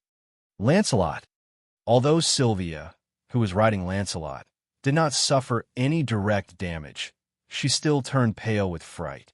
At this moment, a sharp whistling sound. It reached Sylvia's ears. Sylvia raised her head abruptly. She looked at the sky, and in the next second, Blyked's equally large figure was imprinted in her eyes again. In her eyes, it was as if a heavy mountain had smashed on a Lancelot's body. Boom! Roar! The violent impact caused Lancelot to howl in pain. His mind was in a mess, and he almost lost consciousness. Sylvia almost fell from the impact. She grabbed onto the reins with all her might and barely managed to survive. However, the outcome had already been decided. Bridget stepped on Lancelot's body and aimed his mouth at Lancelot's head, his eyes flashing with a dangerous light. At this point, Sylvia and Lancelot understood. As long as Lancelot made the slightest suspicious movement, the other party would not hesitate to release the magic that they had been preparing and smash Lancelot's body. Looking at Wu Yin, who was riding on Bridget, and Bridget, who was stepping on Lancelot, the instructor regained his senses when he saw Sylvia's dazed expression. He quickly announced the order. The winner is Roland Randall. The instructor's sentence finally caused the stupefied students to come back to their senses. They looked at each other in dismay before a commotion broke out. He won. He really won. That Roland, riding an earth dragon, won against Her Highness, riding a divine dragon. Too amazing, as expected of President Lebecca's guard. In a short span of half an hour, everyone's opinion of Wu Yin has changed from disdain at the start to support him at the present moment. Yashur, did you see that? Did you see that? Raymond excitedly hugged Yashur and jumped up and down. My Blykid actually won against a divine dragon, and Her Highness Lancelot at that. The winner isn't Blykid, it's Roland. Yashur rolled his eyes at Raymond before looking at Wu Yin with excitement in his eyes. If I have Roland's superb riding skills, I won't be looked down upon even if Ball isn't born yet, right? To be able to display such strength while riding someone else's dragon. This is a true genius dragon tamer. You've worked hard, riding Bridget down from Lancelot. Wu Yin also jumped down from Bridget's back. He patted Bridget's neck, and Bridget whined like a spoiled child. Then, Bridget raised its head and roared in excitement. For a dragon, to be able to rely on one's strength to defeat an existence of a higher level is a kind of glory, isn't it? Sylvia snapped out of her daze and looked at Wu Yin, who was about to leave the arena with Blykid. She jumped down from Lancelot and shouted at Wu Yin. Wait, I haven't lost yet. You've already lost. Wu Yin frowned, causing Sylvia to become even more excited. If that's the case, let's fight again. Why? Wu Yin said casually. Do we have a reason to fight again? Why not? How could there not be? Sylvia clenched her fists, her blue eyes filled with despair. I can't let Lancelot lose against an earth dragon. I won't allow it. I won't allow it. You won't allow it. Wu Yan's eyes turned cold. What do you mean? Are you implying that I can't win against you, Your Highness? No, that's not. That. Sylvia finally realized what she had said, and her pretty face turned pale. It's just. Tears welled up in her cold eyes, causing all the voices around her to disappear. How am I supposed to become a good knight? A good knight? Wu Yin raised his eyebrows. Looking at Sylvia, who has tried her best to hold back her tears, he sighed. Although I don't really understand what you're thinking. You're only concerned about me using an earth dragon to defeat your divine dragon, right? Sylvia's expression tensed up. Her thoughts were clearly exposed. Wu Yin closed his eyes, and when he opened them again, his wine-red eyes were filled with sharpness. Listen carefully, Sylvia. Sylvia was stunned. She didn't expect Wu Yin to call her by her name. It wasn't just her. Even the surrounding students were in an uproar, their voices filled with shock. However, Wu Yin ignored all of this, looking straight into Sylvia's eyes. He spoke as if he was making a declaration. I can win against you, not because Lancelot is too weak, nor is it because you're too weak, but because I'm stronger than you. You're stronger than me? Sylvia's body trembled. Yes, it's that simple. Wu Yin let go of Bridget's reins and walked in front of Sylvia, the breeze blowing his dragon-riding robe, causing his body to emit an oppressive aura, instantly suppressing Sylvia's aura. If you're really stubborn and want to prove your strength, then you should go back and seriously absorb the experience of this battle. Improve yourself, and when you're stronger, come and challenge me again, not like a stray dog. unwilling to accept your defeat and recklessly challenging me? Or do you think that I was the one who used underhanded means to win against you? No, no. Sylvia bit her lips, her eyes filled with emotions. Although she didn't want to admit it, anyone with eyes could see that Wu Yin had been fighting head-on, not using any underhanded means. Just like what Wu Yin said, he won because he was stronger than Sylvia. Since that's the case, do you think you can win if you fight me again? Wu Yin narrowed his eyes. If you dare to say that, then I can accept your challenge. Sylvia was silent. The surrounding students were silent as well. So, if you want to win against me, then become stronger. When you become stronger, then challenge me again. When that time comes, I won't refuse. Wu Yin didn't say anything else. He turned around, took Bridget's reins, and walked out of the arena. Become stronger. Sylvia stared blankly at Wu Yan's departing figure. After a while, she clenched her fists, the despair in her eyes turning into determination. Yes, become stronger. Even if it's for him, I have to become stronger.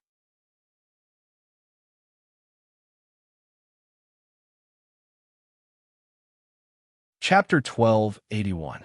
The Student Council President, Lebecca, Randall's guard, Rune.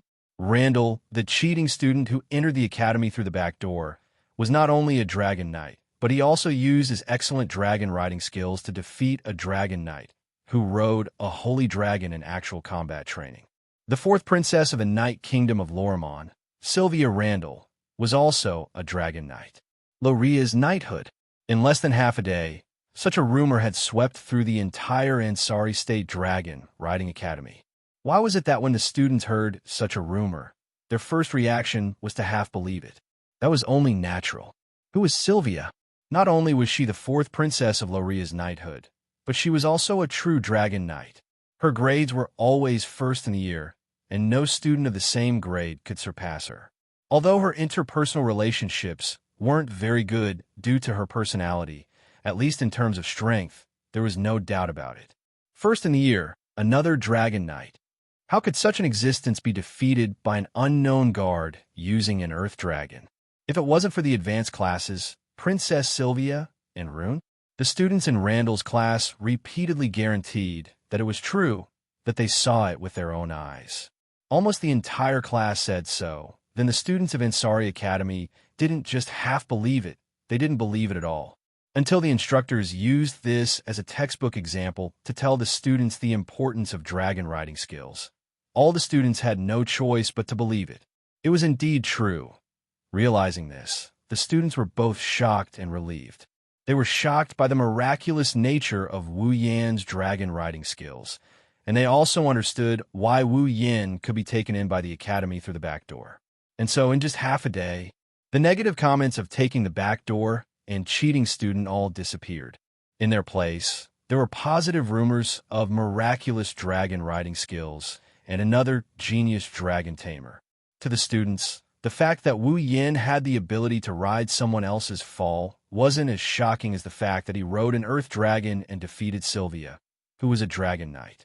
As such, many of the aristocratic children who were studying in the Ansari Dragon Riding Academy were coveting Wu Yan's magical dragon riding skill that allowed an earth dragon to defeat a holy dragon. One by one, they rushed to pay him a visit. Hopefully, he can learn the skill that can turn something rotten into something magical from Wu Yin. Of course, it wasn't just the nobles. The rest of the students, and even those outside the academy who had heard the news, expressed their hope that Wu Yin would teach them the skill of riding a dragon. Because of this, they even offered a lot of tempting conditions. There are even a lot of people who want to be apprenticed to Wu Yin directly. The academy is also hoping to incorporate Wu Yan's dragon riding skill and teach it to the students. Unfortunately, when the entire Ansari State's Dragon Riding Academy was in an uproar in order to find Wu Yin himself had disappeared from the eyes of others and came to the academy's library. As the famous dragon breeding academy in the Lorraine Kingdom, the Ansari State's Dragon Riding Academy's library was quite valuable. Basically, as long as it was related to dragons and dragon breeding, one could find it in the library of the Ansari State's Dragon Riding Academy. That was why Wu Yin came here to look for books that were useful to him. Walking through a passage filled with bookshelves, he scanned the books on the shelves while opening up his system tab without batting an eyelid. Dungeon World, Star Carving's Dragon Rider Dungeon Mission. Acquire Mission 1. Enter Tokisaki Kurumi's Red Jade mode and use the ability of his angel, Zafkiel, to use the Bullet of 12, Yod Bet. Return to the infant ritual in Abayan Forest when the Mother of Dragons placed the last descendant of the Holy Dragon Royal Family in the Avalon Holy Dragon Royal Family. Obtain a drop of the first blood of the last descendant of the Holy Dragon Royal Family before he was born. Mission Reward: 10,000 equipment points, item points, ability points, summoning points. Mission 2. Yet to be activated. Mission 3. Yet to be activated. After confirming his dungeon mission, Wu Yin put away the system list and started looking for books related to the Holy Dragon Royal Family. The world of Star Carving's Dragon Rider was a world that Wu Yin had never seen before. Naturally, Wu Yin had no idea who the Holy Dragon Royal Family was. Because of this, he could enter Kurumi's Red Jade mode at any time and use the ultimate ability of his angel, Zafkiel, Bullet of 12, Yod Bet. Returning to the past and continuing his own dungeon mission, but because he did not know anything about the Holy Dragon Royal Family, the dungeon mission was stuck in a stalemate. If he did not have enough information about the Holy Dragon Royal Family, he would not be able to continue the dungeon mission. Wu Yin didn't know when the last descendant of Avalon's Holy Dragon Royal Family was entrusted to someone else. He also didn't know who the last descendant was entrusted to by the Dragon Matriarch. Even if he wanted to use the Bullet of 12, Yod Bet, he did not know how many years he would have to go back. In addition, using the Bullet of 12, Yod Bet, would require a lot of time. Not only does it require a lot of time, it also requires a lot of spiritual power. With Kurumi's Red Jade mode's spiritual power, it's hard to say if Wu Yin can return to the time when the last of the Elvalin's Holy Dragon Royal Family was sent out. Even if he could, the amount of time he could stay in the past would depend on the amount of time he spent using the Bullet of 12, Yod Bet. It's not realistic for Wu Yin to stay in the past for a long period of time. Therefore, Wu Yin needs to have a good grasp of information so that he can complete Quest 1 in the shortest amount of time possible. He had no choice but to come to the library to search for information. Wandering around the bookshelves, Wu Yin's wine-red eyes scanned the books on the shelves in an attempt to find the words Avalon or Holy Dragon Royal Family. After 30 minutes, Wu Yin still did not find anything. This made Wu Yin vexed. Why is there not a single book related to this? Wu Yin frowned as he touched the thick covers of the books around him. Is there a secret behind this? Another voice came from behind Wu Yin without warning and echoed in his ears. What secret? The sudden voice woke Wu Yin from his thoughts. He turned around and saw Lei Becca's breathtaking face 10 centimeters away from him. Wah! Seeing that pretty face so close to him, Wu Yin jumped in fright. He quickly jumped a distance away with a vigilant look on his face. Well, what a hurtful reaction. Lei Becca pretended to be sad and put on a tearful expression. Am I that scary? The normally majestic and gentle student council president had a unique style when she put on a tearful expression. It should be easy to attract a pack of wolves to fawn over her. However, Wu Yin, who was used to Shokuho Misaki and Kurumi's teasing, rolled his eyes in annoyance. Lei Becca, you are doing this on purpose. How could I?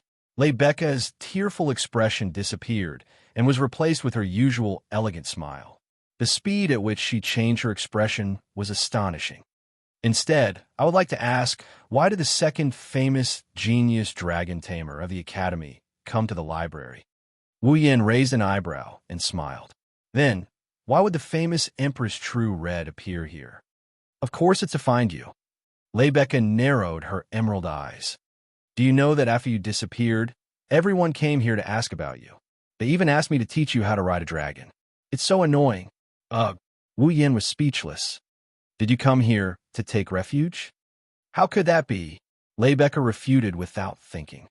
Although those people are annoying, it's not hard to brush them off. I came here to ask if you want to participate in the Ares Temple Dragon Ritual.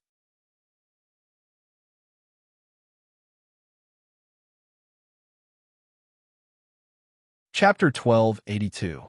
Ares Temple Dragon Ritual. Wu Yin froze on the spot. In this world, although the time and year were still represented by year, month, and day, it wasn't purely using numbers as the prefix of year, month, and day to express the time and year. For example, the 12 months of a year were represented by 12 constellations. The Ares Temple, for example, was the month of this world. It was also known as the Ares Temple Month, the fourth month of the year. As for the Ares Temple Dragon Sacrifice, as the name suggested, it was an annual event held during the month of the Ares Temple. At the same time, it was also the spring activity of the Ansari Dragon Academy. During the Ares Dragon Rite, the students of the Ansari Dragon Academy would each ride their own fall and compete in a race similar to a marathon. Whoever could ride their own dragon first according to the routes set by the Academy and reach the finish line first would be the winner of the Ares Dragon Rite and would be rewarded handsomely. Of course, the so-called handsomely rewarded was just the result being recorded in the record. It would be used as a reference for the students when they graduated.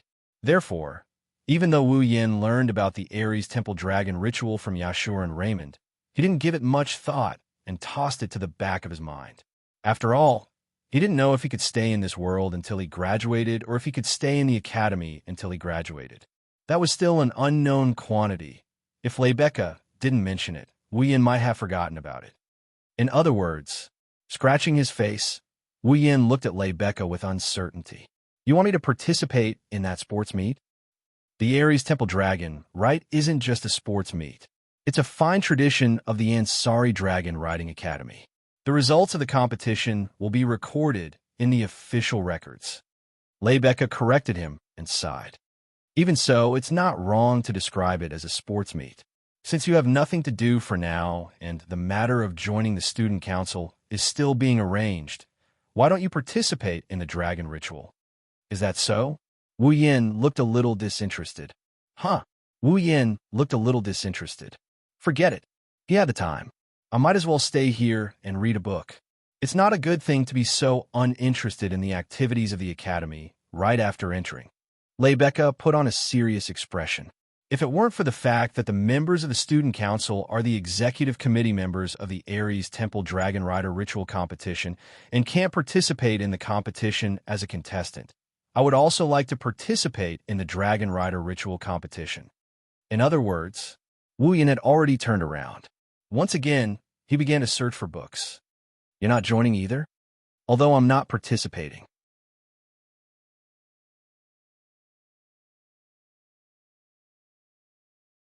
Her beautiful face slowly moved toward his face. Her emerald-like eyes began to glow with an alluring luster. Don't tell me I still don't have a place in your heart? If I have to say it, I'm your benefactor. However, Wu Yin remained calm in the face of Lebecca's actions. He didn't avoid her beautiful eyes that were getting closer and closer. After all, not only did you save me, you even arranged for me to enter this academy and gain a temporary foothold. I can't thank you enough. Lebecca stopped when she saw Wu Yin's unmoved appearance. She stared at Wu Yin for a while. After a long while, she sighed. You're making me doubt my own charm. I'm also starting to doubt if you're treating me as an innocent little boy. Wu Yin rolled his eyes at her. He turned around and continued searching for books on the shelves. Don't tell me you think you can gain a certain position in my heart by giving me some benefits? That's not what I was thinking. I just think your reaction is boring. Lebecca shrugged.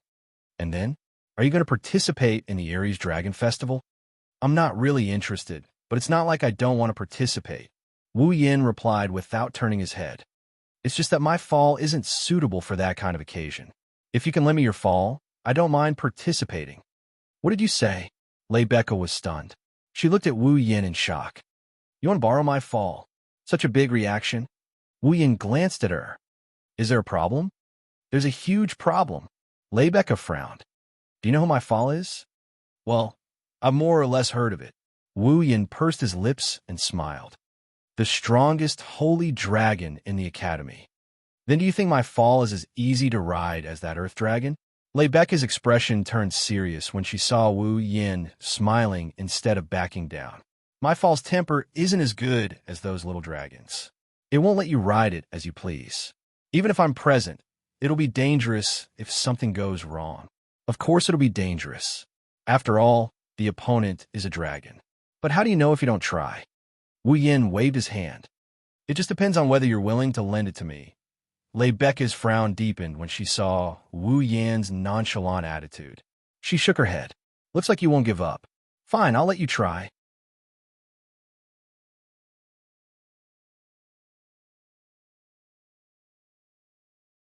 Chapter 1283.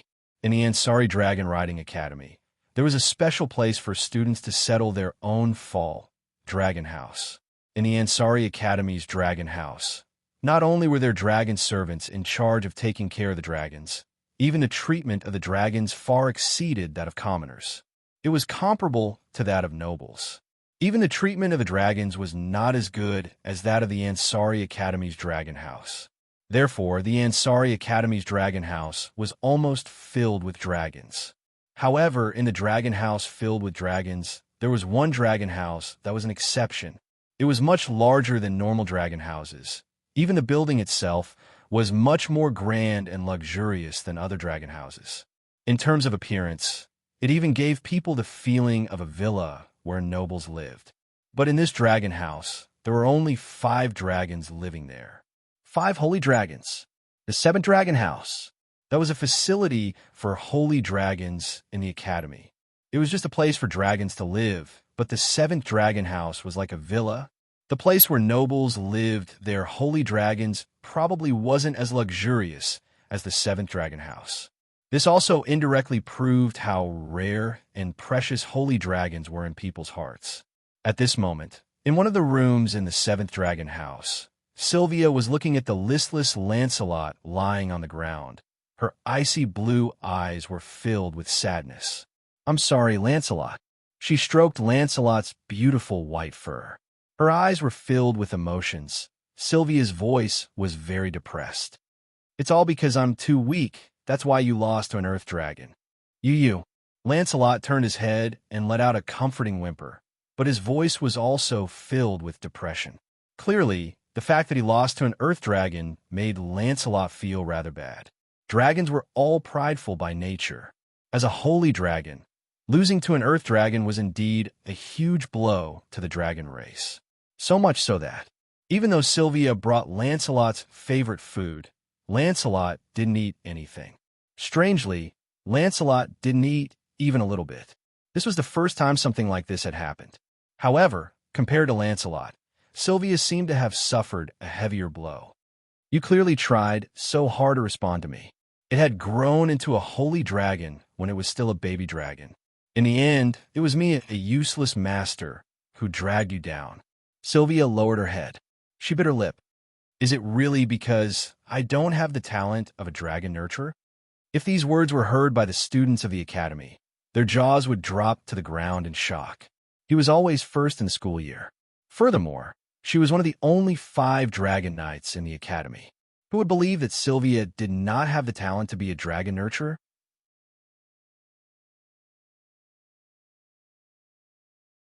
Besides, without the talent of being a dragon breeder, the mother of dragons wouldn't have entrusted her babies to Sylvia. At that time, Sylvia wasn't even a dragon breeder. However, Sylvia's words didn't sound like she was mocking herself at all. Instead, they sounded very real, which was really confusing. Sylvia could not help but reach out her hand and touch the star carving that was slightly above her chest through her clothes. She mumbled as if she was asking for help. "Big brother, what should I do? How can I become stronger?" Right at this moment, the door to the dragon house was suddenly opened, giving Sylvia a huge fright. Even Lancelot almost revealed an alarmed expression as he looked towards the door. The next moment, both man and dragon were stunned. "It's here?" Standing next to Lebec at the entrance, Wu Yin smacked his lips as he looked around the ridiculously luxurious dragon house. They made a dragon house look like a luxurious villa. "This Ansari Academy sure is rich. That's why you better not provoke it later." Lebec kept sighing as if she wasn't optimistic about Wu Yan's chances. "If we cause a ruckus here, the reconstruction will require a lot of money. It wasn't easy for me to get the Academy's approval. They really approved it? Wu Yin pursed his lips. Looks like the teachers in the academy want to see if I can tame the strongest holy dragon in the academy. Tame the strongest holy dragon in the academy. Just as Wu Yin finished speaking, a shocked voice resounded from within the dragon house. It clearly entered Wu Yin and Lei Becca's ears. Only then did they notice that there was another person present. Seeing the shocked Sylvia standing next to Lancelot in one of the dragon houses, Wu Yin and Lei Becca were both shocked. Sylvia? Your Highness? Hearing two different names at the same time made Sylvia feel strange. This was the first time someone called her by her name in the academy. However, now wasn't the time to care about this. Compared to this, Sylvia was more concerned about what she'd just heard. Sylvia walked out of Lancelot's dragon room and stopped in front of Wu Yin. Before the two could react, Sylvia stared at Wu Yan's face and said in a low voice, "You did say that you want to tame the strongest holy dragon in the academy, right?" And then, "That's right. You just beat the crap out of him this morning, and now he's talking to him face to face." Wu Yin felt a bit uncomfortable, but he quickly recovered. "I did say that, in other words." Sylvia sucked in a breath of cold air. "You want to ride President Lei Becca's fall? Well, that's what it is. You." Sylvia's eyes widened and was instantly dumbstruck by Wu Yan's words. He actually wants to challenge a holy dragon as a mortal and the strongest holy dragon in the academy at that. Does this person really have the ability, or is he just being arrogant? If it's the latter, Sylvia wouldn't even look at Wu Yan. But if it's the former, thinking back to his miraculous dragon riding ability in the morning, Sylvia felt extremely conflicted. "Your Highness!" Seeing that Sylvia had calmed down, Lei Becca stepped forward and stood in front of her. "We've already received permission from the teachers. As a precaution, Your Highness should take Lancelot away from the dragon house for the time being." Sylvia remained silent, but still obediently walked into Lancelot's room. She took Lancelot's reins and walked out of the dragon house. However, she stopped at the entrance and didn't intend to leave. It seemed that Sylvia wanted to watch Wu Yin ride the strongest holy dragon in the academy. Lei Becca only looked at Wu Yin after Sylvia walked out of the dragon house. "Then be careful. I'll use star carving to comfort fall. If necessary, I'll make you give up." Lei Becca's expression was extremely serious. "So, are you sure you want to ride my fall?" Wu Yin didn't say anything. Instead, he raised his hand. In that hand, an exquisite knight's sword was in his hand. The blade of the sword was flashing with a cold light. "Don't worry, I can still protect myself." Lei Becca shook her head with a bitter smile. She clearly took Wu Yan's words as a joke. "Listen well. If you can't do it, don't force yourself." Wu Yan nodded nonchalantly. He raised his head and looked forward. In the depths of the seventh dragon house, dragon rooms were lined up side by side. They were separated by walls. Inside was an empty space. In the center of the row of rooms was an extremely large body lying there. It radiated a dangerous aura that made one's hair stand on end. It was a gigantic dragon the size of a house. Its fur was a deep red. The fur on its limbs was thick like armor. Its sharp claws flashed with a cold luster. Its eyes were closed as if it was taking a nap. Was that the holy dragon knight, Lei Becca? Randall's Fall, the Academy's strongest holy dragon, Gyuvlin. As if it was only natural, Gyuvlin, who was much larger than an adult holy dragon, occupied the center of the seventh dragon house. It was as if he was showing off his position as the Academy's strongest dragon. A dragon's might permeated the surroundings, indicating his extraordinariness. Apart from Gyuvlin, Sylvia brought Lancelot to the dragon house. The other three holy dragons weren't there either. It was unknown if it was a coincidence or a deliberate arrangement. In any case, this meant that Wu Yin could use his power as much as he wanted here. Since the Academy had given permission, even if the dragon house was destroyed, Wu Yin wouldn't be held responsible. Wu Yan's lips slowly curved upwards. He looked at the dragon sitting across from him and tightened his grip on his sword. His heart surged. The next moment, he charged forward.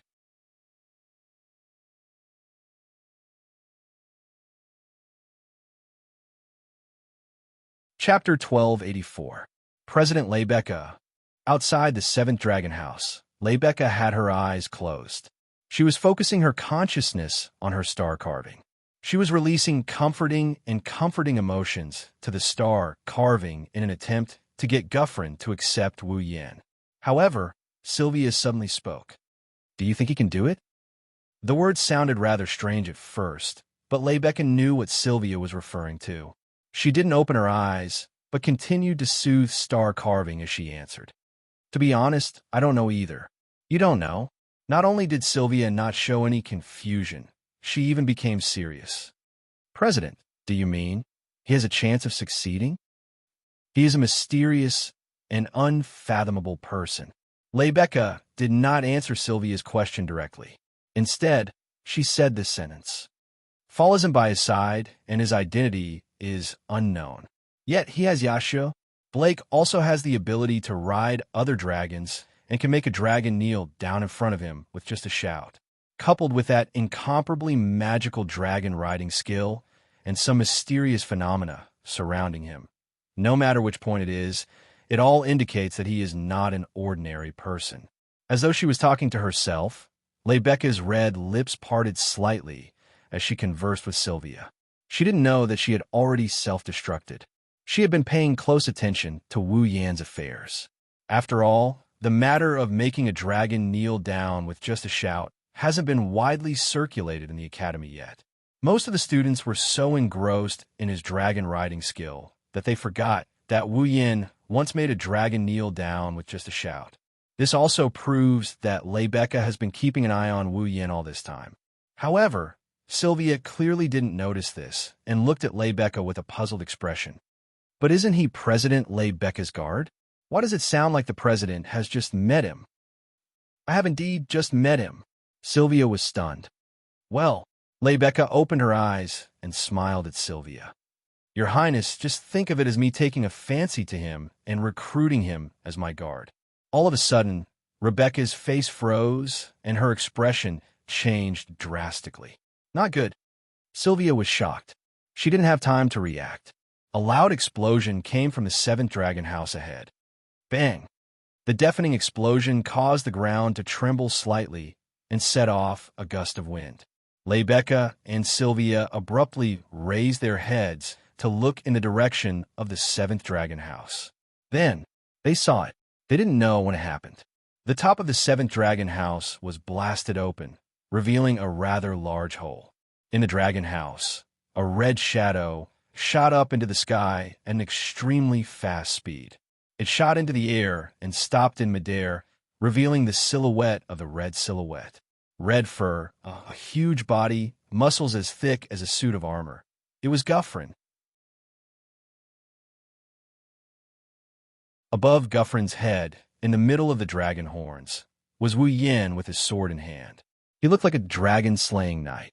However, Lebecca and Sylvia didn't feel the slightest bit of fascination when they saw Wu Yan's majestic appearance.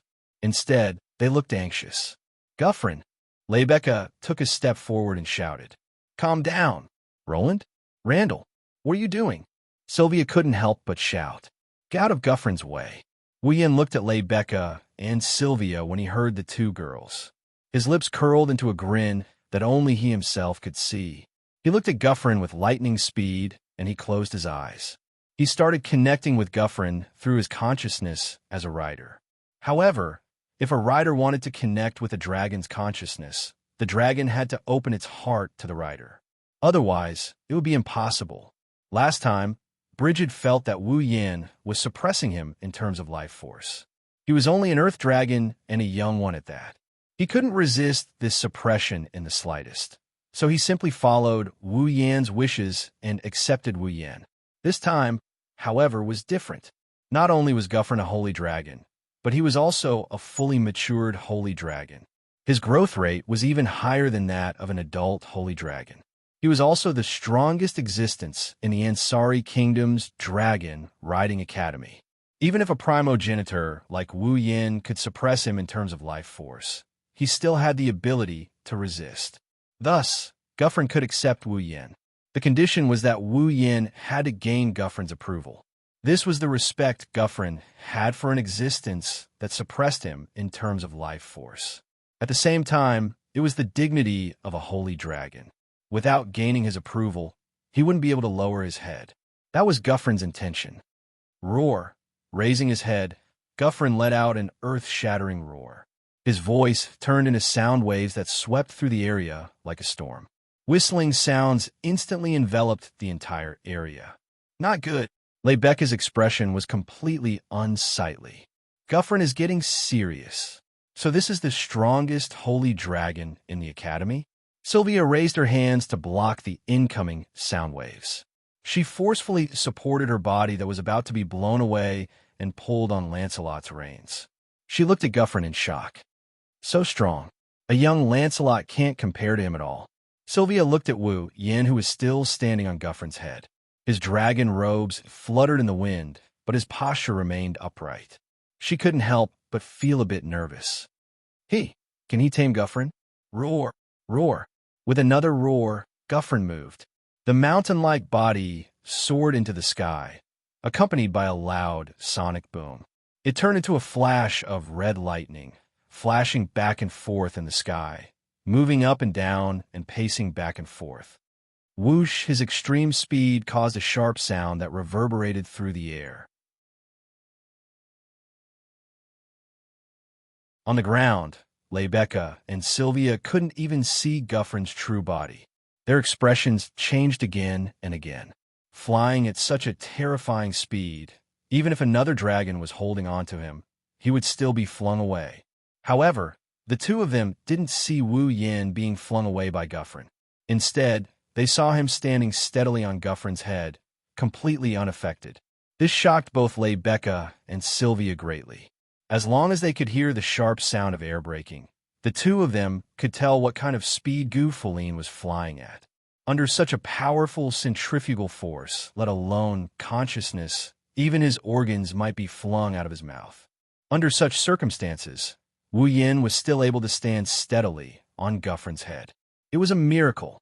On the other side, Wu Yin, who was riding on top of Goflin's head, bitterly laughed as he listened to the incessant howling of the wind. Looking at the scene in front of him that has turned into a sea of white. You bastard, you're actually this serious. If it wasn't me, which human would be able to endure your torment? Roar, roar, Guffrin roared in response. His roar carried a faint ripple of mana. Clearly, it was using its own magic power to strengthen its speed. Wu Yin could even feel a powerful repulsive force from Guffrin's body. He couldn't help but tighten his grip on Guffrin's horn. Even breathing became difficult. Guffrin could only roar, but Wu Yin understood what it meant. He would definitely not show any mercy. This meant that Guffrin was already going all out.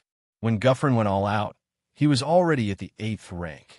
Coupled with the fact that he was a dragon with a noble bloodline, Guffrin's strength was already close to the 8th rank. He was only a hair's breadth away from reaching that rank. Wu Yin, who had sealed all his power, only had the boundless martial refinement and the physical abilities of a true ancestor. He was also at the 8th rank. They were evenly matched. Ha ha. Sensing Guffrin's intentions, Wu Yin laughed heartily. Understand. Since that's the case, I'll go all out as well. Don't die, Guffrin. His voice reverberated throughout the battlefield, reaching Lebecca and Sylvia's ears. In the next moment, Wu Yin raised the knight's sword in his hand. Above it, a dense air current began to sweep up. The whistling air covered the blade of the knight's sword, condensing into a shining halo. Then, Wu Yin slashed downwards. Chaotic returned to Horizon Dance. A dazzling saber light flashed and cut through the air.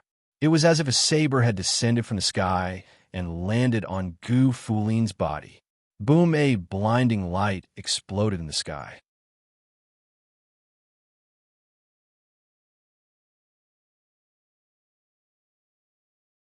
Chapter 1285. Boom! The dazzling saber light slowly bloomed as if it had cut the entire sky into two halves. The space seemed to have been cut in half. The dazzling light carried the aurora-like saber halo and expanded in this part of the world. It then gradually reverberated, stirring up a gust of wind that swept in all directions. What? What is that? It's a lie, right? Lebecca and Sylvia's expressions constantly changed as they witnessed this scene. In the end, they were stunned as waves of shock surged through their hearts. However, they were quickly drowned out by the fierce winds. They raised their hands in front of themselves and closed their eyes to block the dazzling blade light in the sky. It wasn't until about a minute later that the wind and waves weakened and the strong light gradually dimmed. The two beautiful girls on the scene opened their eyes and looked up. Then, a huge body fell from the sky at the same time, smashing heavily on the ground. Bang! With a muffled thump, a gust of wind that was much weaker than before was stirred up. The falling figure was instantly hidden, and only when the dust settled did Lebecca and Sylvia finally see the true identity of the falling figure. It was Gyuvlin, who had been soaring through the sky like a god. However, at this very moment, Gyuvlin no longer had his previous awe-inspiring posture. He was like a heavily injured, ferocious beast, lying on the ground with traces of pain in his eyes. On his back, there was a hideous wound that stretched from his shoulder to his ribs. Blood seeped out of it. His scales and fur were already in tatters. Gyuvlin, Lebecca paled in fright and hurriedly ran towards Gyuvlin. Sylvia also reacted and quickly followed after her while holding on to Lancelot's reins. Just as the two girls were about to jump in front of Gyuvlin, a voice stopped them. "All right, don't be so nervous." Most of the damage was absorbed by Gyuvlin's scales, fur, and the magic barrier around him. The wound on Gyuvlin's body is very shallow and will only hurt a little. It's just a superficial wound. Lebecca and Sylvia abruptly stopped in their tracks when they heard this. Only then did they stop. The two girls saw Wu Yin standing on Guffrin's neck. He's patting Guffrin's mane with a bitter smile on his face. "Looks like I was a little too serious." Roar. Gyuvlin also roared, but it didn't have the same momentum as before. It was a cry of agreement. Although it sounded weak, it didn't seem to be in much pain. It was clearly fine. Lebecca sighed in relief when she heard Wu Yan's words and Gyuvlin's cry. She ran to Gyuvlin's side and imitated Wu Yan, stroking his hair. "That's great. Looks like he's fine." Lebecca then asked Wu Yan with a frightened expression as she thought of something. "Oh, what was that just now?"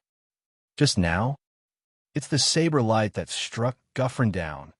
Sylvia, who had caught up to them, added in a hurry. Her face was also full of shock. "That was your attack, right? You're not a sacred sky dragon knight, are you?" Lebecca looked at Wu Yan with a solemn expression. It was clear that Lebecca had the same thought. That was to be expected. When it came to attacking dragons with a human body, the first thing that came to mind was the Holy Sky Dragon Knights, equipped with the Holy Knight armor and possessing extraordinary strength. If it was an earth dragon, pterosaur, or water dragon, then it wasn't impossible for a powerful human to fight it with their own strength. However, Gyuvlin wasn't an earth dragon, pterosaur, or water dragon. He was an adult sacred dragon. The Holy Sky Dragon Knight, equipped with the Holy Knight armor, was the number one possibility for a human to fight a holy dragon head-on. Wu Yan's attack just now definitely came from his own body. It wasn't an additional effect from an item, it's a real head-on attack. Since that was the case, it was reasonable to interpret Wu Yan as a sacred sky dragon knight equipped with sacred knight armor. Unfortunately, Wu Yan only smiled helplessly at Lebecca and Sylvia's grave expressions. "You're thinking too much." Putting aside whether or not I'm a Saint Sky Dragon Knight, the attack just now wasn't launched because I'm wearing the Holy Knight armor. Besides, did you see me summon my fall? If I didn't summon my fall, how would I get it to offer up Sacred Knight armor? The Holy Knight armor was a piece of equipment made by the Holy Dragon level dragons with their own magic power. Every time a Holy Dragon Knight equipped the Holy Knight armor, they had to summon their own Holy Dragon and use their magic power to create a piece of equipment for the owner to equip. As a result, once the magic used to create the Sacred Knight armor was used up, the Sacred Knight armor would disappear. It could only be used again if the Sacred Dragon Knight created it and offered it up again. As a result, if a Sacred Sky Dragon Knight wanted to equip the Sacred Knight armor, they had to summon their fall and offer up the Sacred Knight armor. When the Sacred Knight armor ran out of magic, the Sacred Sky Dragon Knight would be able to use it. At that time, it wouldn't matter if Fall left their Sacred Knight armor. Speaking of which, the Sacred Knight armor was quite similar to Vassal Beasts. Both were created from pure magic and had all sorts of unique effects. Vassal Beasts had the ability to transform into anything, while Sacred Knight armor was dazzling 100 Blossoms' built-in magic device. Once it ran out of magic, it would disappear. The difference was that familiars existed in the blood of vampires and were released by the vampires with mana.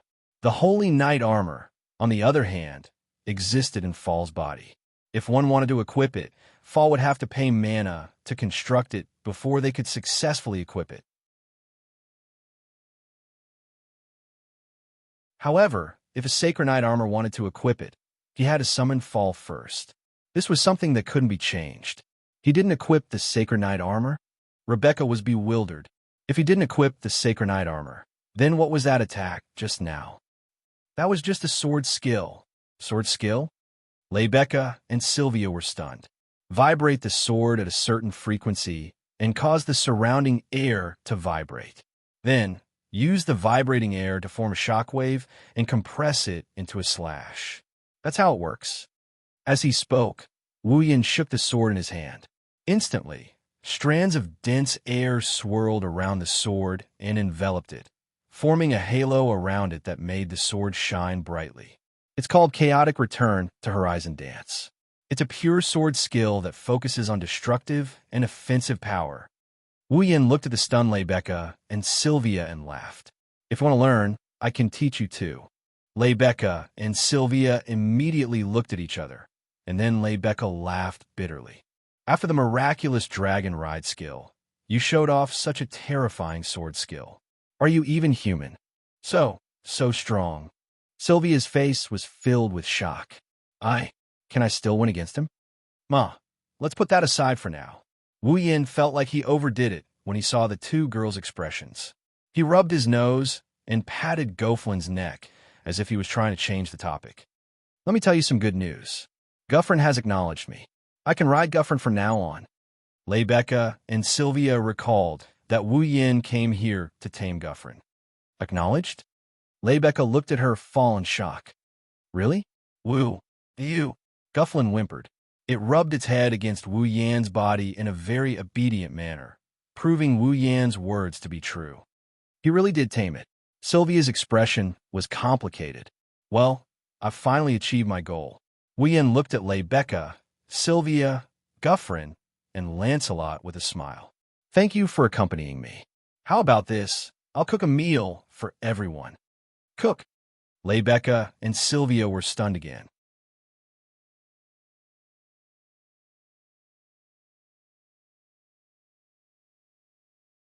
Chapter 1286. The Ansari Dragon Riding Academy took up a vast amount of land. In this dragon riding academy, where humans and dragons coexisted, there were already several school buildings. Other than the school buildings, there was also a church, a lecture hall, a library, and a student cafeteria. In addition to that, there were also 7 dragon houses and 4 student dormitories, as well as various training grounds, sports grounds, and arenas for activities. It would not be an exaggeration to call the entire Ansari Dragon Riding Academy a small city. Compared to the Ansari Dragon Riding Academy, the Ansari city seemed to exist just for the sake of the academy. The scale of the inside and outside of the academy couldn't be compared at all. It was like comparing a bustling area to a residential area. The difference was obvious. Because of this, the Ansari city was also known as the Academy City. One could see the importance of the Ansari Dragon Riding Academy with a single glance. However, due to the vast land, the male dormitory and female dormitory were very far apart. It would take up to 30 minutes to walk from one dormitory to the other.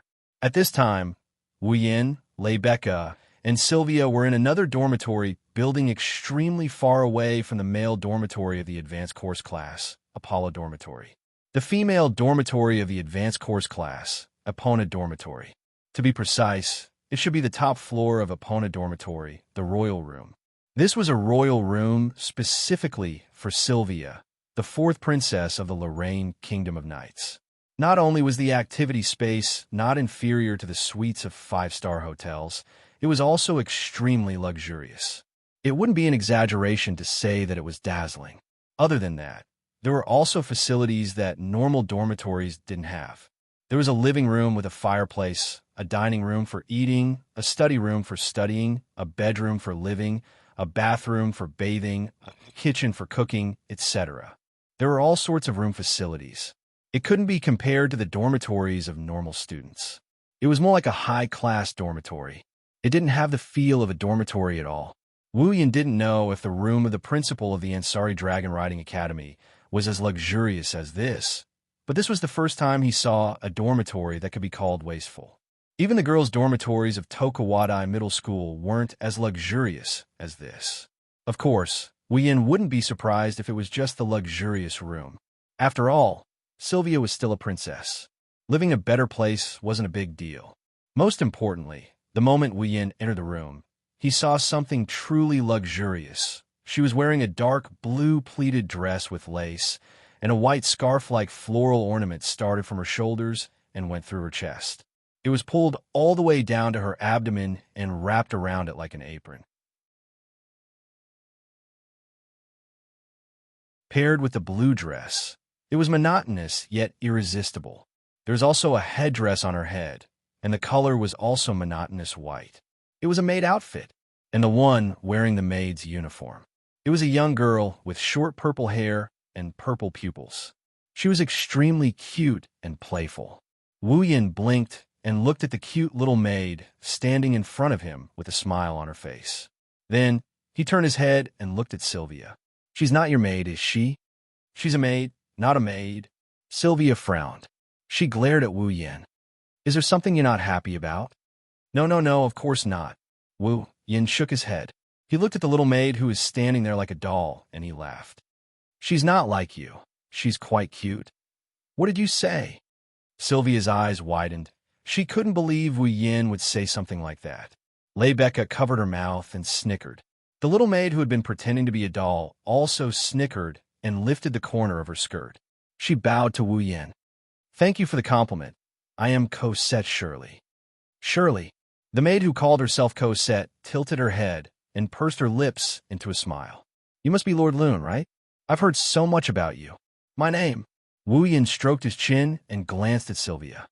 "Don't tell me you got this name because I defeated your mistress and she badmouthed me in front of you? I'm not that despicable." Sylvia was furious. "Also, Cosette isn't my maid, she's my maid." Well. Wu Yin waved his hand nonchalantly. "It's all the same, it's not the same." Cosette's gaze wandered between Wu Yin and Sylvia. Her smile turned frivolous. "Lord Lune and Her Highness are showing off their affection?" "Showing off their affection?" Wu Yin was dumbfounded. And of course not. Sylvia's face turned red. She looked flustered and exasperated. Wu Yin was even more surprised. "It can't be? So you're shy too?" This time, not only did Sylvia's face turn red, even her ears turned red. Cosette, who was just joking, showed a surprised expression and smiled meaningfully. "It seems like something happened between the two of you that I don't know about. I'm very curious." "Nothing happened." Sylvia's rebuttal was so weak that even Lebecca was too embarrassed to continue watching. She stepped forward with a smile. "Lune, Cosette isn't an ordinary maid. You'll slowly understand. Not an ordinary maid?" Wu Yin couldn't help but look at Cosette. Cosette smiled modestly, and he couldn't help but laugh. "Well, I'll wait and see." Wu Yin walked past Sylvia and entered her room.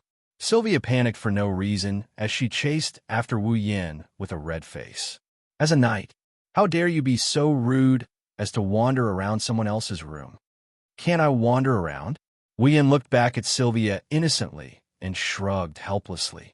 Then, "Cosette, please take me to the kitchen." "Kitchen?" Cosette was confused.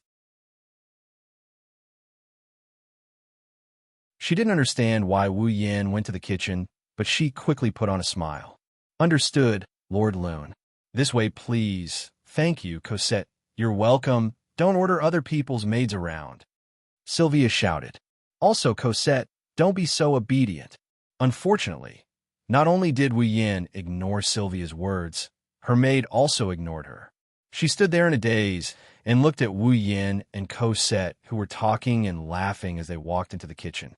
She lowered her head, and the background was dark. I'm just a princess with no dignity. Not only can I not order my guard around, even my own maids don't listen to me. Rebecca saw this scene with her own eyes, and her impression of Sylvia changed drastically. I didn't expect Princess Sylvia to be so innocent. She doesn't even know that she's being bullied. That's right, Wu Yin and Cosette have been bullying Sylvia since the start of the fight. In the kitchen, Wu Yin glanced at the luxurious scene, and his heart twitched. Should I say, as expected of the princess's kitchen? Lord Loon, do you really want to use the kitchen? Cosette looked at Wu Yin in disbelief. I thought you only wanted to bully her highness. I didn't expect Sylvia to have such a side to her, so I played around a little. Wu Yin smiled awkwardly at Cosette's incredulous expression. In any case, lend me the kitchen for a while. Do you want to cook? Cosette smiled kindly. If that's the case, let me do it. Well, it's a thank you gift, so I can't let you do it, Wu Yin said without turning his head. He walked into the kitchen and picked up a kitchen knife. He skillfully twirled it around the handle. Don't look at me like this. I haven't met anyone who can match me in cooking yet. Is that so? Cosette maintained a smile on his face, but his eyes were filled with distrust. Wu Yin shrugged when he saw this. Anyway, just wait and see. Wu Yan's lips curled up. Cosette suddenly had a feeling when she saw that smile. The boy in front of her seemed different from the one she met before.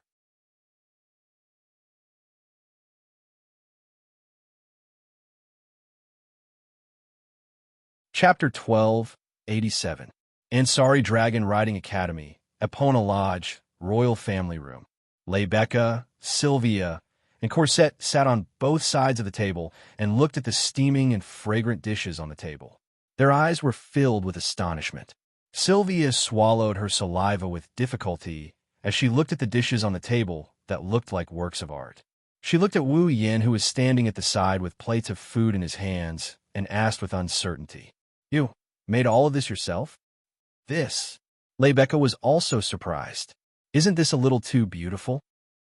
That's right, beautiful. The dishes on the table were all cut into inconceivable shapes by some kind of extreme knife skill. Then, they were arranged into exquisite patterns. It wouldn't be an exaggeration to say that they were works of art. In terms of appearance alone, they were more exquisite than ordinary works of art or famous paintings. If these works of art were dishes, then Rebecca and Sylvia wouldn't be willing to eat them, even if they almost lost their composure and salivated profusely. President, Your Highness, these were indeed made by Lord Rowan. Cosette, who stood behind Sylvia, explained to the two girls with an admiring tone. I've been watching Lord Rohan from the side. There's no mistake. After saying that, Cosette looked at Wu Yin with curiosity. Even though Cosette hasn't met Wu Yin before, just like when she introduced him, she's been looking forward to meeting him for a long time. In fact, it was Cosette who told Sylvia that Wu Yin entered the advanced course through the back door. She originally thought that Wu Yin was just a special person. However, Cosette's impression of Wu Yin had changed from special to special now. The mysterious dragon riding skill, the unknown dragon rider, the genius dragon tamer. In a short span of a day, this student who only received a negative evaluation had suddenly changed. He had countless halos on him. Now, he even made a dish that even Cosette praised. Just the surface alone made her admit that she was inferior. Of course, these weren't the most important things for Cosette. These were the characteristics mentioned above. Apart from being able to make good dishes, none of them could deepen her impression of Wu Yin. The most important thing was this special boy. He directly called her master by her name. Cosette, who was familiar with Sylvia, naturally knew that this was the first time Sylvia had met someone who directly called her by her name since she came to the academy. Furthermore, it seemed that Sylvia had removed her cold mask and revealed her true personality. Cosette couldn't help but take note of this. Cosette, who knew that Sylvia never had any friends, felt that this boy who suddenly barged into the academy might change Sylvia's life. Who knows? Wu Yin, who didn't know that Cosette was thinking so deeply, placed the last dish on the table with a disapproving expression. He clapped his hands and walked into the kitchen while speaking. No matter how beautiful the dishes are, they are all for eating. Don't be shy. Eat as much as you want. I'll go make Guffrin and Lancelot's portions first. After saying that, Wu Yin disappeared from the scene. Rebecca and Sylvia looked at each other and picked up their knives and forks in tacit understanding. They picked up a piece of meat and put it into their mouths. In the next moment, they felt an electrifying pleasure in their mouths, causing the two girls to widen their eyes and be stunned on the spot. "President? Your Highness?" Cosette faintly felt that something was wrong when she saw the two girls doing something that was completely different from before. It didn't fit their image. Part of my rudeness.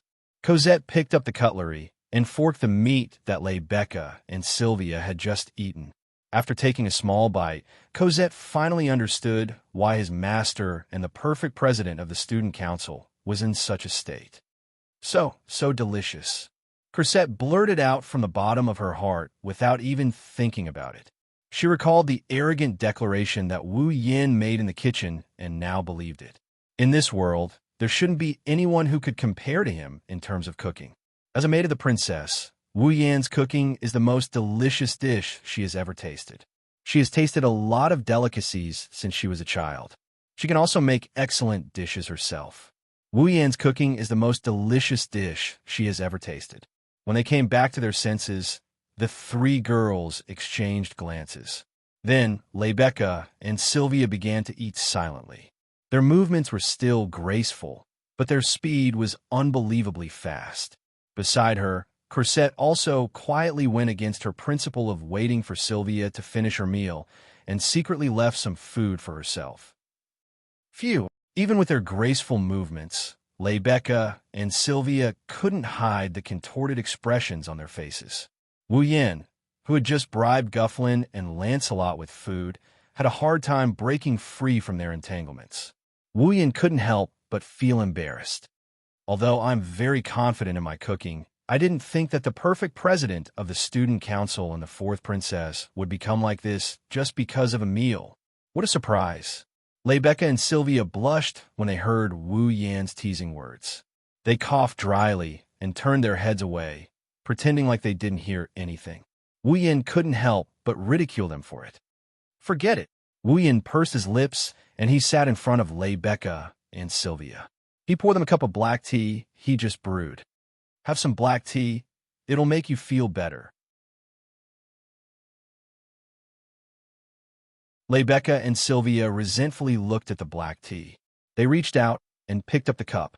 After a moment of hesitation, they took a small sip. Their eyes lit up. What fragrant black tea. Sylvia couldn't help but praise. Rebecca looked at Wu Yin with a puzzled expression and said something that almost made Wu Yin stumble. Rune, are you really a boy? I really want to ask you why you would ask such a question. Wu Yan's mouth twitched. How can you tell that I'm not a boy? Can a boy really make such delicious food and black tea? Rebecca gave a reason that seemed reasonable, but was actually quite unreasonable. If you're a girl dressed as a boy, please don't hide it anymore. We won't look down on you. If we have time, we can go shopping and take a bath together. Wu Yin wanted to retort, but when he heard the words, take a bath together, his expression wavered and he almost admitted that he was a girl dressed as a boy. However, to prove that he was a man, he endured the pain and forced a smile. It's best if you don't question my gender. Otherwise, I'll definitely do something irrational to prove my body. Sylvia's face flushed red once more when she heard those words. Then, she put on a stern face and snorted threateningly. If I had guards by my side right now, you would have been sent to prison for being rude to the princess. That's scary. Wu Yin pursed his lips and tapped the messy tableware in front of him. I spent so much effort to make so many dishes. I didn't think there would be people in this world who would turn their backs on me. I'm so pitiful. Ooh, who's turning their backs on me? Sylvia couldn't take it anymore. Kindness must be repaid. This is the family rule of the royal house of Lorimon. In other words, Wu Yan smirked as if he was waiting for Sylvia to say that. Your Highness, you admit that you've accepted my kindness, right? Of course, Sylvia stuttered. Speaking of which, since you're already calling me by my name, then don't call me Your Highness anymore. No problem. Wu Yan agreed without hesitation. He suddenly stopped smiling and looked at Sylvia. Then, Sylvia, I have a question for you. Do you know what the Avalon Holy Dragon Royal Family is? That you're tuning in to the Romance Rendezvous YouTube channel. We're so grateful for your support, and don't forget to subscribe to join us on this incredible journey through captivating stories. Your generosity through donations truly makes a world of difference, as it's the primary source of revenue that allows me to expand and enhance this channel for you. Thank you from the bottom of my heart for being a part of this adventure.